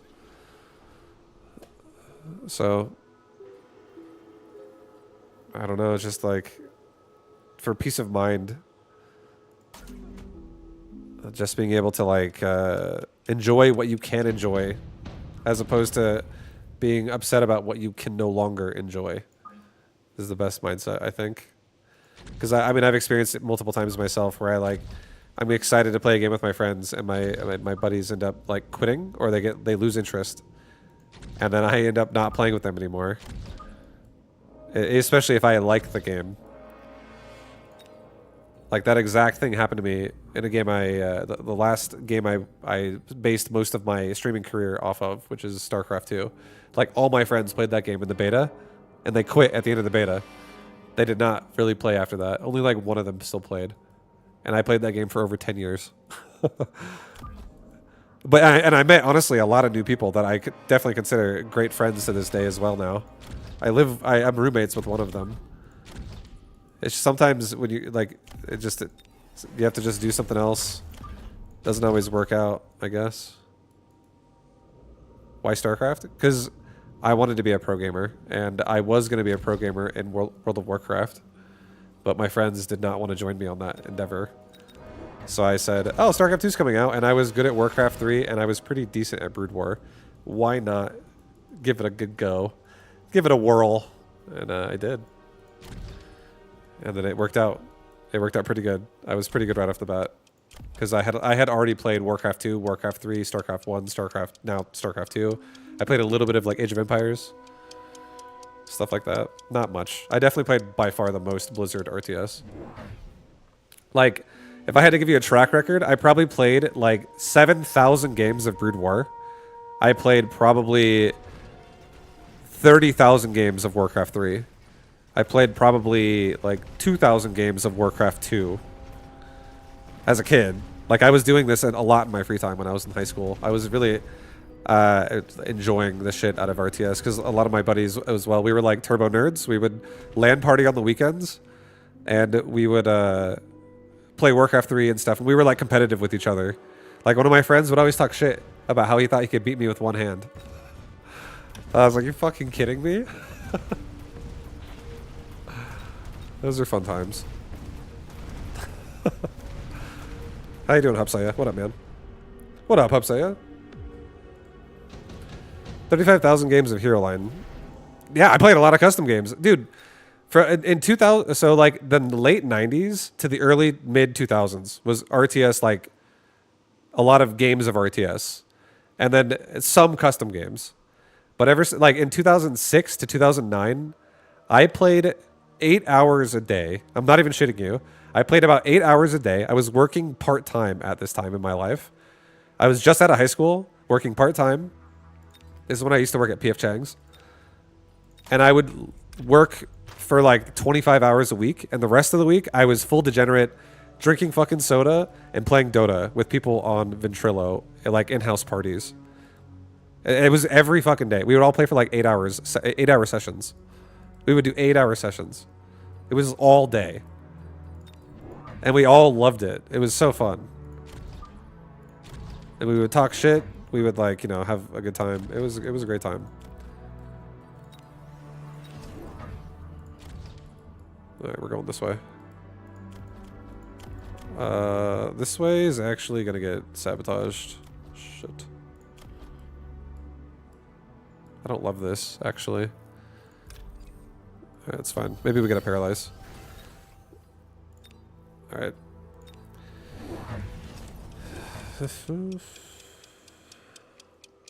We used LAN cable between people in the building to play. Yeah, that's so sick. It's fun as hell playing with your friends, honestly. When you get some buddies and you guys are gaming together, it's a great time.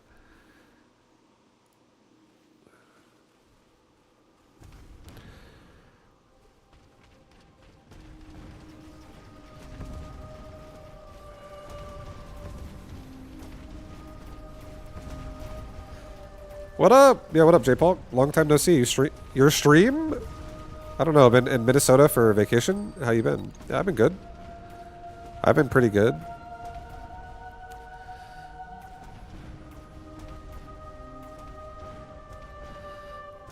I've just been mostly Mechabelluming. Mostly. I did another Path of Exile 2 stint for like a couple weeks. I'll definitely keep going back to that game over and over and over. I'm 38, and at least once a year we get all the boys together for a sleepover LAN party and play. Yeah, that's what it's all. It's so sick, right? I used to have an iMac when I was younger, back in the days of StarCraft 1, like Brood War era, and like early days like Diablo 2, Warcraft 3, like early 2000s and late 90s. I had an iMac, and I would bring that thing over to my friend's house, and my friend's house had like a really cushy ass basement. It was like carpeted, really nice. He had like a full long table there. It was like a LAN party. Just perfect spot.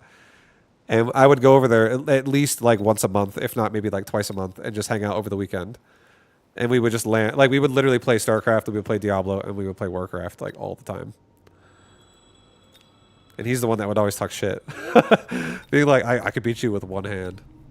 His name was Quan. He was so sick.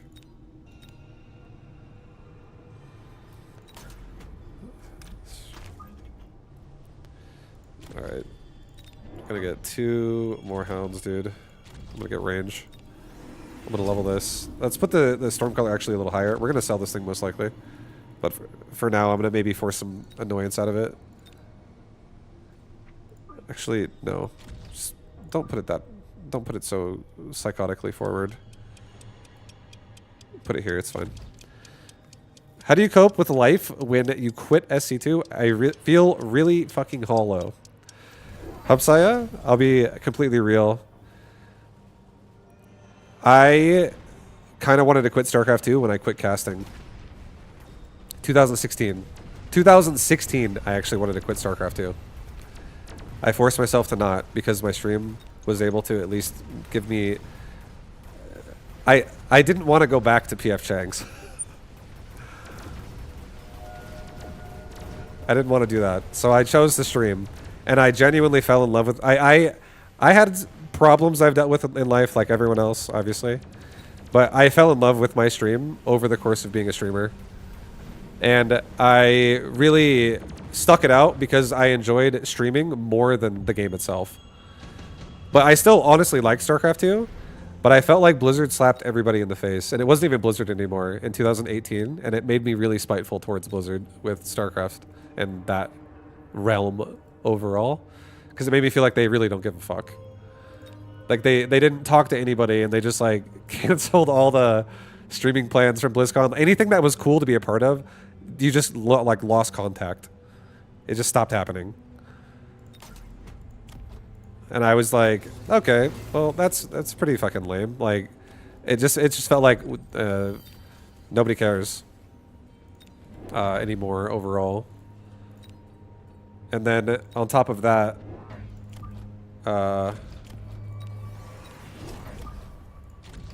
Blizzard also announced like, oh yeah, it's StarCraft is in like the maintenance mode gaming now. You know what I mean? Like you know all about it. Like they stopped developing the game basically. They're like it's just you guys are basically this is it. Yo, Cleakit, thank you, Frenetics, thank you for the 41 and the 5. Thank you guys. And Hubsaya, I went through phases. I also played Age of Empires 4 for 2 months, and I quit that game myself. I didn't like it anymore. And when I came back, my fucking brain was like miswired with how I played Age of Empires to how I now have to go back and like relearn StarCraft with my hands. I was like, fuck, my automated like muscle movement here is like fucking up playing StarCraft again. So I had to like retrain myself on StarCraft, which took like a week of knowing games overall. Like mentally, you know what I mean? Just because I did a lot more like selecting all in Age of Empires than I did in StarCraft. StarCraft, I felt very precise. I feel very, very precise when I play StarCraft with like how I control units, or how I try to at least. So it felt different. It was a lot weirder. But yeah, it's just I really, just like I said, I just really started enjoying the stream aspect of it all more than the game itself. And Blizzard made me feel spiteful towards them a little bit. So I wasn't by the time 2022 happened, I was genuinely starting to become annoyed. Like I would say I had a lot of patience up until 2022, and then in 2022 I that was the year for me where I was like, I honestly might quit streaming. I was thinking to myself, I was like making another fucking beta GM that I was like, I don't even want to make this shit. I really didn't want to make another one. And I allowed my community to just be like, make it, fucking make it, we need it, we make it. And I was like, all right, I'll try. It's like doing a subathon when you're exhausted. And I was like, all right, let's fucking make beta GM again. And I was kind of like over the game at that point. I didn't even finish the series. I felt like every other game was getting stream sniped, and I was like, this is such a waste of my time. This is like so exhausting. Trying to just do like fucking introductory games here for people, and it's just like it wasn't even making sense at that point. The series was stupid.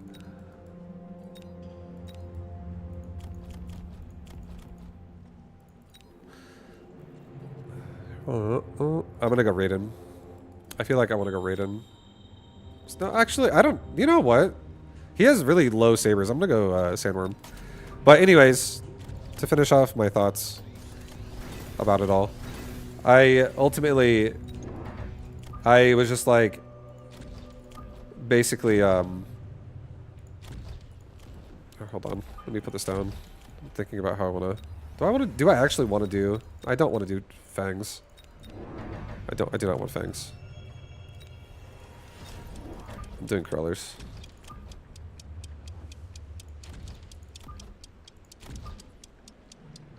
Okay, go like that, that's fine. Get range and speed. Good damage. But yeah, I tried to just restart my stream and just like just do it all. I guess I feel like I also went through weird phases mentally as a streamer, because in 2010 and 2011 and 2012 I had more success as a streamer in terms of number of viewers than I've ever had before. I've never had success like that ever again, like comparatively, like number wise. And then financial wise, I've never had the amount of support that I got during COVID, like the start of COVID. And during the start of COVID, that was probably like the hardest time I've ever had in my life. And I did shit where I was like, I'm going to stream for 200 days straight. And these are going to be 12-hour plus streams, like on average. I literally just lived on fucking Twitch. And I was really good financially, but I was like, I can't do this forever. Holy shit. This is hard. I'm getting I get lonely and shit. You're like, as soon as you turn off your stream, you're like, I may as well turn it back on again. What else am I going to do right now?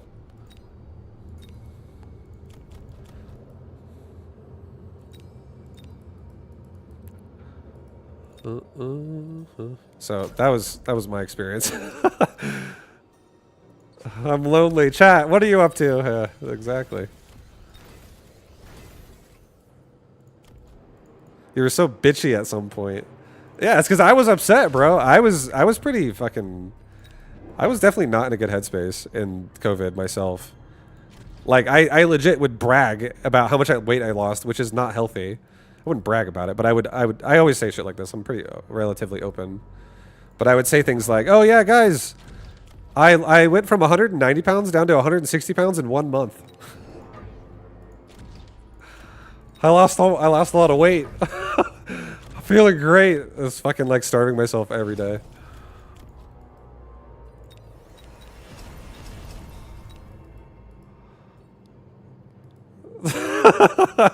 Like I've gone through phases in my life for sure.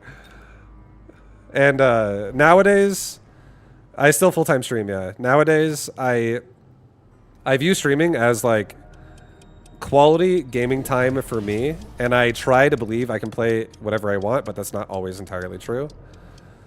I realize that there are just some games that I am better at entertaining people while I play than others.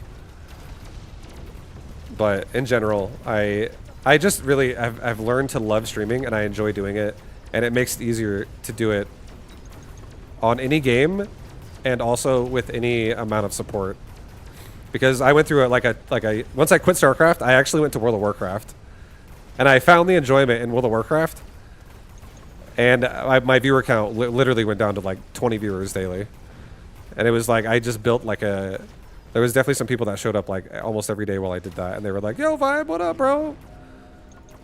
But I was, you know, I was just trying to enjoy myself at the end of the day. I was like, but I felt it. I was every single month would go by, and I'd watch my subs drop another like fucking 10%. I'm like, oh my god. They just kept. It was like a fucking downward staircase. I was like, oh well, and then I've learned to just enjoy. I've learned to enjoy, because at the end of the day, I feel like I wanna stream because I honestly enjoy streaming, and it's definitely a bonus if I can make a living doing it. And so far, I'm still able to maintain that, but I'm still gonna keep trying overall, because I really feel like it's a fun position to be in. Like for instance, I can hang out with fucking Gojo all day. It's like my day is just streaming for 6, 7, 8 hours with Gojo, my cat, next to me, just playing a game. And currently, this game, legit, Mechabellum, if this game had a Blizzard name on it and it had more polish visually, this game would be popular as fuck. This game is actually so conceptually good. But it could always be better, but I think this game is actually a very good game. I actually really do enjoy this game. This game, they're like, you can autopilot this game and play like metas and what you could consider to be like boring stuff. But this game also like offers just like a lot of creativity. I feel like the creativity on this game is really high, so I really do enjoy being able to feel that on the game I'm playing. That's why I feel like this game's easy to stream daily. Like I'll literally show up. I'll show up and I'll fucking like, this is my day nowadays, Subsaya. I'll show up and I'll be like, holy fuck, guys, it's already been 5.5 hours. Wow, I could stop my stream here pretty soon and feel good about myself because I streamed like a good amount of time. Have viewers that stick with you through it all. Exactly. I know, and I appreciate that so much. Any streamer would, honestly. Every streamer would always appreciate that. People want to hang out no matter what you're doing. But then you'll also, as a streamer, thank you for the 87, by the way, Ralph. I appreciate you. And as a streamer, you definitely gotta try to have a healthy mental headspace when you do something that you think is fun and everyone crucifies you for it. Why the fuck are you playing this? This is stupid. Why would you ever, like, there's so many times I would get people being like, how do you even have fun when you go from playing a hard game like StarCraft to this shit? I would always be like, I fucking enjoy it, man. I grew up playing games like this. What are you talking about? WoW is definitely probably my most hated game. People have made vocal to me that I have played on stream for many times.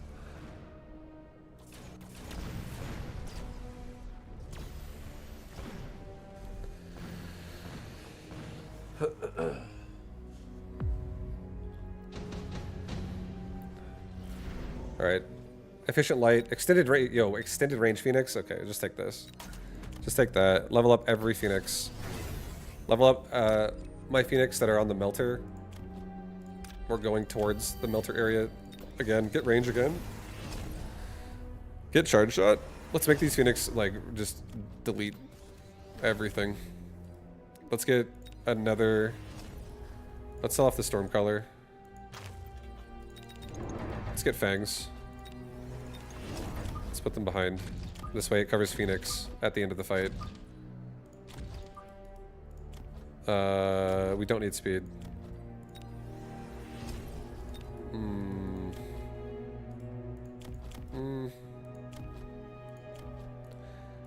I guess I'll get damage. I could maybe win the game right now.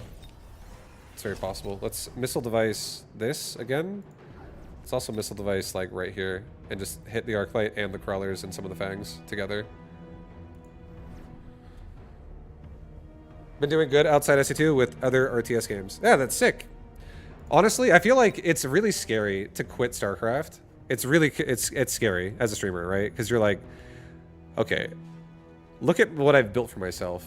And now let's just like jump out of that building and just fucking free fall. And you're just gonna hit the concrete. You're gonna hit the pavement. You're gonna feel like you hit the pavement multiple times. Multiple days, you'll genuinely feel that way. You're like, what the fuck am I doing? Holy shit, how can I justify anything I'm doing? Like, there'll be days where you're not even having fun. And you'll be like, I'm such an idiot. Why did I quit? I should just go back. And you'll be like Stockholm Syndrome. You'll be like, I should go back to my captors. StarCraft. You'll think it. You'll think it's. You'll justify it because people will come back and they'll be like, "Hey, finally, you're back." But I think realizing that that's not going to last forever is the most sane thought you can have. And I think doing it when you want to do it, or maybe doing it less throughout the week so you can still retain those people. Like, let's say you go, okay, guys, we're doing StarCraft weekends. Saturdays and Sundays, I'm fucking playing StarCraft for you still. So if you guys like my stream, show up on Saturday, Sunday. And you can create a routine for them like that. But then, whatever sounds good to you, right? Like, you can keep doing it if you want to, but I think even that's better than just convincing yourself that you have to stay. Because you won't actually get growth staying there. There will be no growth. You'll just stagnate. You're like you're just gonna rot in StarCraft. That's how I felt. Like, I still think it's fun to play from time to time. People see, like, especially when people appreciate that you played it before, and they see that side of you come out in your stream again that they used to remember you for, where you're like, oh, I love when this guy plays fucking this game. But it feels really good though when you start getting some momentum in a different game, and you start feeling like your channel can be growing and stuff, I guess. How you're discussing this is very similar to how Maynard discusses leaving SC2 and making a living streaming in general. Yeah, it's scary, dude, honestly.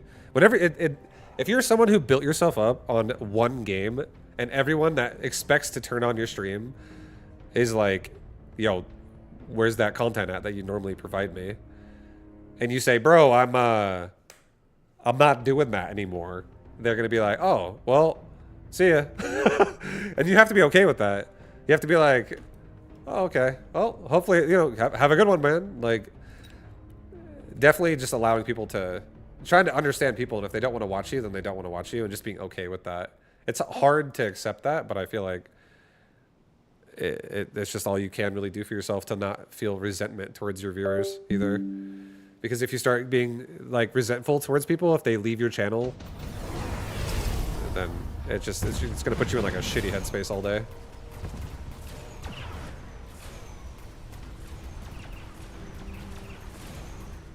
Congrats on feeling like making the switch and loving the new life. Way to go. Yeah, I feel like the big changing point in my life, honestly, was when I moved to Las Vegas. Because when I moved to Las Vegas, right after I got here, and so I like road tripped with just my stream setup and my clothes. That's all I had. I literally got in my car that was like from 2004. It was a Ford Focus. I sold it since I've been living here, but I sold my I packed my car with my desk, my chair, literally my stream setup, my monitors, my computer, all my peripherals, and then I packed my clothes and my pillows around my monitors and other like shit that I didn't want to bang around in the car. I then drove in my car to Las Vegas in one day, which took 12 hours. And I got here, and now I'm living as a roommate to Greytorp. And then since I've been here, early on, I met my wife, who I'm now married to. We met, and then we hit it off really hard. So it was like a mixture of like moving to Vegas and also meeting who is now my wife. And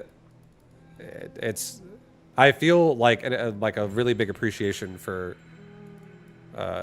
just what my days have become in general. I definitely feel a lot more peaceful nowadays. I used to feel like I would have fun, but I was lonely. That's honestly how I felt. I feel like at the end of the day, I felt like I really love gaming, but I didn't love how much I was gaming, which is a lifestyle I built for myself during COVID specifically, like extremely hard in COVID. That's when I ultimately was no longer doing pro gaming stuff for StarCraft anymore, and casting. I was doing nothing besides only streaming, and I would stream literally like all hours of all days for the most part.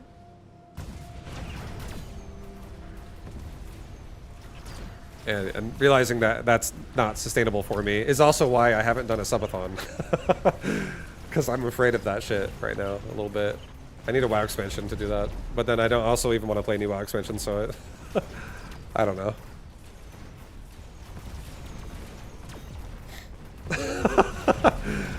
Who knows, dude? I don't fucking know. But yeah, I made a pretty good living for myself with StarCraft. I actually made quite a good amount of money for I built a nest egg for myself through StarCraft. I had a pretty good career when I was a pro, and then I had a lot of deals going on for myself. And then on top of that, I had like getting into Twitch Rivals. Like I won, there was like 9 Twitch Rivals events for StarCraft, and I won 7 of them. And each one of those is like $5,000 or like $3,000. I was so happy. I was so sick. And then, like, just, you know, like, WCS event, that was $12,000. Because I ended up winning WCS America back in 2012, and that was a $12,000 tournament for first place. It was like $21,000 in prize pool total. That was fucking sick. That was very good. And then also, not only that, but that, like, guaranteed me qualification to BlizzCon that year. And then I got second place in WCS in North America the month after that. That the American one happened. I only lost to Scarlet. And that was also like another $6,000 tournament. Because like, I think throughout my entire career in prize winnings in StarCraft, between Twitch Rivals stuff and also tournaments, I would say I've probably honestly made around like 75K.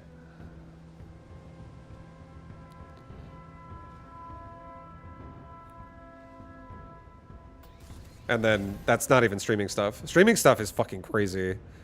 Like, stream is such a... This is genuinely streaming right here. I feel like this is streaming. Streaming is like this. This is streaming. Okay? Ready, guys? This is streaming right here. Here we go. Here it is.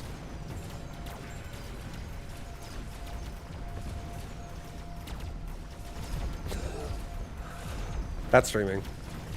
You just make fucking nothing until you make everything. You fucking don't make shit until you literally are a millionaire.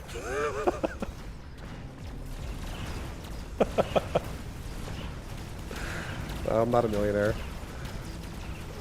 But no, it definitely, things get crazy. When things are crazy, they're fucking crazy. Like, for instance, there was one of the craziest days I've ever had, Hapsaya. One of the craziest days, just a day I've ever had, was in one day. This is during COVID. In one day, I got 1,600 subscribers. Like, probably 1,400 of those were gifted and 200 were real. But 1,600 subs in one day is a fucking... And it's not even including donations. Like, there were some crazy-ass people that were very generous. Like, one dude donated $4,000 in one day in $1,000 increments. I was like, holy fuck. People are definitely... can be very generous. The StarCraft community was super generous. And that's literally, like... It made me... I feel like it allowed me to, like, really... take a step back and not hate streaming, if that makes sense. Like, not get mad at, like, what the experience is. Because I got to experience for a while what... It's just, like, not many people get to experience that. It was ridiculous. I felt very appreciative of all of it. And then that's also, like, what inspired, like, B2GM in the first place. And a lot of people really, like, loved it as well, which it was making me feel... It was like a mixture, a cocktail of, like, really good... Like, I felt like I was taking shit in my life that felt hard and turning it into something that felt really good, is what it felt like. It felt like I was being productive, and people really enjoyed listening to me just banter and stream consciousness randomly. I feel like I try to have, like, a lighthearted demeanor about things, but I still... a lot of times am competitive at the same time. And I don't know. Enough people liked it. Yeah, I've seen Artosis' stream. Artosis took that shit to a whole other level. With, like, the bots and, like, the fucking AI speak and with Mario Erotica. Just, like, donation. Just, you know, like, donation messages where TTS speaks for fucking, like, 2 minutes about how Luigi's gonna shove his hand up Mario's butt. Or something like that.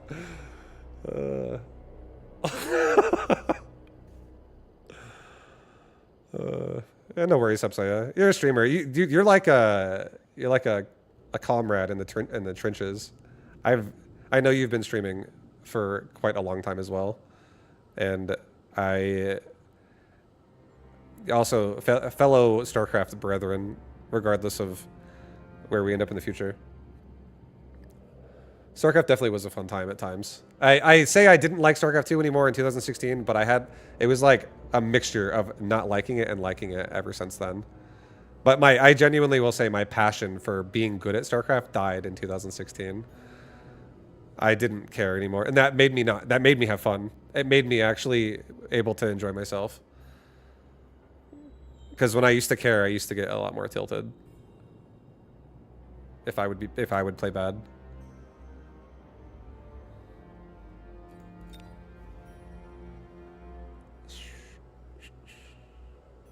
I got a buddy that streams a non-popular game that has a small community and makes a great living off of it.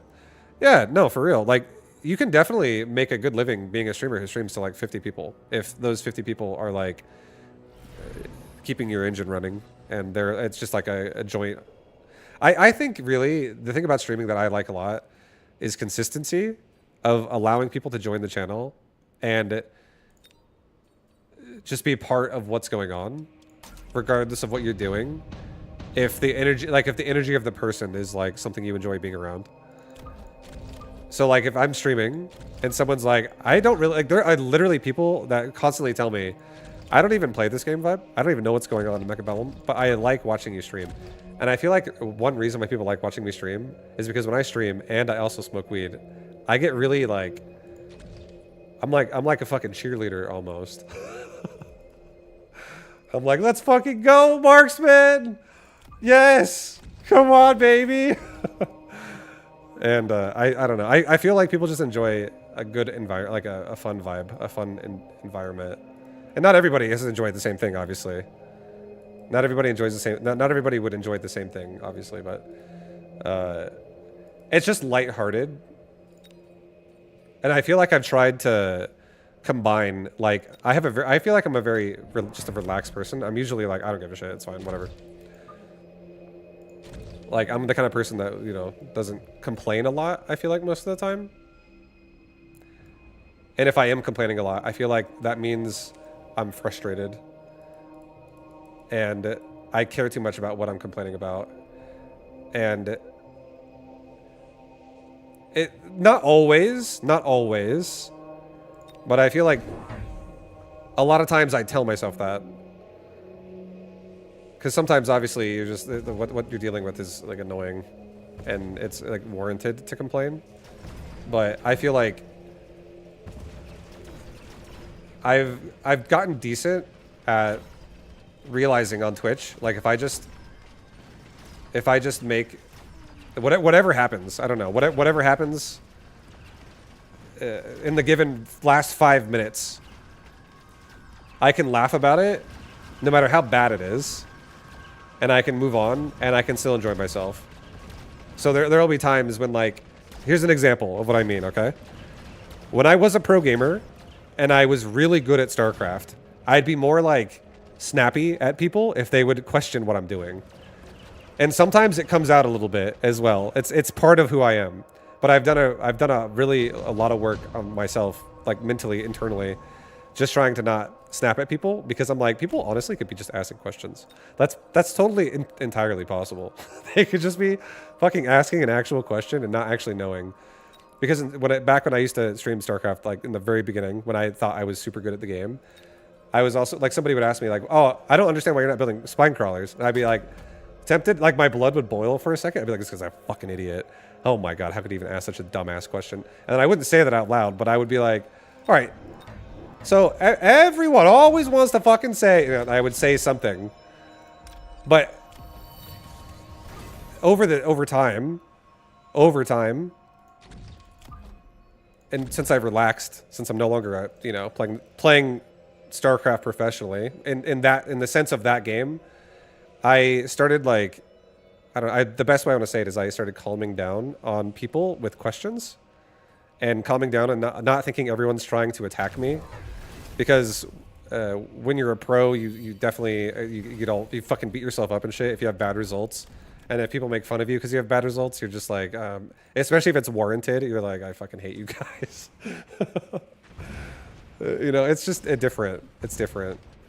But I feel like I've tried to capture like the knowledge of what I think like the experience I have at playing a game and learning a game, along with not taking it super serious and getting upset about things that if they're not going well for me. So if I lose a game and someone asks me a question now, it's very rare that I'll actually get upset at the person. And it's because I just genuinely am just, it's a different mindset. I really, nowadays I feel like I'm playing for the stream more than I am playing for the MMR. And pushing MMR when you're in the mood to do it is fun as fuck, but chilling with the stream when you're in the mood to relax is really nice to do as well. And not convincing yourself it only matters if you push. Because at the end of the day, people honestly just want to fucking hang out and chill, I feel like, instead of stress out the entire time. I don't know. I feel like overall that's kind of how I see it. And I like the idea of being competitive, and I like trying to win always, not just like rolling over and dying all the time when you do anything. But if you don't win, and you know, shit was not going great, it's totally, you can still enjoy it and still find a way to not let that just like sabotage everything in your mindset. I'm gonna put this back here actually.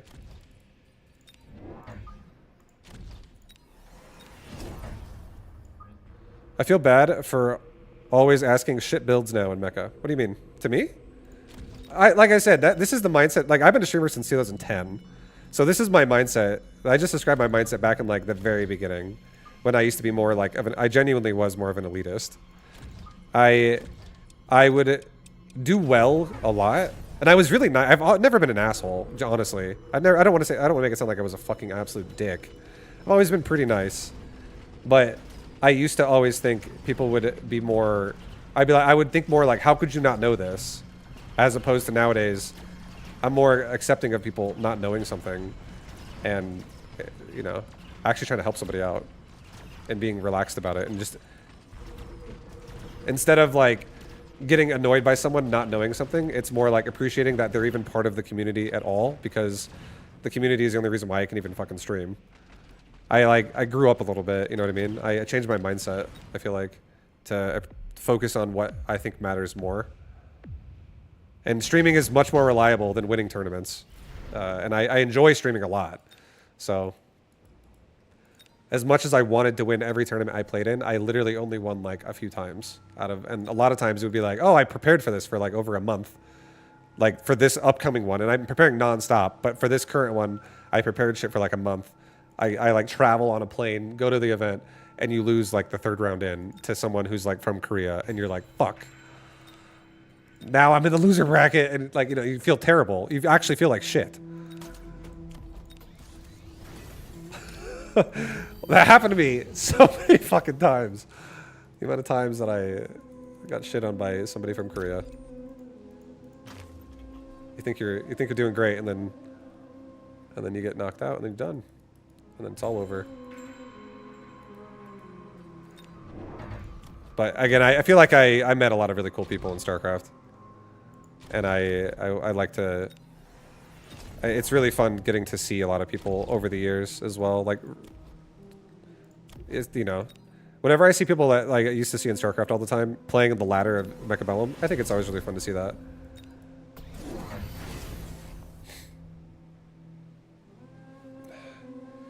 Why do you play Spider over Fire Badger? Investment. The reason why is because I already have a lot of investment in Tarantula. I already have like a lot of board coverage that can be strong if I just focus on them. And Fire Badger allows me to force more units on the board that he could end up selling. And if he doesn't make a good answer to what I'm doing, I could also continuously be annoying in the back with the Fire Badger. Like right now, we're killing Crawler for Fire Badger essentially, which is like one squad for one squad. So it's not too bad. But my left side is struggling. My marksmen are way too weak. Hopefully this marksman levels up. He did not.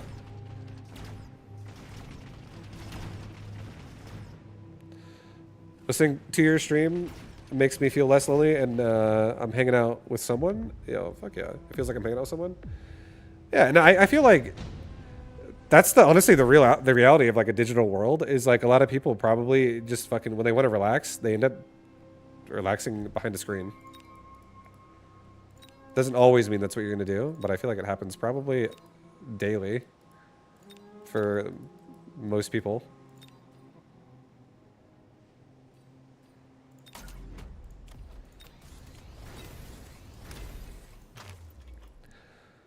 And I feel like I enjoy people just hanging out while I'm gaming as well, because I enjoy the fact that I can do something in a game and I can be like, oh, that was sick, that was fun, that was interesting, and people will comment on it, and it can make it more fun, it can make it more funny, it can do a lot of things. It can just make me feel more invested. Alright, we're gonna get range on marksman, help them out, get more shots in faster, and get damage too. No, get range, get range. Just get range on range. We can shoot this thing from spawn. I just have your stream on in the background while I get high and I draw. Oh.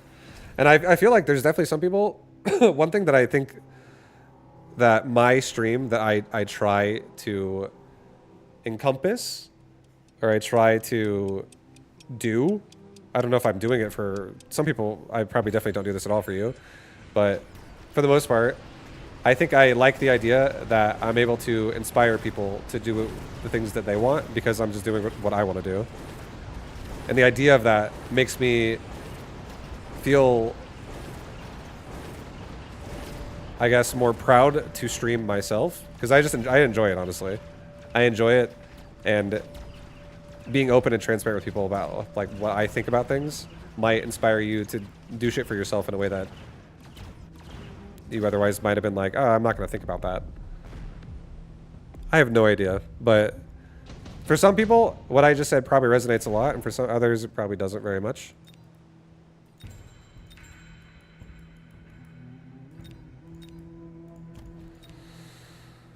But I did not expect to be a streamer the way I am when I started streaming. When I started streaming, all I wanted to do was promote myself so I could get on a good team in StarCraft. It's the only reason I cared about streaming in the first place, because I was way more focused on pro gaming, and then it turned into focusing on my stream instead. So I feel like I have a lot of appreciation for people who are here and hanging out.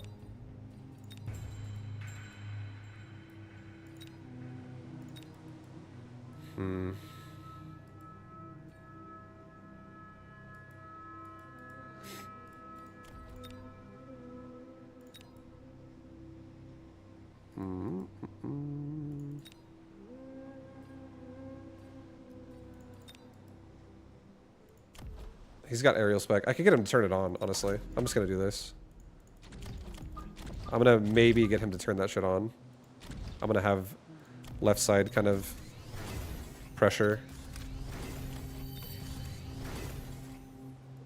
Okay. There's so many crawlers. I don't want to get bogged down. I also want crawlers myself. Let's get damage. Get range again. Okay, good. Just go with that. Watched many winter StarCraft replays of Vaibu. Hell yeah. Hell yeah.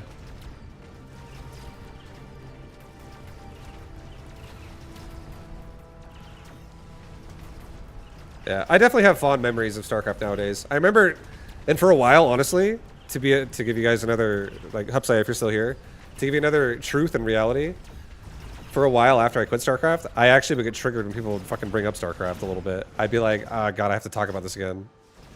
About how I'm wanting to quit. Because you have to definitely be patient with people, because a lot of times, not everyone's going to understand what's even going on when they first show up. Right? So a lot of times you'll have to make it a routine to, like, let people know what's going on. And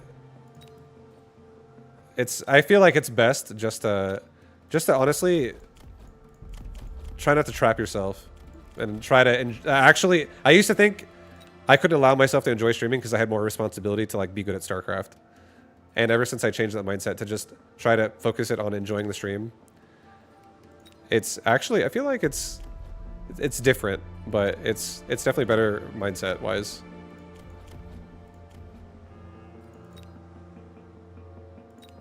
All right, there's a fucking rhino in play here. There's a rhino.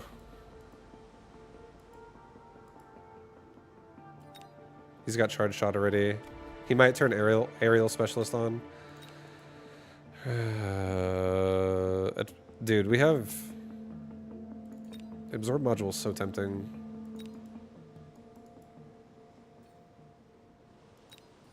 I'll rhino assault it. We'll go back here.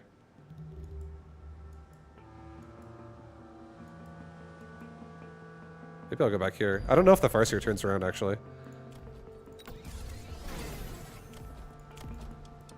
Okay, let's get explosive. Let's get range. Let's get another marksman for, like, right here. Let's get 2 more crawlers. Like here. And here. Get HP.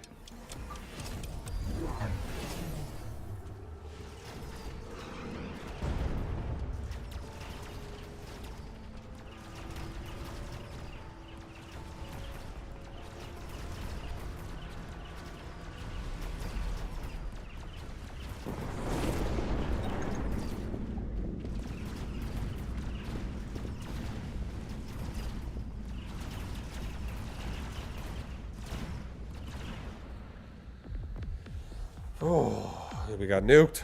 Your mindset in response to people in chat are always laid back. Yeah, it's because honestly, I actually am just happy to be here.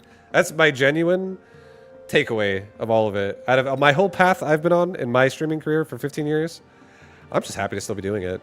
At the end of the day, I went through high highs, and I've gone through what I feel like was low lows, always having to compare to my high highs. And now I just feel like I can't force anything. I can't force people to do anything. So no matter how good I think my content is, like there has to be like certain things that fall into place for things to even pop off.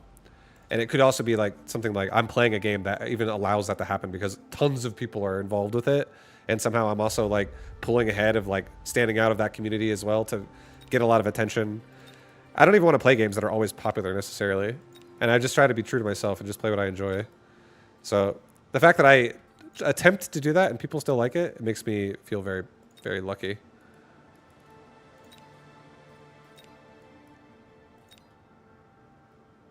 Level 2 fortress.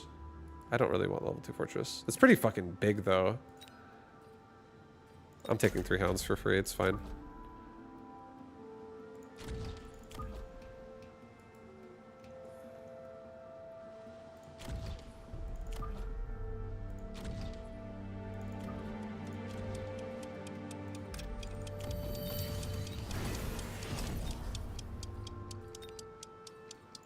No. Oh shit, this is so bad.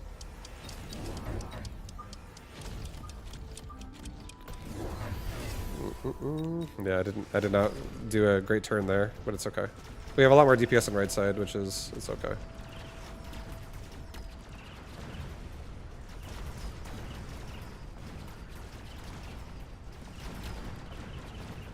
These Void Eyes definitely cause a problem.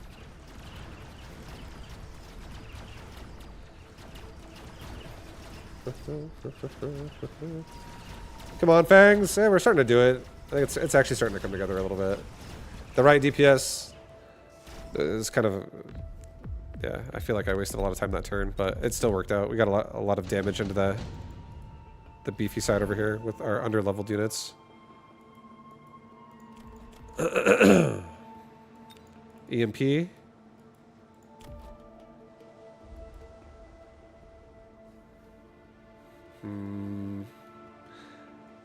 I really do not want to get EMP'd. I also do not run barrier on Fangs, so I don't know how many more Fangs I want to keep adding. I feel like adding some would not be the worst. Simply because they're taking Void Eye shots in the way this game is going. Yeah, I'm gonna fucking EMP this shit. I'm gonna EMP it myself. I'm just gonna go ahead and get barriers. I was thinking about missioning myself, but no, it's okay. Just get barriers. No tech loss.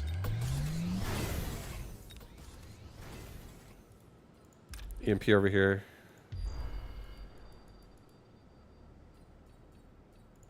Let's get quick reload. Get range. I will actually make Fangs one more time, but this might be it for Fangs.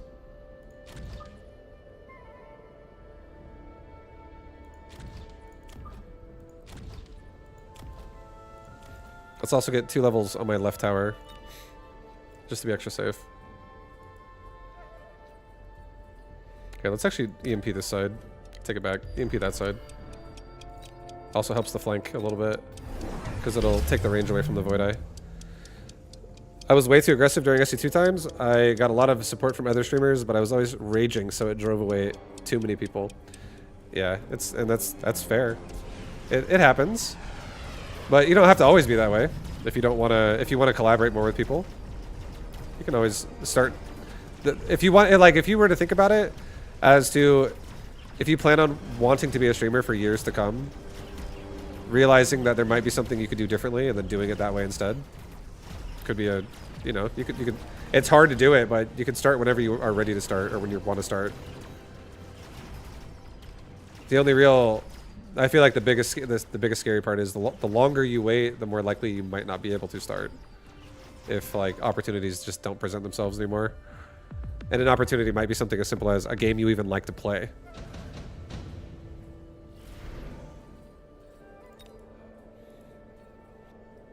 Okay, more spells. Alright, we're gonna do one more deployment. We're gonna bury her up. Because sometimes I'm afraid of that, honestly. Sometimes I'm like when I first quit StarCraft, I was like, bro, come on, fucking Stormgate. What a letdown. Come on, Battle Aces. What a letdown. Come on, Auto Battlers. I was recommended Mega Bellum, and I really liked it.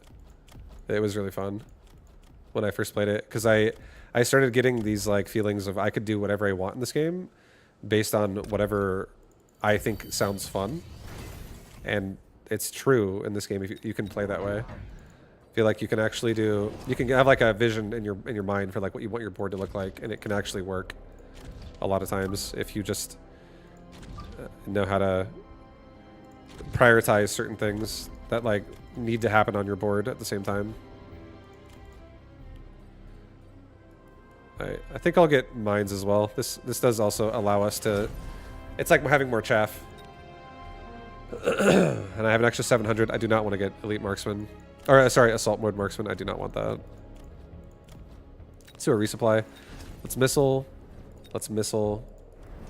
Let's missile right there. So I hit the crawlers on that side. Let's missile right there. So I hit the eyes. Actually, no. There. So I hit the crawlers again. Oh, that was too close. That's okay.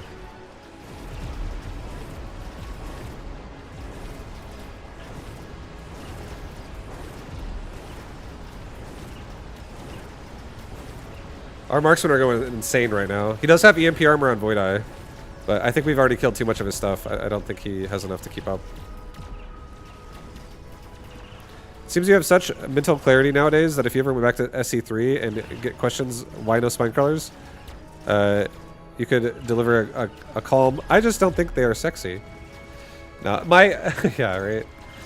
There was always a thing where in StarCraft 2, a lot of people would say, I don't understand why you didn't do something that they can see in hindsight. And then my responses would always be like, things like, you realize that if you do this, that my opponent wouldn't do the same thing regardless of what is happening. So if my opponent scouts and fucking sees me building like 15 spine crawlers in front of my natural, they just go to my third base. You know, that's how I would always have to talk about it. Because like people would be asking me these things during the meta of the game, which is like every fucking game is Protoss Immortal all-inning you with sentries. I'd always be like, guys, this is like before a unit called Ravager existed. I'm like, guys, come on. You can't always make spines. And back then, like I would be frustrated losing to the Immortal. Like I wouldn't be frustrated by the question as much as it would be asked at a bad time, and I would be frustrated by the Immortal all-in because I would tell myself internally, I'm really good. I know what's happening. I know how to beat it, even though it's really hard. And if I still lose, I would start being like, okay, this is some bullshit right here. This is fucking stupid. And like you just start getting annoyed a little bit, and you have to like. You could justify things, but like, you're definitely more irritable at that point in time. You get more irritable, and then someone is like, well, I don't understand why you're not. You're like, okay. I would say that's usually the way it went, the process.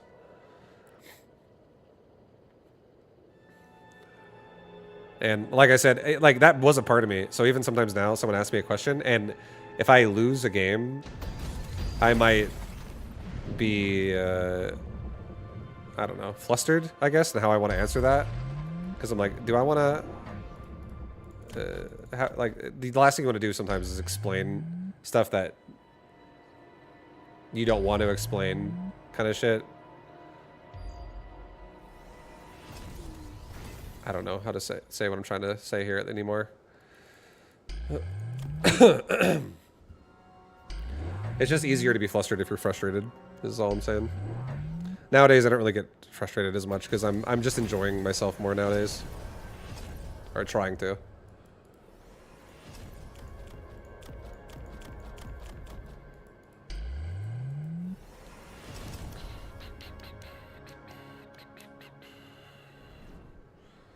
This is also like one reason why back when I used to stream as well, a lot of StarCraft specifically.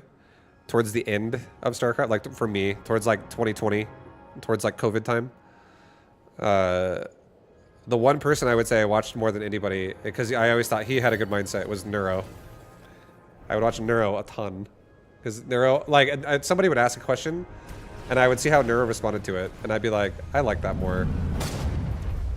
He definitely had more of a calm demeanor, and he was just having fun, even though he wanted to be good at the game. I feel like he was somebody that I thought was inspiring to just, like, be relaxed, you know, just remember how to have fun. And I remember I like, for instance, I got really good at PUBG for a little bit. I enjoyed playing PUBG. And like my friends and I would literally play, and I would be aiming for like double-digit kill counts per game, and we would sometimes win like 4 games in a row and type shit. Like we were playing this shit a lot.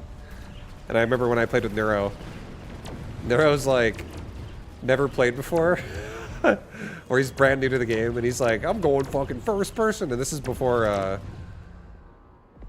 This is when like the third person was like. People would be playing on a third. I think it was we were playing on a third-person server, and he was just playing first-person himself. He's like, "I'm gonna play first-person," and he was always, I don't know, I can't remember exactly what he was saying, but he just didn't give a shit. He was having fun, and it was. And then, for instance, I played PUBG with Todd. The complete contrast. I played PUBG with Todd, Warcraft 3 legend, human player. And if I'm not like running in the direct line that Todd is running in, he would get fucking annoyed. He's like, they can fucking hear you, idiot. What are you shooting at? It's definitely different play styles with different people. Any thoughts on trying Battlefield 6? I thought about it. I still think about it a little bit, but I haven't pulled the trigger on it. I feel like if I did play Battlefield 6, it'd be a game I would only play for a little bit, like maybe a week, and I might stop. I don't think I can play FPS full time. I just don't enjoy it as much. Like, I think a game like PUBG was an exception for FPS for me. PUBG was in itself like really, really fun. But with FPS, I don't know. Like, let's just like use Overwatch as an example. I would hate playing Overwatch games over and over and over, personally.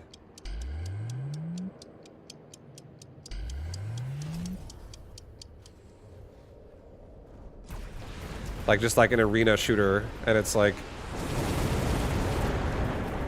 I think I like the freedom in FPS a little bit more. Like Battle Royale style FPS was definitely really fun. I grew up playing a lot of like deathmatch FPS. Like Quake, Unreal Tournament, stuff like that. I even played Counter-Strike, like 5v5 scrims and shit. But, yo, Panic, thank you for the 83. Thank you, dude. I appreciate you. I played a lot of FPS alongside other things growing up. But ever since I want to say StarCraft 2, I guess, I feel like PUBG is like the only FPS game I've played. Really, like I also played Apex Legends. To be fair, I did play Apex Legends also for like a year. I officially signed the paperwork today, and I will no longer be a New Yorker as of 11/5. Oh, oh, you've lived in New York your entire life, right, Panic? Where are you going? Attempts to slice wrists with New York slice of pizza. Oh shit, dude. That'd be delicious. We're gonna lick those things clean. Except for 4 years in Pennsylvania? Yes. Nice.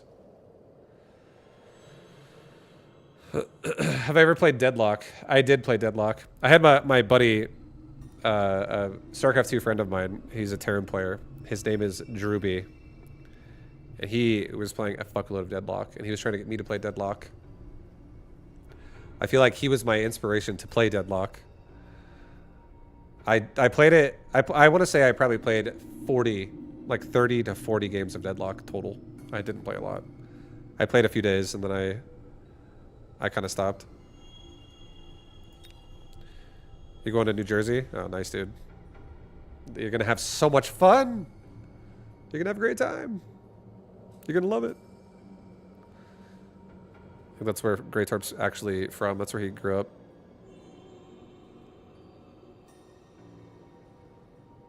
I think. I'm pretty sure that's what he said. Shit. I'm pretty sure.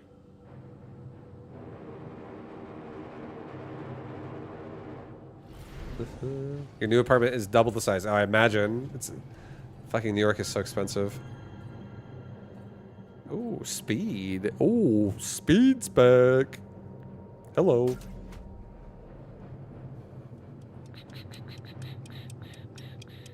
But I think Deadlock was a fun game. I just, I feel like Deadlock is the kind of game that if you make that game a game you play a lot, you'll enjoy it more. The more you play it, the more you'll enjoy it. I feel like Deadlock is a lifestyle kind of a game. That's how it felt to me, at least. I didn't actually like playing that game by myself, and I didn't like... I feel like it's more fun to play games like Dota-esque with friends, for sure. It makes the experience more enjoyable. But on top of that, like... It's a game that really has so much skill expression at the same time, like... Or not expression, but like just a skill level of... If you're good at FPS, and you're good at like doing the mechanics of Deadlock, and you practice them all the time, and you're just like... You know, you're grinding some Deadlock, then you'll have good results. You'll be like... Your character will always be well fed, you'll be having the items you need to have when you need them, you'll be, you know... You'll be good at the game.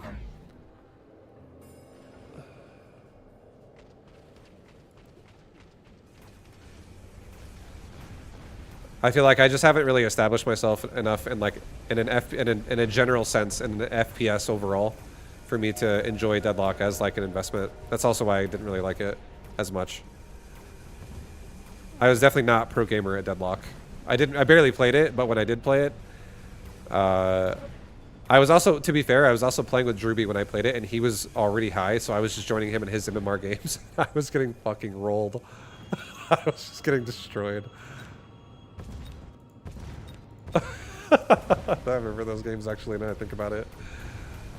It'd be like, and Dota is so annoying when you just fucking loot, like you're just getting farmed when you're the one feeding. Feels bad.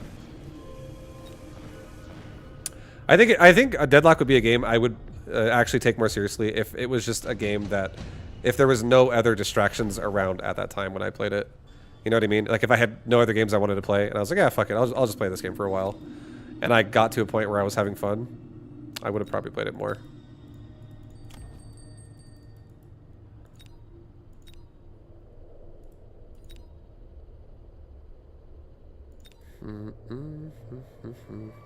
I just feel like I have like a non-negotiable of I want to dedicate time to ARPGs, and I want to dedicate time to strategy of some kind.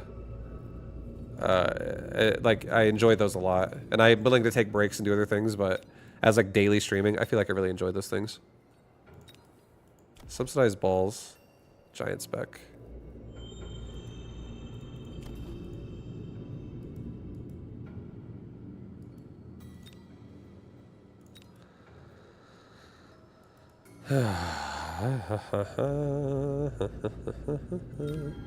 Let's not go subsidized balls. Let's get Rhino Assault.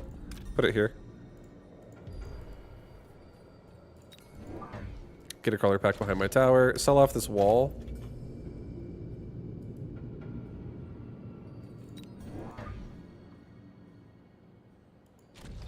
Get a crawler pack in front so no missile can really hit my face. I am going to get hit by the cannon now, though, a little bit, which is not ideal. Alright, we have so many crawlers. This is okay, though. It's okay.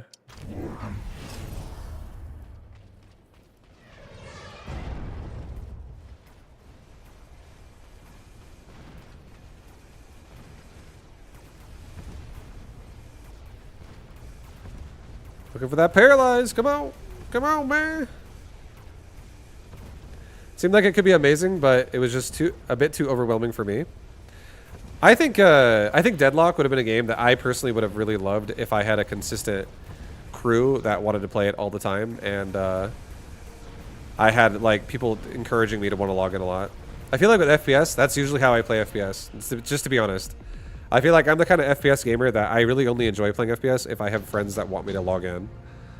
Otherwise, I don't usually make the effort to go in myself. You know what I mean? Like if it's just up to me, I'll probably just play fucking like strategy type stuff.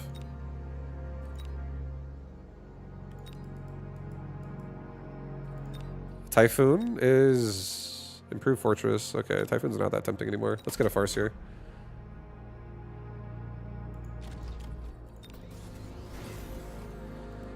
Sell off my cannon.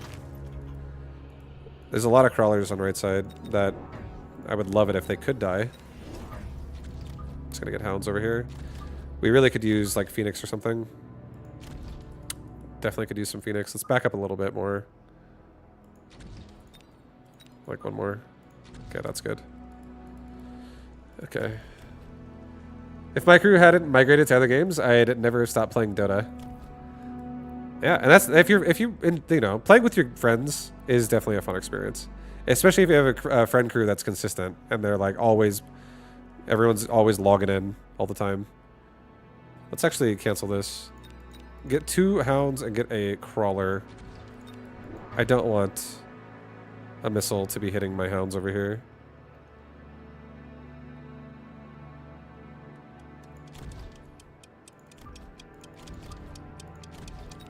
Okay, go with that. Get 1-1. I need to get... Okay, he's got Vulcans now. Ay, ay, ay. And Raiden. And Farseer. Okay, well, we're just going to let my Farseer be my anti-air this game. I think that's what we're going to do.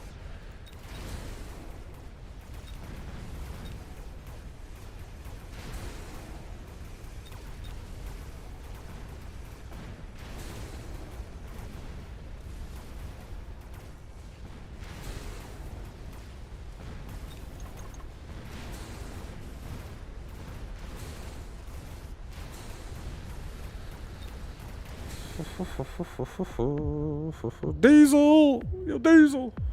What's up, man? What's up, dude? Photon coating? No. Oh, man. These are so expensive. These choices are so pricey.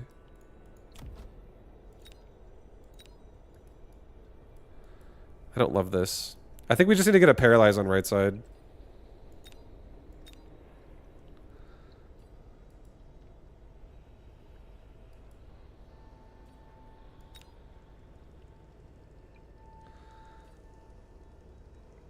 Okay.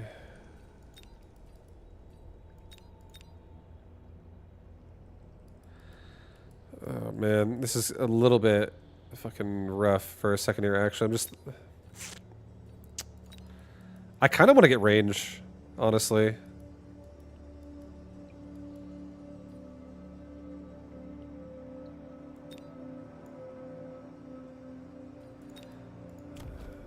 But I feel no. This is a terrible idea. Don't get range. Do not get range. Just get damage so my hounds can be a little bit more houndy.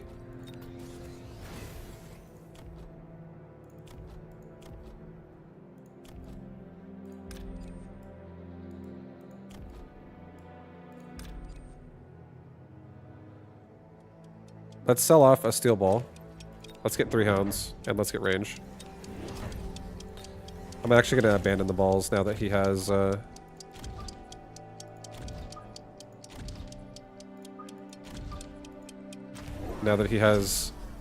Raidens. I feel like my balls are just going to get destroyed.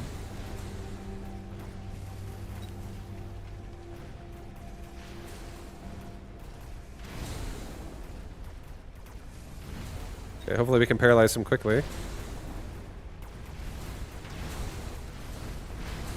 Beautiful.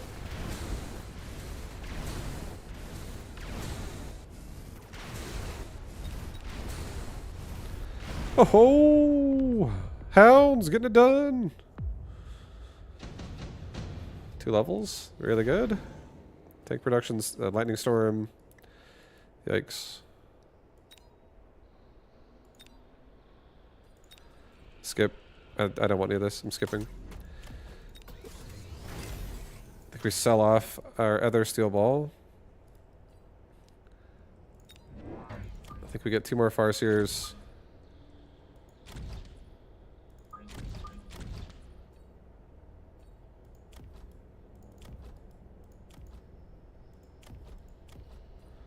So tempted to get scanning radar right now, but I don't think that's a good idea.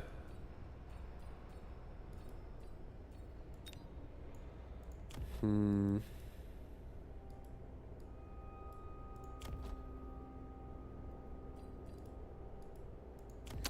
mean, he already has range on Raiden.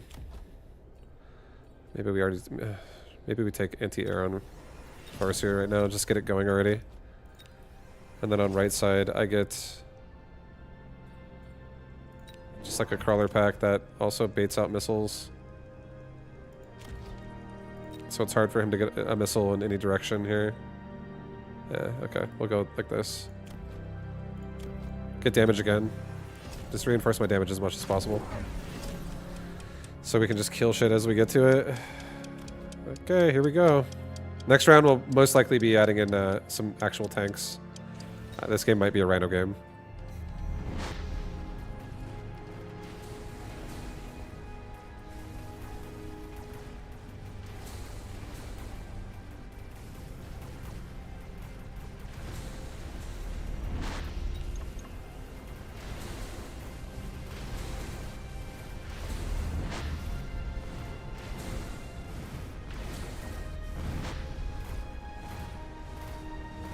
Nice. Farseers are dumpstering. They're good. They're good.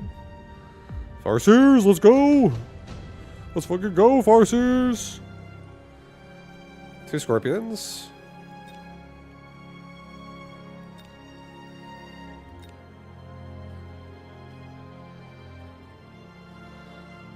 Two Scorpions is also really tempting. Just for the sake of like a unit that's going to be in front of my hounds barely, and also could pump out a lot of damage.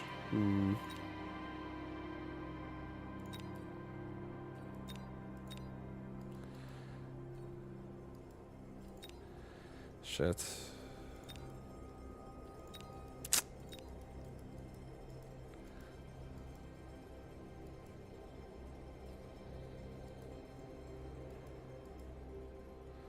Yeah, I'll take 2 Scorpions. It's okay. It's a lot of power. I'm gonna put them both on the right side.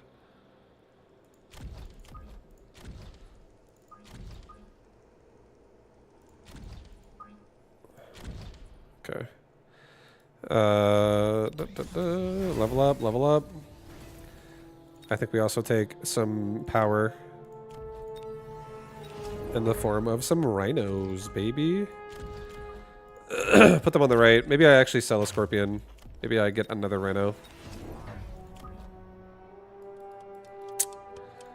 Okay, like this actually.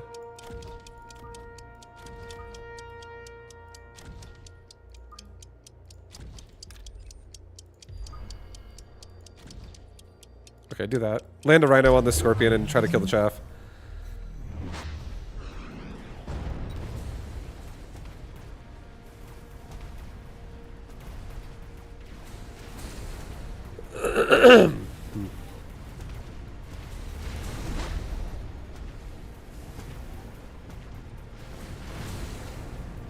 Very nice. We're getting double paralyzed. So these rhinos are actually going to kill all these giants before they die. They might die to the Raiden, but these Farseers are getting strong. There's so much damage. We got so much damage, man. Laser sights. Another Rhino Assault.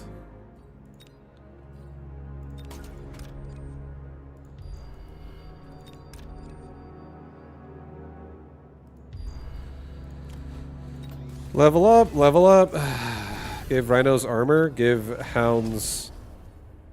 Or, sorry, Farseers emission.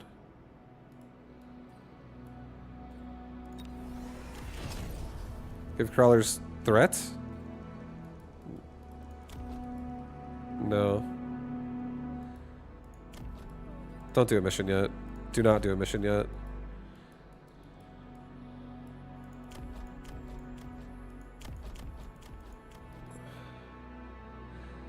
I think he takes fire, and I think I'm just going to take armor on my hounds. Just to get through it. Just to get through it. I could sell off the scorpion as well. You know what? I could totally do that. Let's just drop this here.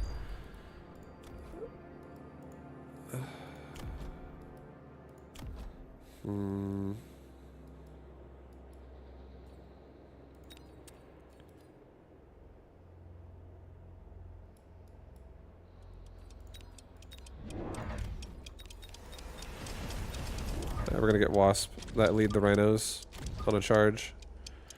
And just bait shots out from Raidens. I feel like fire might happen. No. Okay.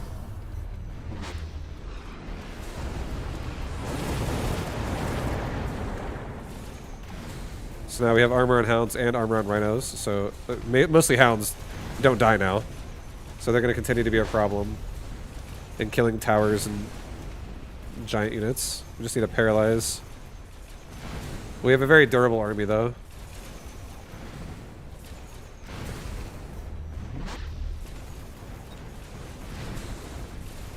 Yeah, I think he's dead. We got him. GG. Well played. Sorry, I didn't say Jila Jev. My bad, dude.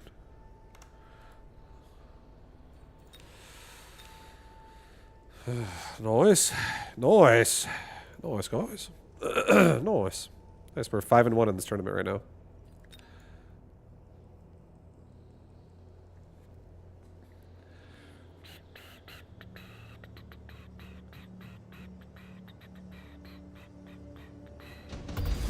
Five and one, let's fucking go! Let's go! But yeah, I have no idea what, like, for instance, the next game I'll end up getting addicted to on stream, like, a lot. Like, just like, you know, how I have been for Mechabellum. It could be Mechabellum for a while.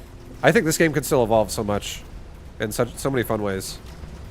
So I'm happy to keep playing it overall. But I'm sure there'll come a day where another game will come out and I might like that more. And then hopefully the process continues.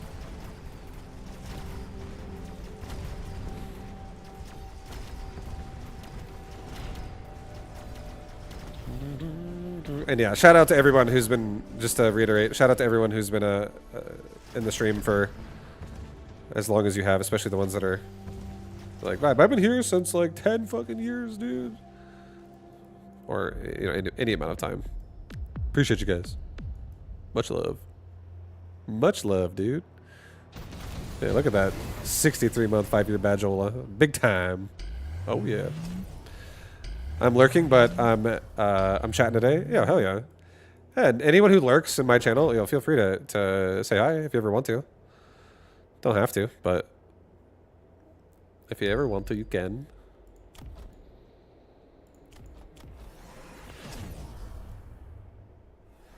I discovered streaming about 6 years ago. Do you like it overall still? You happy with your choice of discovering it? How's it been for you? I loved streaming when I first started, and it's crazy because oh hi Gojo, yeah, my stream, my mindset on like what streaming even is and what it means to me has changed so much. Like one of my buddies who's a StarCraft player who I think he's more recently started playing Mechabellum, like within the last month or two or something. And his name's Katz. And I remember my mindset when I used to go to tournaments was like wanting to get a team to pay me salary and wanting a team to sponsor me by like buying my flights and shit. And that was offered, and I had that, and I felt like you know, that meant I had a really good deal, is what I thought to myself. I was like, dude, this is all I need. I'm set. I'm ready. Like, I got the tools I need to go to tournaments and shit. And then he was one of like I was streaming at the same time as he was back in like 2010, but he was doing it more seriously than I was. He was doing it like as a full-time thing, as a, like, you know, putting in like a good amount of hours every week, as opposed to me who would stream like 3 times, 4 times a week, and whenever I would stream, it might be like only 3 hours long, something like that. I focused more on pro gaming, and I was like, I don't want people to see my playstyles, so I don't want to stream everything. But he was like paying for his own flights. He didn't need a sponsor. He didn't need anything. He was just literally raking in ad revenue. And overall, like, it'd be like, oh, the tournament happened, and here's the standings for everybody, and you think about like what everybody leaves that tournament with financially. And honestly, streamers and casters were probably leaving with the most money, unless you were like first place. It's great. Like, you can definitely make a decent living streaming, even back then, with the way it all started. And now you can make a great living. Like, there's like no ceiling. It's exciting. I think that's why I also think streaming is exciting. It's really like, if things just line up and the game you really like that you're passionate about is also really, really popular, dude, shit can get crazy.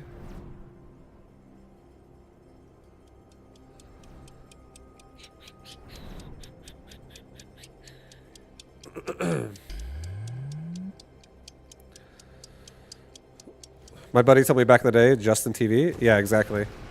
It was called Justin TV, and then in 2012, it rebranded to Twitch TV. And back in Justin TV, back when it was in Justin TV, that like nowadays, people are like, I want to become a partner on Twitch. Or on any platform, really.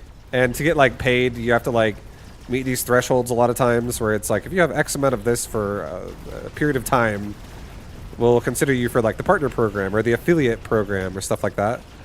But back in 2010, it was very, very small. It was really like streaming was mostly like tight knit. It was a lot more. It was a lot smaller back then before it blew up. And to be able to be a partner, you just had to message. Like if you were like for me, if you were somebody that was in the StarCraft scene. And back then, I was featured on the Team Liquid website for streaming. This right here. Oops. TeamLiquid.net.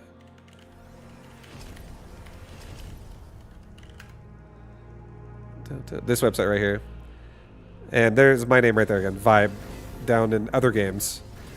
But if like this was like really heavy, super heavy with StarCraft back then. Like tons and tons and tons of streamers would be on. Like this list would have like 15 people on it. 20 people on it, and viewer accounts back in like Wings of Liberty were fucking insane for StarCraft. But I basically the guy essentially, you just talk to him. You're like, his name is Kevin. You're like, hey Kevin, I'm not a partner yet. I want to be a partner, and he's like, okay, you're a partner. You're a partner now. You are now a partner because you're in the right place at the right time. You're part of the StarCraft crew when it was first, and it's like. It just started in its infancy. It is so much fucking different than how now it is today.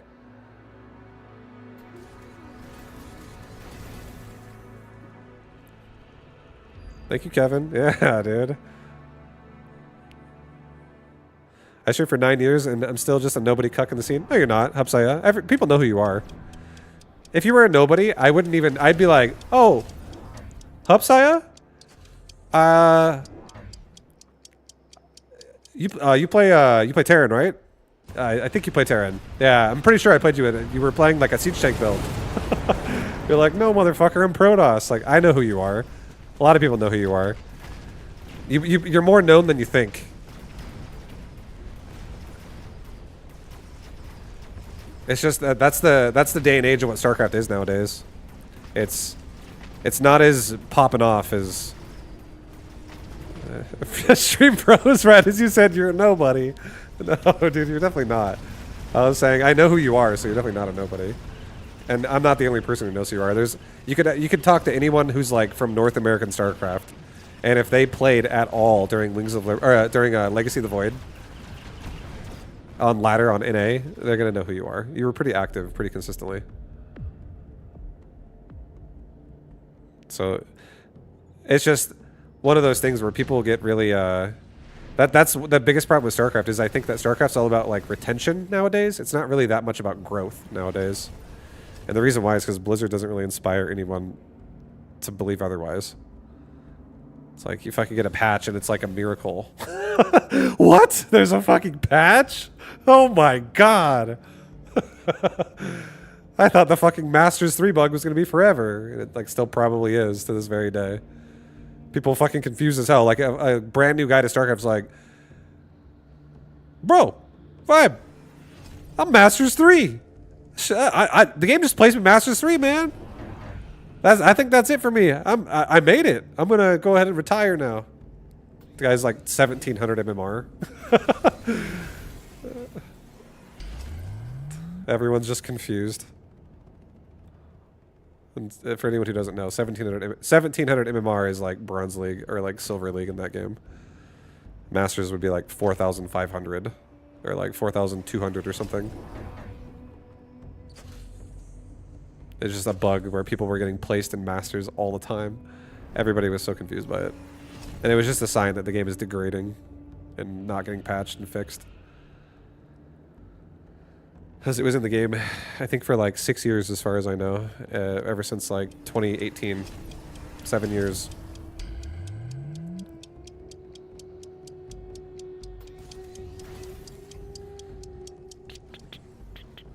I tried to recruit Hup to be the bad guy at Mechabellum. He didn't take the bait.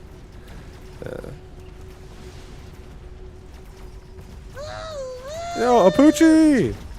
Apucci, thank you very much for the raid, dude. What up, guys? Welcome. Welcome to the stream. I'm currently watching Apucci's game. We're cheering for you, man. Come on, come on, come on! Mountain! Come on, dude! Do it! No! Yo, I hope you had a nice stream. Thank you very much for the love. I appreciate it. I think I get you next round. Oh. And yeah, welcome everybody. If anyone in my stream who does not know who Apucci is, go check him out. Super high, yet charismatically calm. Beautiful man. Definitely check his stream out as well. He's super good at the game. And if you want to learn how to play this game, you're going to learn a lot listening to him talk. You're not going to be cooked. You come to my stream, you're just cooked. You go to Apucci's stream, you come out with a diploma of Mechabellum. Come out with your diploma. You're ready. You're ladder ready. Very good looking man. Yeah, yep. What's up, Shadoff? What up, Doxson? What up, everybody? Hi, guys. I think this is the last round, right? Yeah, this is the last round. Guys, look at us. We're top 5. Wow. Look at us go. We're climbing. After this game, I don't... What time is it? I'll probably go a little longer. Not too much longer, though.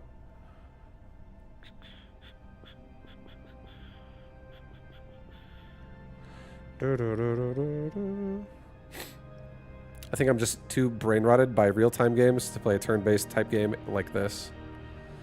But you can play with one hand, Hupsaya. You can play this game with... I scratch my chin all the time when I'm playing Mechabellum. I'm like, Sometimes I feel like I don't even have... Even though this game is really slow in terms of, like, the long rounds, I feel like I don't even have enough time to finish my thoughts sometimes. I'm like, oh, shit, I wanted to talk about something, but the clock is ticking, so I gotta... Oh, God, right now. I can't finish my thought. Freaking out. I'll do fortified.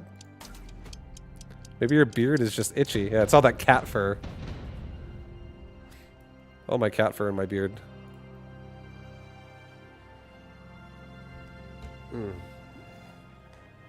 Okay, guys. I'm fighting a fall guy.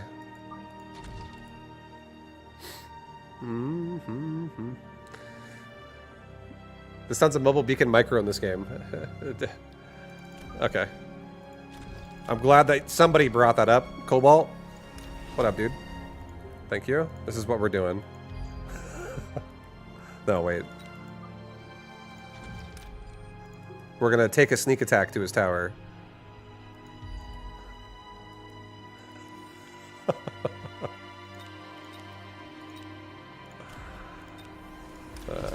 Just kidding. I'm gonna...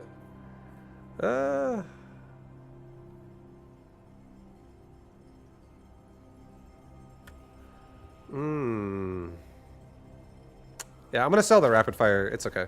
Sell the rapid fire. I'm gonna get a couple void eyes on left side. Void eyes on the left side. I'm gonna do a Mustang. I kind of want to do explosive on my Mustangs. I'm starting to become a believer of that myself. Get some Mapuche Stangs in here.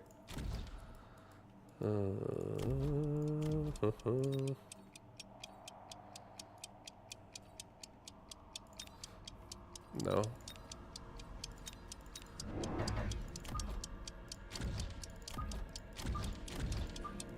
Okay, that's fine. We'll go like that.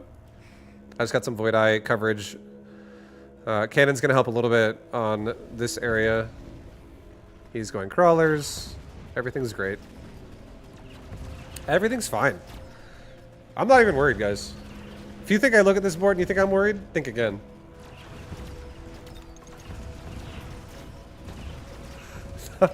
Not even worried in the slightest.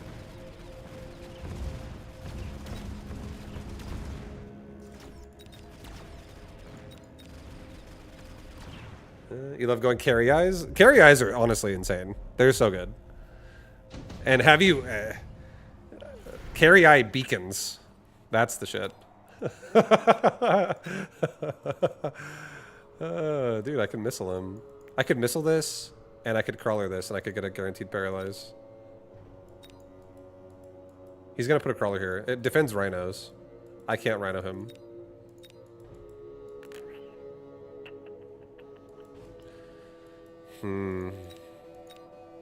I don't really feel like I need to paralyze that bad. I do think a missile strike still is not bad either way. So I'm going to go ahead and just missile him here.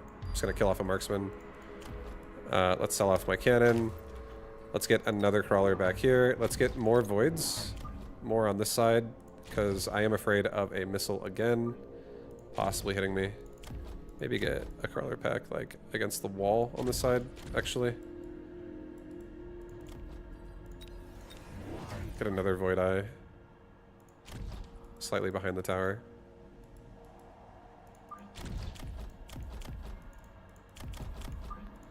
Okay, we'll go like that for this round. Suppression shots? How do I feel? No. I'll get damage for everybody. Okay, he's missiling me, I'm missiling him. Trading a couple of missiles. A couple of cool guys with a couple of missiles. 2 squads each. 200 investment each.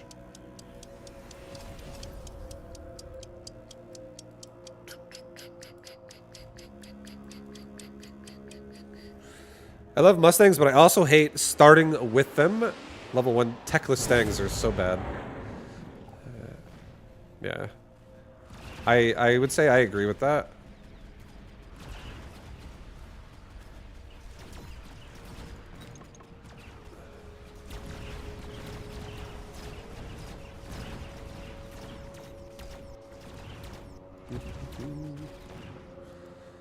Nice.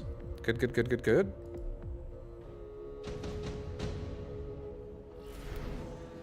Laser sights, amp core. I feel like laser sight feels real nice to me, especially on this left Void Eye, who gets connection instantly to these 3 fire badgers. I don't really want to. I could tech my Mustangs. Maybe I should. He does have armor on Void or on a sledge, but I'll tech my Stangs. I'll be that guy. We're gonna go tech on Stangs. Tech on Stangs. Sell the wall. Get range. I'll get another Stang over here, and I'll get a Fang squad for like right there. That just baits out a nice missile device. Just in case. Okay, he's got range. Oh, he's got Fire Badger, Scorching Charge. Okay.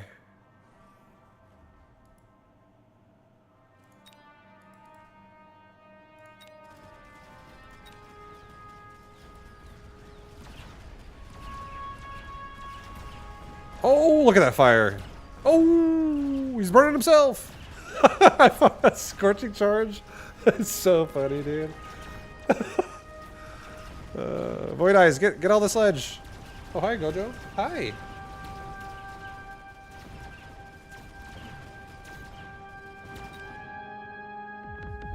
Oh, those Hot Wheels are getting hot.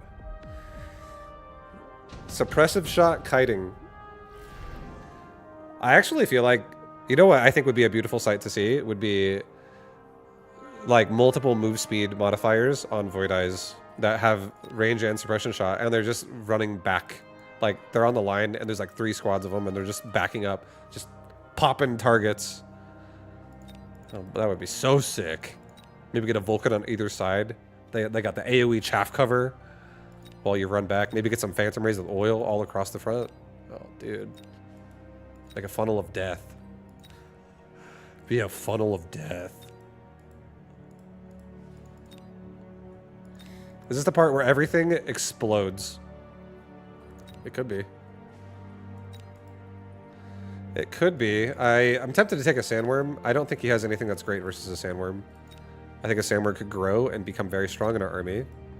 Overall. 2 Phoenix is also decent, but he doesn't run anti-air. Yeah, I'm gonna do a Sandworm. I'm putting Sandworm on right side. Sandworm gets some to help the right side. Left side. No. I take it back. Sandworm's gonna actually cover the Mustangs and push after the Stangs. That's what we're actually doing. I think I'm getting 2 more Fangs here. Another Fang here. And I think we're gonna get 1 more Eye on this side. That just pushes out this area. A little bit more power. Okay, he's going War Factories. Big War Factory. Luckily for us, our Mustangs kind of own. So, you know. We might actually get to a point where we out-level the armor. These Void Eyes also doing their best. Can we get a Paralyze, please?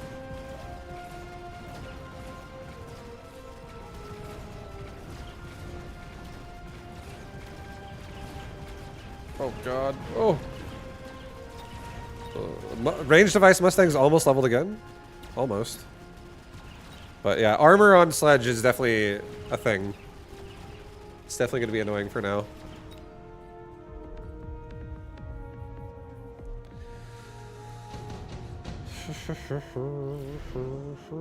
Additional deployment slot. Incendiary bomb. That sucks.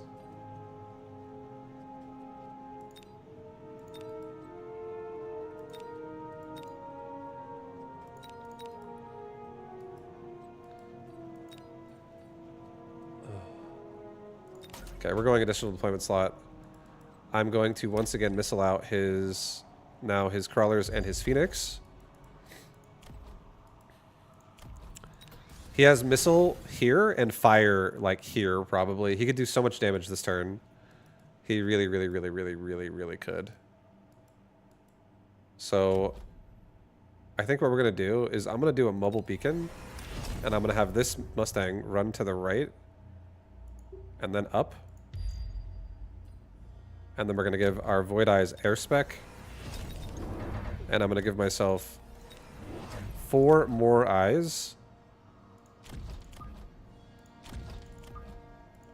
Like this.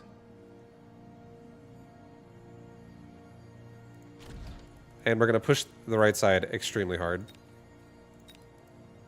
I might start mobile beaconing this out and leveling this tower in the future. But I think he's going to do a missile here, and I think he's going to fire over here. Okay, he skipped fire, but I did dodge the missile.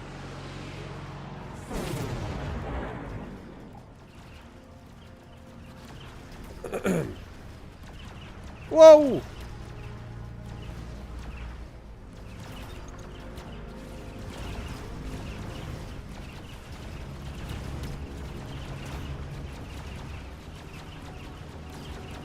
Come on! Yes! Get through it! Oh, Flying Void Eyes. Flying Void Eyes getting it done. Scorpion. Scorpion's pretty nice. Take it. I can always sell it in a second, but I'm just gonna like one-shot his line here. Level my eyes. Get range on my eyes.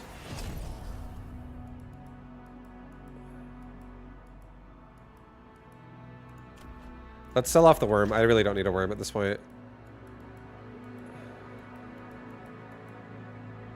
Let's get another scorpion right here.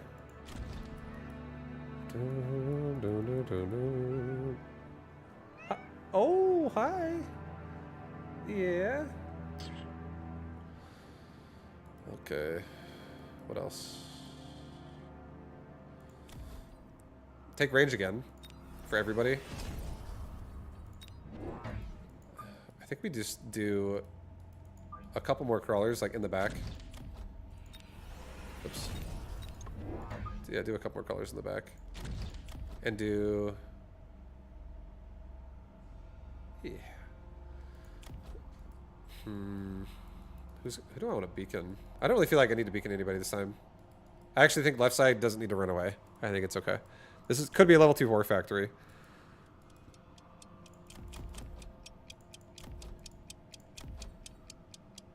Here, I'm gonna do a resupply. No, I'm not. I'm just gonna get a tower level on left side.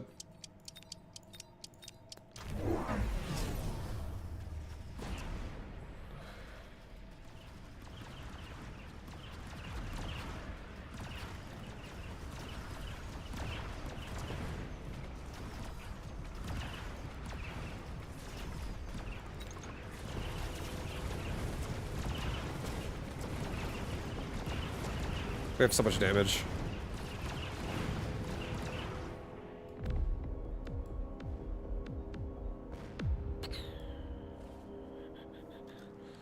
GG. GG. All right, boys, we're 6-1. Whatever that puts us at. 6-1, baby. What is that? Maybe top 3. Nice. Yeah, currently I'm 3rd. But not everyone's games are over yet.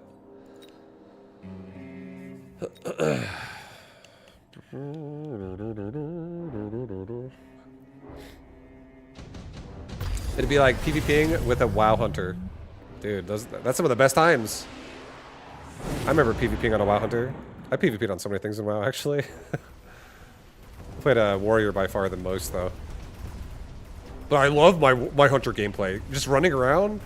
Microing your aspect of the cheetah. You don't get dazed, but you also kite people. Turn it off when you're about to get hit. Turn it back on when they can't hit you again. Oh yeah. Disengage at the right time. It's like, oh no, they got on top of me. Scatter shot, freezing trap. You're out of there. They're on you again. Chimera shot.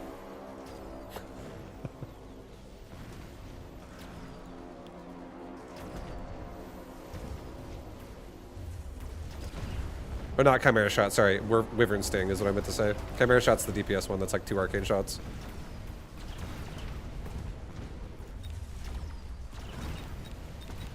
Wyvern Sting's the sleep. More CC. That's the Void game I requested in final round in tourney too, yeah. There you go. Cams! Parachute disengage? Yeah, that's if you're really hardcore. Get some engineering on that shit too. I think after a while you weren't allowed to use engineering items in Arena. I can't remember when that happened, but I think they eventually did that to the game.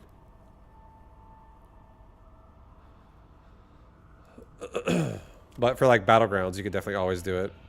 Just like super, like get rocket boots as well while you're at it. Just turn on rocket boots, parachute, disengage.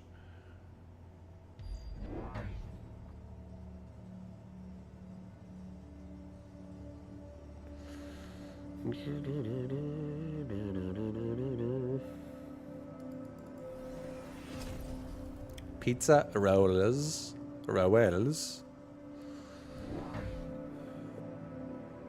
When does Dawn of War 4 come out, guys? Should I be Vaibu Dawn of War?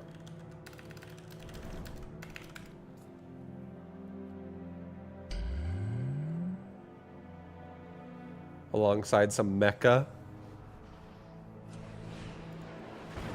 Not soon enough. Never! Never! I've actually never really played Dawn of War. I don't know what that game's like. I don't think the date has been announced. I see. Well, if it comes out at a time where I'm looking for something to play, I'll totally try it.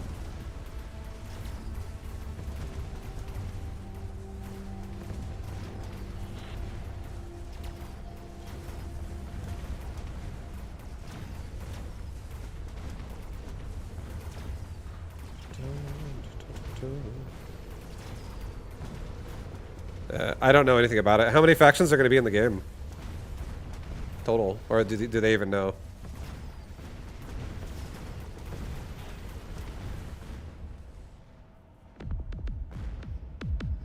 Five at the start. Oh, that's not bad. It sucks that the one you really like is not going to be in it, but that's not bad. Five right off the bat is definitely nice. I don't know how much racial differentiation there is in that game, or will be. I don't know if it's going to be like Age of Empires-esque, where it's like a lot of the units are the same. I don't think so. I would imagine not, because they're different races entirely. Or is there like, it's more like SC2? Okay, yeah. Tyranids are basically the bugs, the Zerg.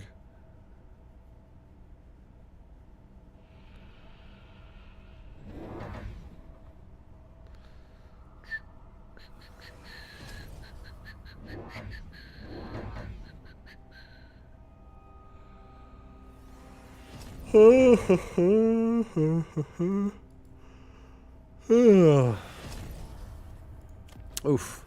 Oh god. Ground spec wasp right into a bunch of Mustangs with range. They do have anti-missile though, so they will be shooting at Stormcaller missiles too.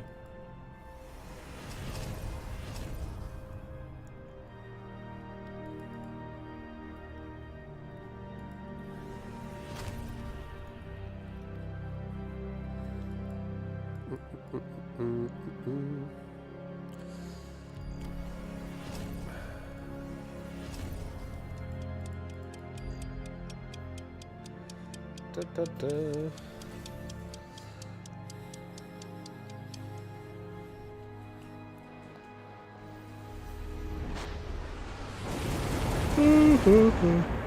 But we'll see. We'll see what Mechabellum looks like. I feel like Mechabellum really has my interest right now a lot. Every time I think about playing other stuff, I always get a hankering for some mecha.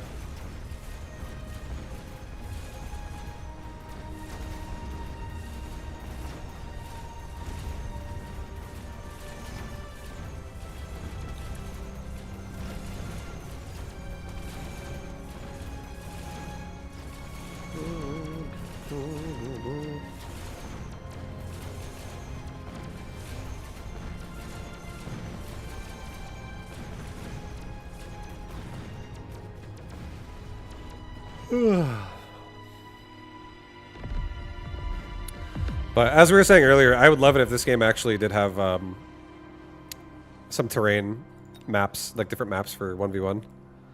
That would actually be pretty sick. Is that it? Tournament over? No? One more progress? I want some maps. I want some maps. Oh, that's it. That is it now. Guys, we got 4th place. Good old 4th place. Let's go. I lost to Gilga, and then I came back and I beat Gilga in the near the end. Round 6. Nice. We got our revenge game. What's minor points? Minor points is the total the entire total of all of your opponents' wins combined.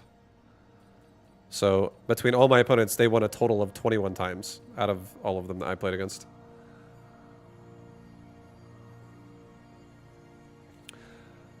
I'm pretty sure, though, it only counts the people that you beat, right? I don't think minor points counts the people you lose to. So if you go like 0-3, you could have 0 minor points. Or no, they have 1 minor point still. So never mind, I take that back. You get 1 minor point for losing. So you can see it right there. All these guys have 0-1 and they still have 1 point. So yeah, it's just the total of all of your wins and losses, all of those opponents throughout the tournament, all of their wins combined is your minor point total. And minor point is what breaks the difference between people with the same score. So we're like all three of us are 6-1, 6-1, 6-1, but I have the least minor points, so I get last out of that group.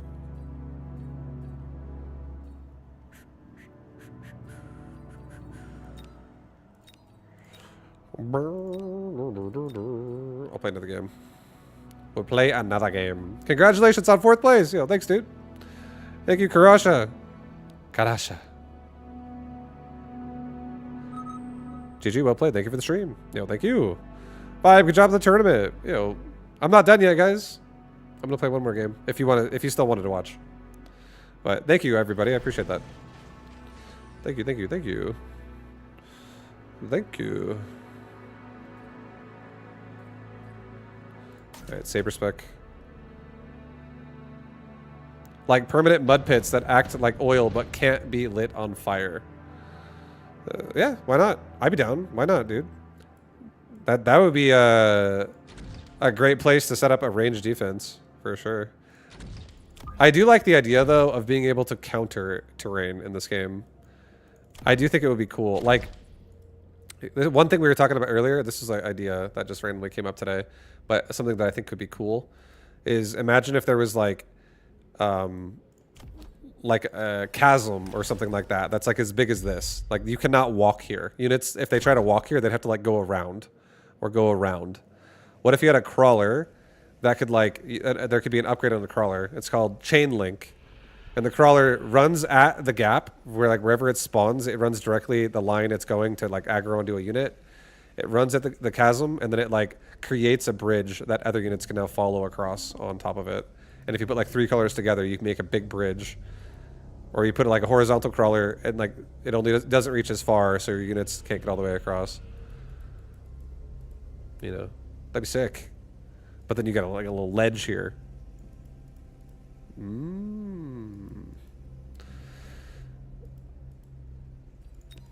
Added on to Subterranean Blitz. You could. I mean, that would just make that upgrade even better. At that point, the upgrade I feel like is already really good.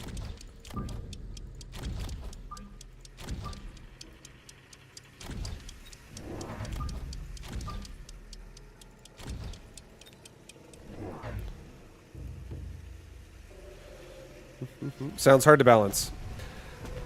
I think it wouldn't be that bad. Obviously, you don't have to have something that's like a chain link or whatever. But I do think that maps in this game with different terrain tile sets a little bit would be really good for the game. I think it would add to flavor to like game to game for people. Like I honestly, I really do actually enjoy 2v2 when I play with Greytorp, and a lot of times we're like the difference of like a standard 2v2 to like compact 2v2. It's actually fun when we have opportunities to play compact map if you want to play compact map, like we both start in the center or something like that. You don't have to do that, obviously. But I think it's the fact that the option exists, I think that's really fun. I think it definitely would add quality to this game. It would add even more replayability, I think.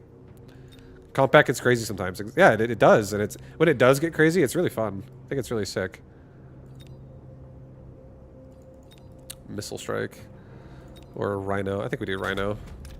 Drop it like right here. Assassinate that Arclight and just go kill the tower. Let's get ourselves another Fang here.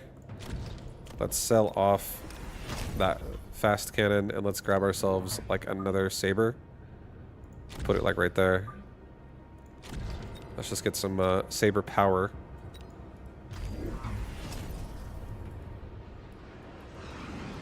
Okay, so he missiled my Fangs. I Rhinoed his tower, so we're gonna get a Paralyze here. And we also killed his Arclight in the back.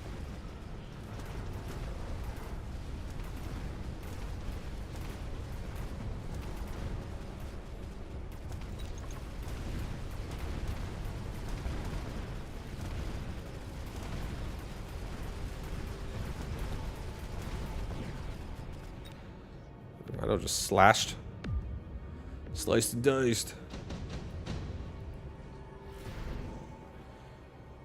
Okay, damage device.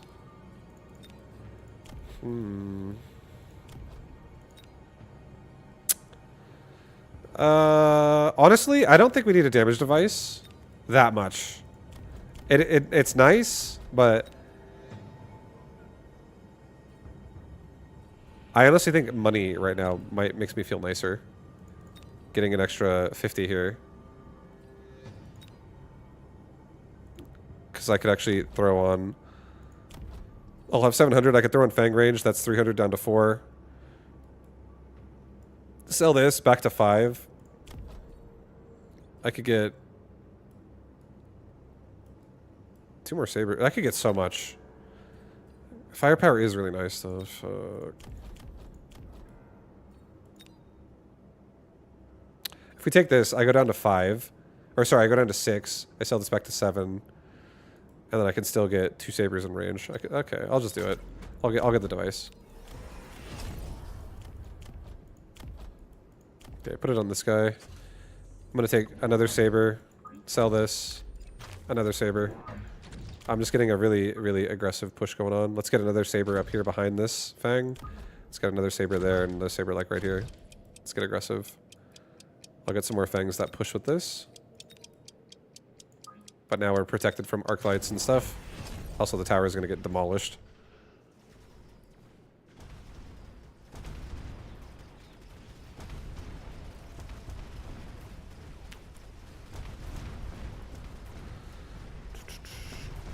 Wouldn't that limit build diversity since some maps just won't be used on some units just won't be used on certain maps?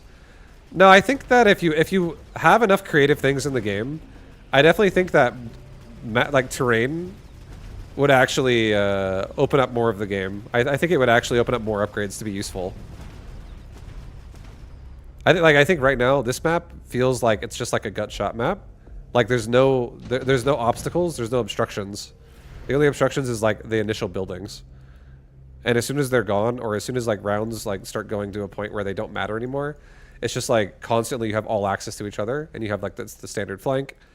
But if you had like maps that had like different weird pathways and the towers were always where they are, like a tower is like further back and it has like a tighter pathway, and this tower could be more exposed, but it's like there you can't walk here, you have to like go this way, like around it or around and come to the side. I feel like there could be interesting strategies that could exist on different style maps, and you could start seeing different types of like siege and pressures that people could do to each other. I think it would be fun, personally. I think it would be sick.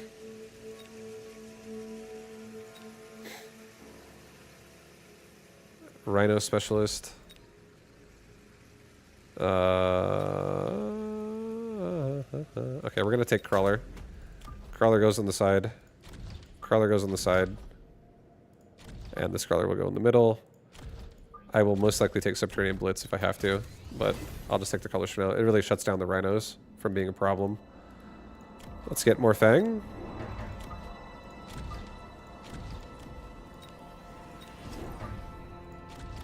Let's get secondary armament. Let's get range and... Alright, sorry, get 1-1. 1-1 upgrades. Sell off the wall.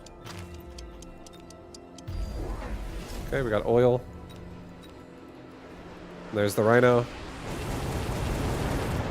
So our level 2 crawlers are all over it right now. Hopefully my fangs get to shoot at it. Nope, not quite. The crawler leveled up, so now it is level 3.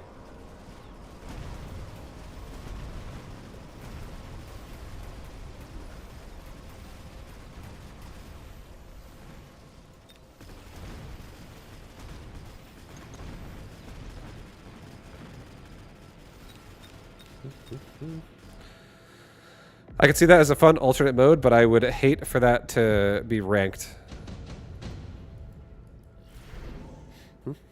Oh, speed. Efficient light. Yeah, no, I totally understand. I think that there's a lot of things that could change the game up and make it like less fun, for sure. But I think if all we ever play is this one map, I think it's a missed opportunity to have more exciting things in the game.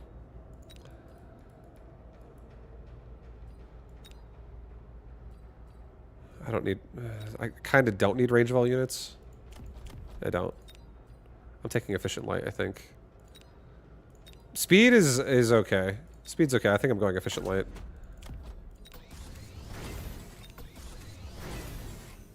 Okay, level this crawler. I'm gonna get...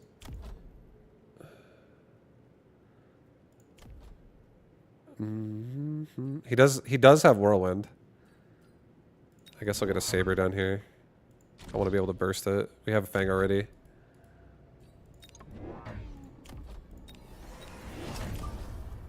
Get a couple of crawler packs here. There's another missile strike that could hit me. My Fangs are going to be shooting his Fangs right off the bat. Maybe put a barrier like right here. Just so we can protect some of them. No, I mean I can't really protect them. They're going to die. No barrier. No barrier. Just let it go. Send it.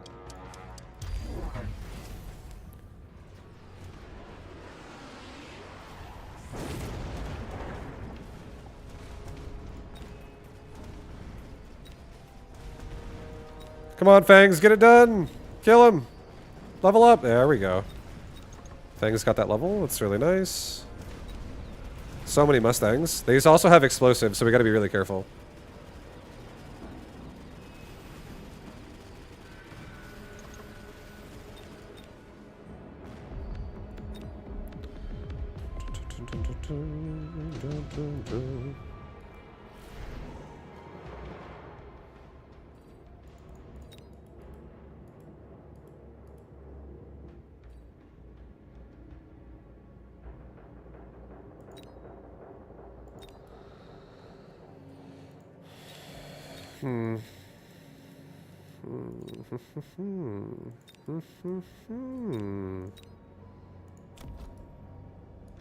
Okay, we're gonna do this.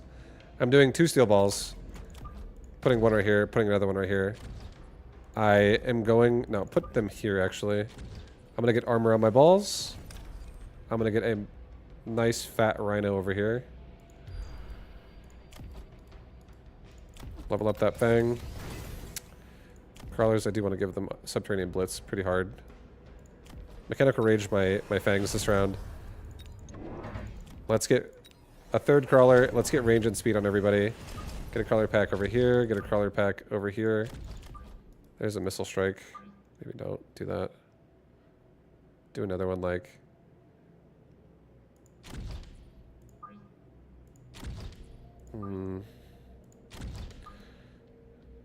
No. It's too much.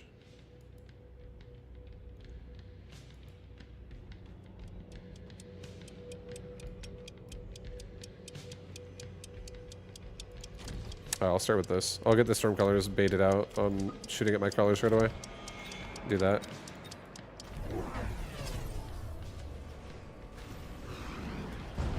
Now he's got Phoenix. He's got AoE as well on his Mustang. So his Mustang do way less damage now. So my armor balls actually tank them pretty hard.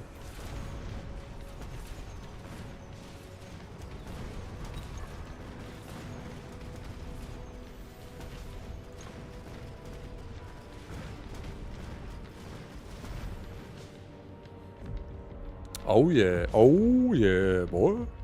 Oh yeah. I think it's mandatory that we go for... Oh my god, a lightning storm. Yikes. Fucking yikes. Okay, well now we have to go for a lightning storm. Can't be helped. Let's get a barrier over here myself. Level up. Level up. It's like all my money already gone. Oh boy. I'm broke. I got no more money. Spells are strong. Get range and speed. Do a resupply. I guess I'll get 1 ball over here on the right side. And I'll get 1 crawler pack, like, in front. Again, just so we can, like, bait out missiles. Bait out those missiles. In case he does them. I don't have, what's it called yet? I don't have anti-missile yet on Saber, but I could turn it on at any point in time. We could turn it on whenever I want. We're going to be slapping these barriers. Yeah, he keeps doing this every time, so I wouldn't mind. But we're going to be slapping down that barrier pretty fast.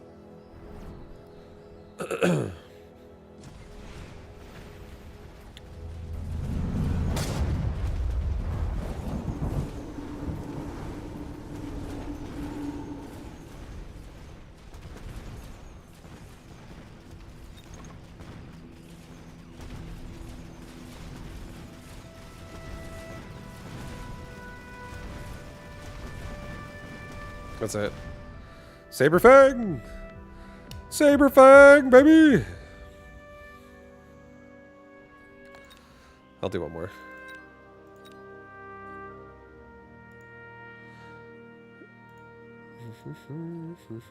Here, actually, give me a quick second. I'll be back really fast, guys. I'm gonna take a quick second, and then I might be done soon. But I'll try to get another game in though. But I'll be back in probably like 2 minutes.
Okay. Okay, I'm back. Alright, we're gonna do one more game. This will be the last game of the night. Last game of the night.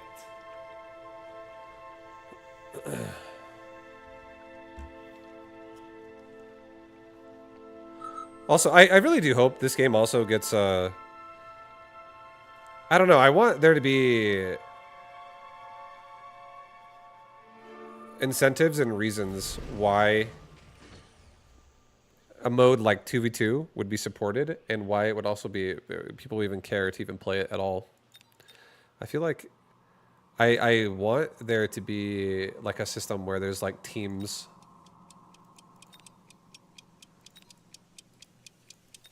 I think my ideal, let me say it like this. I think my ideal game would be a situation where you have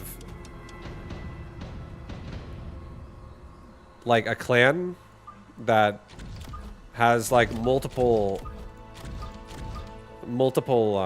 like tiers of skill levels. So like it's not all just like only people at the top can participate. So you have like multiple tiers of like entry for clans. It could be really good players all the way to like people who are brand new to the game. And I feel like if you had like a clan war format where there was incentive to join one of these teams, and then when you would queue up for a game, you would queue up for like it'd be like 2 people or 3 people as a team or something, and you could all like you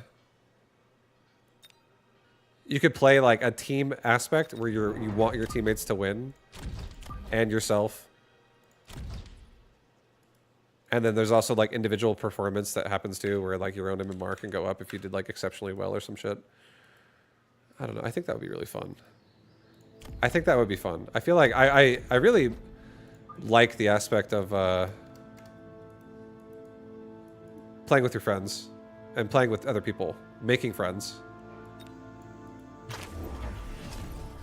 And I would love it if this game had like a system that incentivized you to play with somebody else.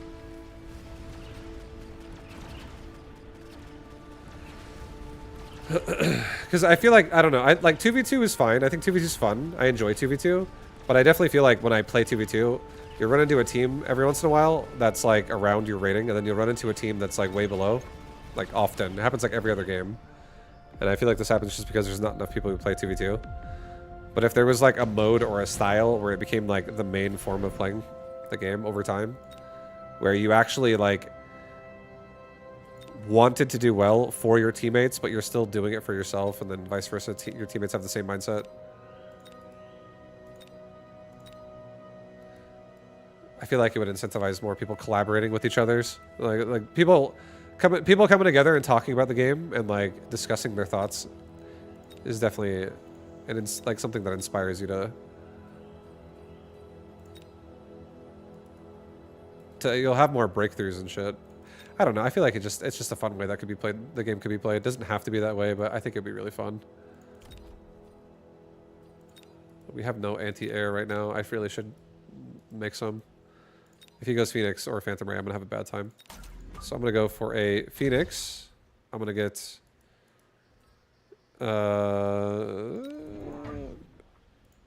another sledge. I'm gonna sell off this cannon. It's actually a really nice cannon, to be honest. Sell off the wall. Get another sledge.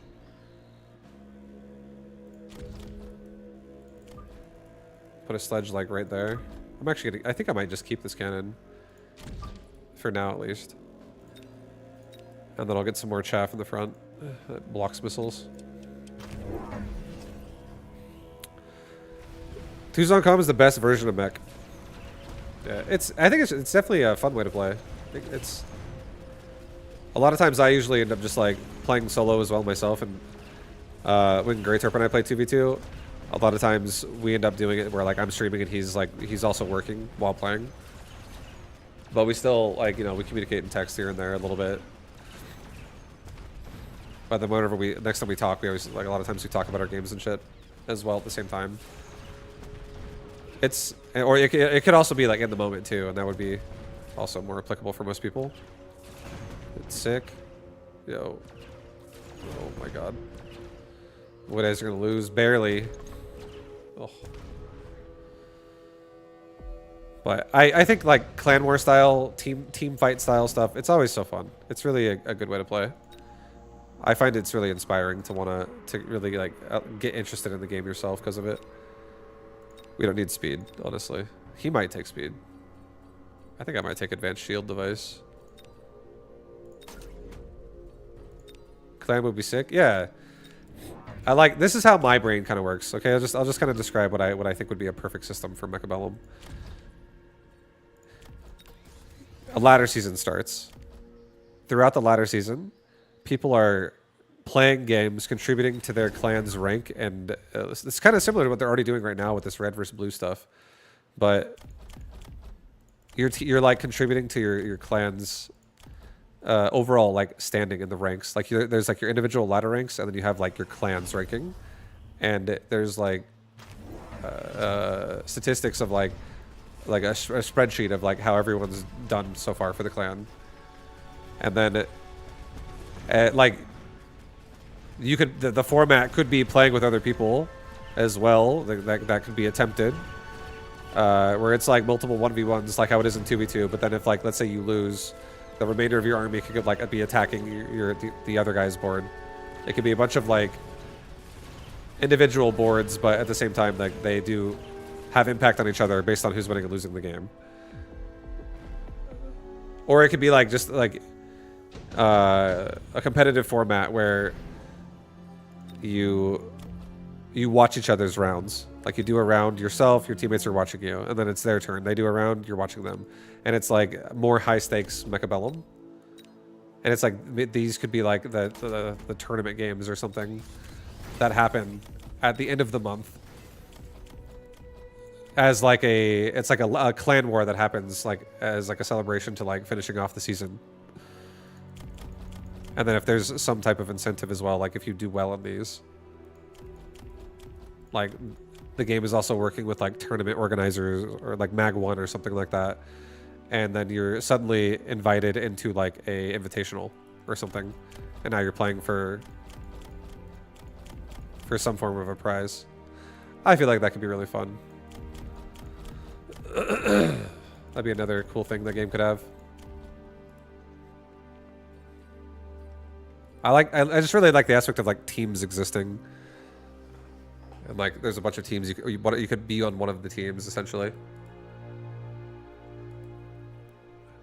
Okay, I think I want Mech Rage. He's so aggressive in the front. I think I'm gonna Mech Rage. I think I'm also gonna get another Fang. I don't trust this. And I'll get another Fang like right here. I also kind of don't trust this. Like he might flank my right side with air. Okay, we're good.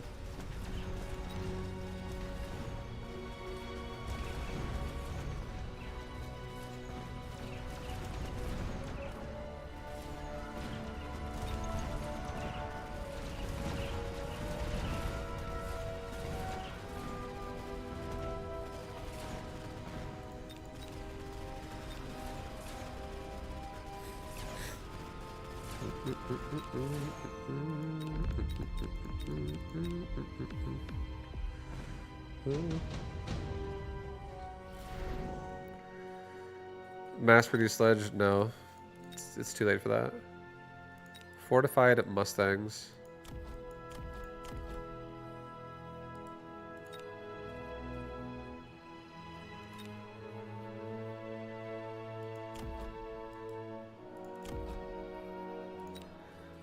Okay, I think I might actually try this out. I'm actually curious about this a little bit. I don't do this enough. I really don't do this enough. So I'm gonna put you here for sure. I'm not ever gonna get range on these Mustangs. They're genuinely gonna be tanking. And we have a decent amount of chaff clear here, but I'm thinking like I could make this better by just getting a couple missiles right now just for this round.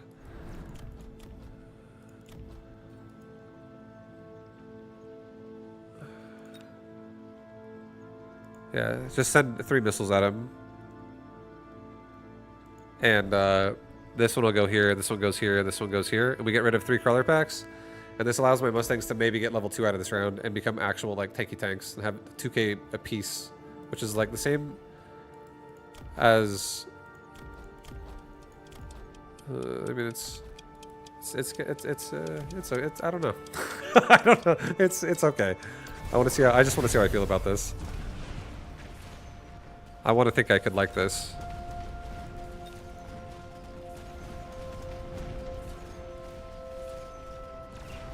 I want it to absorb a lot more saber-tooth shots.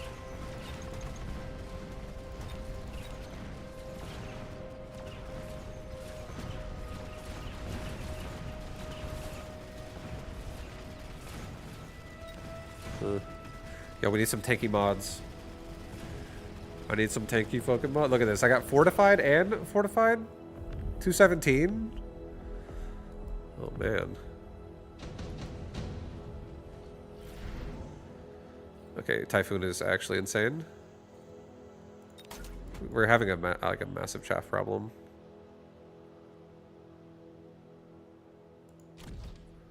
Okay, Typhoon should go there, so he's not gonna get stuck on Sabertooth right away.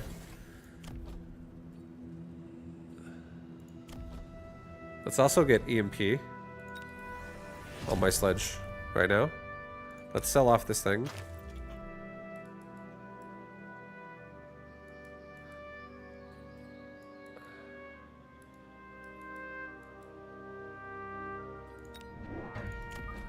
I think I'm gonna get 1 Typhoon here. I'm gonna level that crawler. And I'm gonna get no, I don't want that Typhoon here. I want it over here. I also want this in the back. I want these Typhoons like clearing out these crawlers like super fast. Let's get another crawler myself behind it. Okay, he's got Rhino push on right side.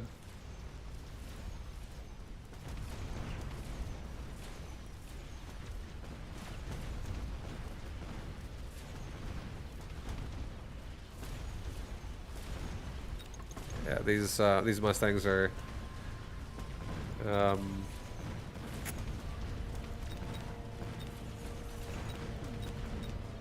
not making me happy. They're not making me happy.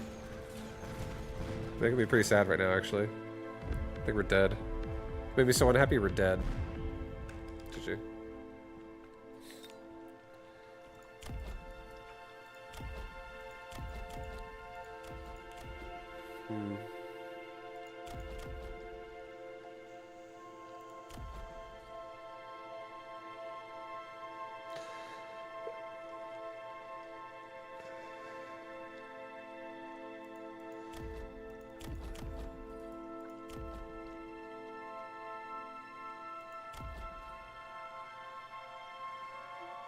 I feel like Fortified Mustang still would be like, I still do need range with it as well. Like, it's so fucking, Mustangs are so fucking bad without range, dude. They just run in and honestly die. And with range, I could actually shoot at like hounds, for instance. before they even get to me and don't even trade HP out, hypothetically. I think if we played further back, this would have been better. I think if we played like this line and Mustangs were like here and Void Eyes were like here and Sledge were here, like this area, Mustangs are here, could have been better.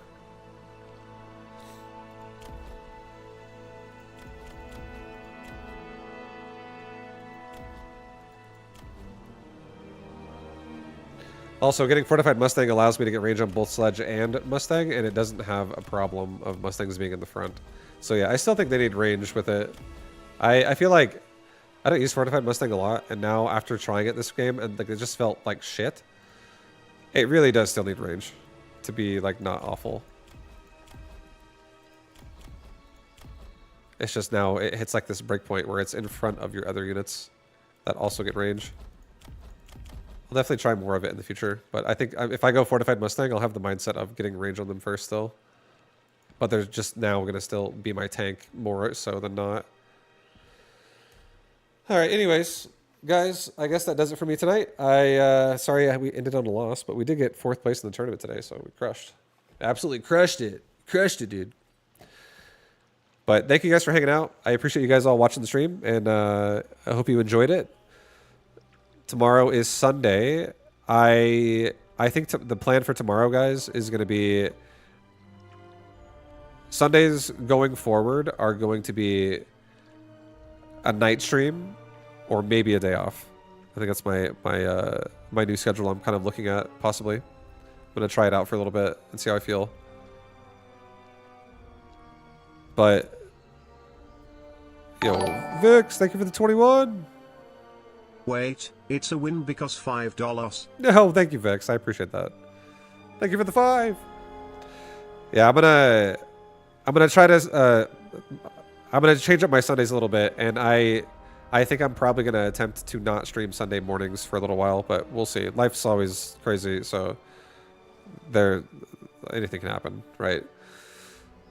But yeah, I think I'm going to attempt to not stream Sundays unless it's Sunday evening. So expect evening streams probably from me. For Sundays specifically only is the only day that's changing. Otherwise, Tuesday through Saturday, still the same. So yeah, Sundays might be weird, is all I'm saying. Expect night streams probably. But I will see you guys again next time. Tomorrow night, possibly. If not, otherwise I'll see you on Tuesday. Because I won't be streaming Monday for sure. I have a lot of stuff already planned on Monday that I don't have time for a stream on.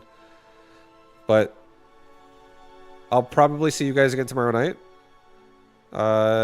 So much love. Thank you again for hanging out. Vix, thank you for the sub. Thank you for the 21, baby. And yeah, I guess that does it for me today, everybody. Appreciate all of you. Have a good rest of your evening, everybody. And I'll raid somebody else. But much love. Have a good night. Peace, guys. Much love. Have a good night.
Thank you.